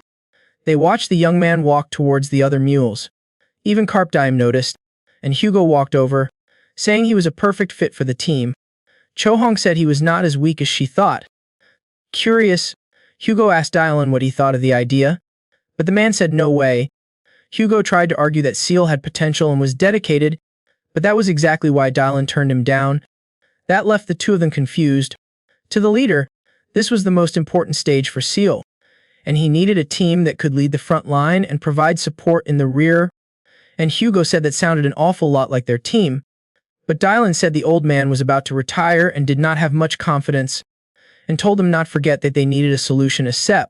Hugo tried to get Cho Hong's help, who just seemed to ignore him, but she said Dylan was the current leader, handpicked by the old man himself. She said there was no reason to argue. Even when Hugo asked if she was really just going to let it go, the man wondered why she could act so mature at the right moments. Cho Hong walked among the mules, and did not miss the chance to glance at Ju Seal, but soon walked past without a word. It was near dusk, and the caravan was still on the move. Samuel spotted the Delphinian forest, After passing through it, it was possible to get anywhere. The Federation, or even to the parasites, pointing in one direction. Samuel said that meant this was the humans' southernmost territory, and Seal realized it was the border. He recalled a conversation where he was told he had to leave Scarazade because Sin Young had a huge influence in the area. Sin Young's victory in the civil war among the Earthlings and its current position of power were all thanks to Sung Sai-yun. Due to his sudden disappearance, the company had weakened, and with Seal's appearance, she believed everyone would want him. Seal asked if she was talking about the contract he had been offered, and the woman said yes. However, she reminded him that he would sign a contract with her, and asked what he thought went through their heads when they found out. She said that if a rival got Seal before them, it would make them nervous, and asked if he did not think they would try to destroy him before he reached a point of no return. Seal asked where he should go, and Kim suggested Haramark, a less dangerous area, although the risk of being eliminated was higher if he did not cross the border. Awkwardly, he smiled, thinking he would end up right at the border. In the end for him, it was easier to ask for forgiveness than permission. As it got close to nightfall, the caravan stopped and set up camp. Ian said the place was exactly as he would imagined, unaffected by a curse, but rather by magic, something very powerful and ancient. Cho Hong asked what they were supposed to do, since he would said there was a way to get it done, but he said of course there was. Curious, Ju Seal asked why it was called the Delphinian Forest. Ian found it surprising that a level 1 was asking that, and annoyed, Cho Hong told him to just get on with it. Those who enter the forest feel a strong urge to reject something, and no one knows what they will reject, which makes everything more dangerous. He wondered if it would be to reject the existence of an ally next to them, or the urge to reject their weapon in the middle of a battle, or even the urge to reject one's own existence. That everyone worried, and he told them not to fret about it. Ian said that if the plan failed, they would turn around and go home. To provoke him, Cho Hong asked if he was scared and told him not to worry. Nuna would protect him, but Seal just smiled. While the others went further away, he observed his surroundings. With his ability, he could not see any colors. Nearby, someone said that more people had shown up, which was very good. Something was urging them to get closer, so it could rip them to shreds while they were still alive. A new day dawned for the expedition. Each person had a potion, and Cho Hong asked if it would wash away the corruption of the mind. Ian replied that it worked to a certain extent and that the key factor was willpower. Each person drank their potion. The movements that would be exposed would be used as catalysts to activate the magic in the forest. Whether they liked it or not, the people around would be affected. Ian just asked them not to forget to stay calm. The caravan entered the forest, and Ju Seal found the place amazing, wondering if the Amazon rainforest was anything like this. Samuel was the first to realize something was off. Ahead, there was something on the ground that the knight thought was a person, but Samuel said no, and asked what Khan was doing there. Shocked, Hugo asked how Khan was there. The knight said he would gone looking for him before making the offer to the others. Pissed off, Samuel said he would refuse to come. He kicked the man's corpse for lying to him. The man tried to calm him down, saying it was not worth it now, since the guy was already dead. That did not help much, and Samuel raised his fist, which terrified the other man. He said there was no way he could calm down. He would never been so angry, but Alex just kept asking him to calm down. A black aura surrounded Samuel. However, someone attacked him from behind. That only made his anger worse. He turned to find out who it was. All this rage was now directed at Dylan. Until Ayan spoke, he used his staff to cast a spell. Stabilizing Samuel, a white light enveloped Samuel, and all the rage he felt seemed to dissipate. Ayan explained he would use a purification spell, and that he should be okay. Samuel apologized for what had happened. To him, it felt like everyone was trying to betray him. The professor said that in this case, he had rejected the trust of his allies. Seeing this outcome, the archer said the forest was truly dangerous. Dylan noticed there were 10 footprints going in, but only cans coming out. The woman recalled his team had 8 members, and the other 2 sets were probably from the pack mules. But the question was about the other guy. Hugo wanted to know what could kill a level 5 royal guard, and if there were any other survivors. Samuel was trying to come to his own conclusions. He noticed claw marks on the armor, no matter how many times he looked. Suddenly, a strange sound made everyone cover their ears. Seal wondered what that was, and if it was some kind of animal. He recognized the sound. A huge axe-wielding beast landed on the ground, making the earth tremble. With the head of a lion, it roared fiercely, making Anne yell that it was a liner. Terrified, everyone drew their weapons. A shot was fired at the monster. It exploded, throwing the monster backwards. The attack was from the gunman, Dylan. It was hard to tell what had happened because of the smoke, but as it cleared, they saw the attack had been blocked by the monster's weapon. Hugo recognized it as Gun's halberd. More liners approached, surrounding them. Despite the situation, Samuel asked if this was their migration season. He wondered why mountain-dwelling beasts would show up here. Dylan declared that he would take care of the ones in front. Hugo and Clara were assigned to the left flank, while Samuel and Grace took the right. And with that, Dylan ordered the attack. Each pair advanced to their assigned side. The giant lion-faced monster charged forward. That did not escape the notice of Carp Diam's leader, who once again shot at the monster. The liner stopped in its tracks and realized a part of its body was injured. Its attention turned to Dylan, the leader of Carp Diem. The monster roared and charged at him, but the man was faster, disappearing from its sight. Dylan shot more arrows at the creature, all of them aimed at the monster's back. However, it defended itself using its weapon as a shield, but a few still managed to pierce its arms and legs, and it roared in both pain and rage. Luckily, despite being a gunman, he excelled at close-range combat. His mid-air leaps were nimble, without any wasted movements. Dylan positioned himself behind the monster, and the creature realized this, growling at him. But the man was confident in this fight. It was obvious he was toying with his opponent. Two beasts attacked together with their weapons. Grace managed to block the attack with her shield. Two more appeared, surrounding her, but Samuel was alert and threw his shurikens, asking where they thought they were going.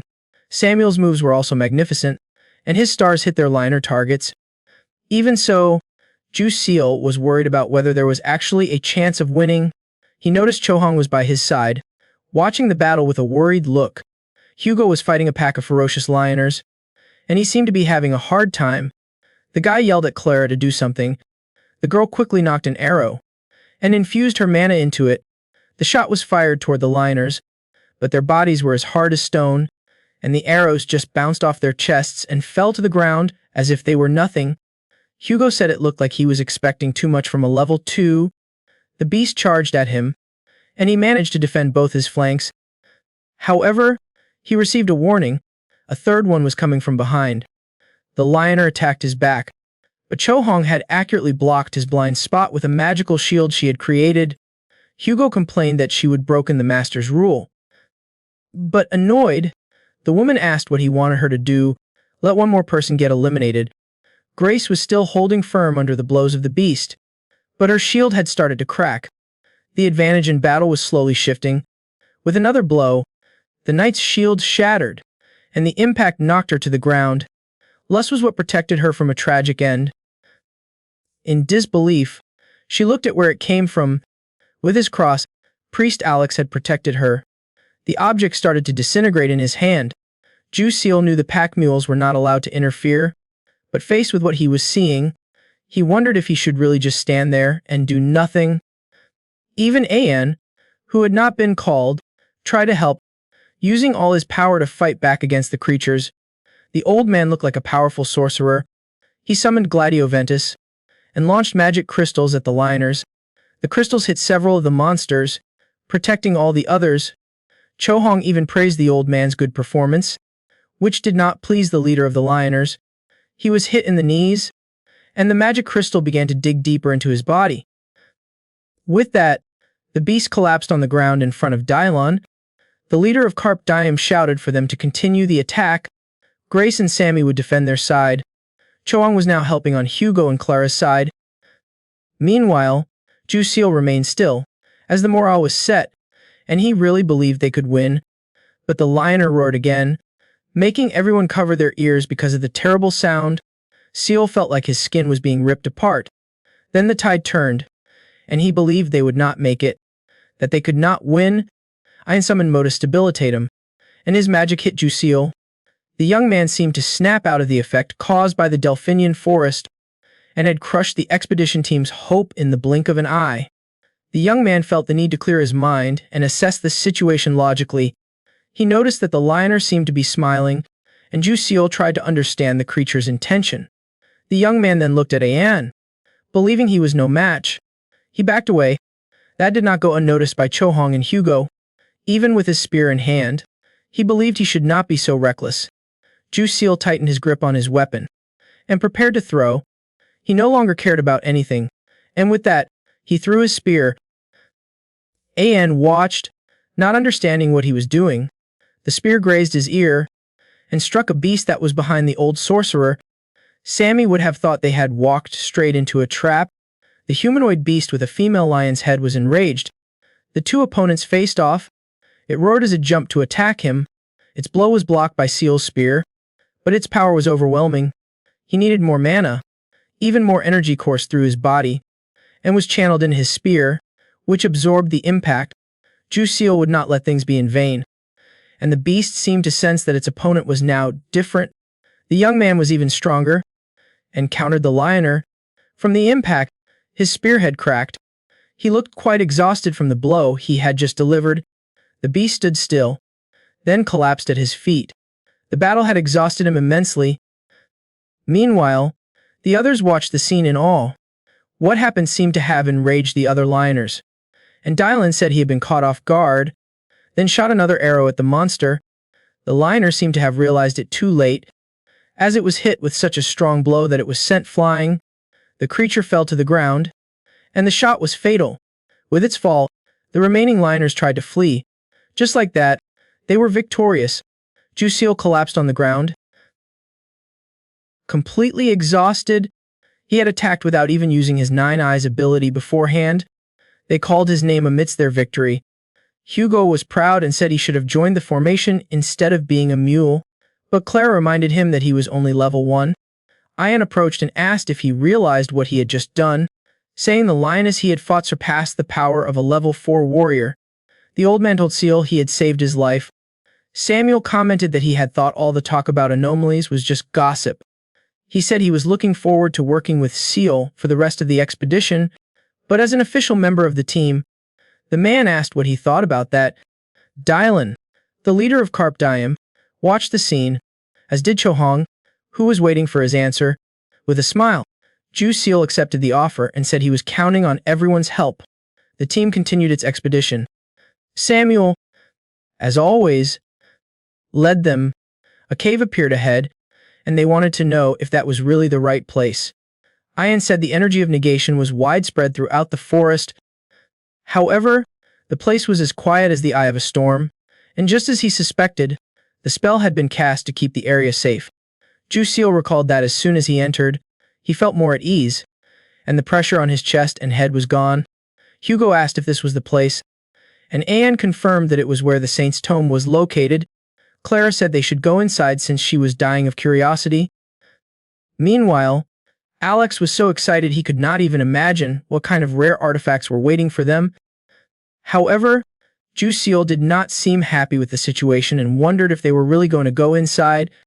Samuel said they needed to find the entrance first, and someone asked if they should really go inside. Jusiel was still nervous about the whole thing.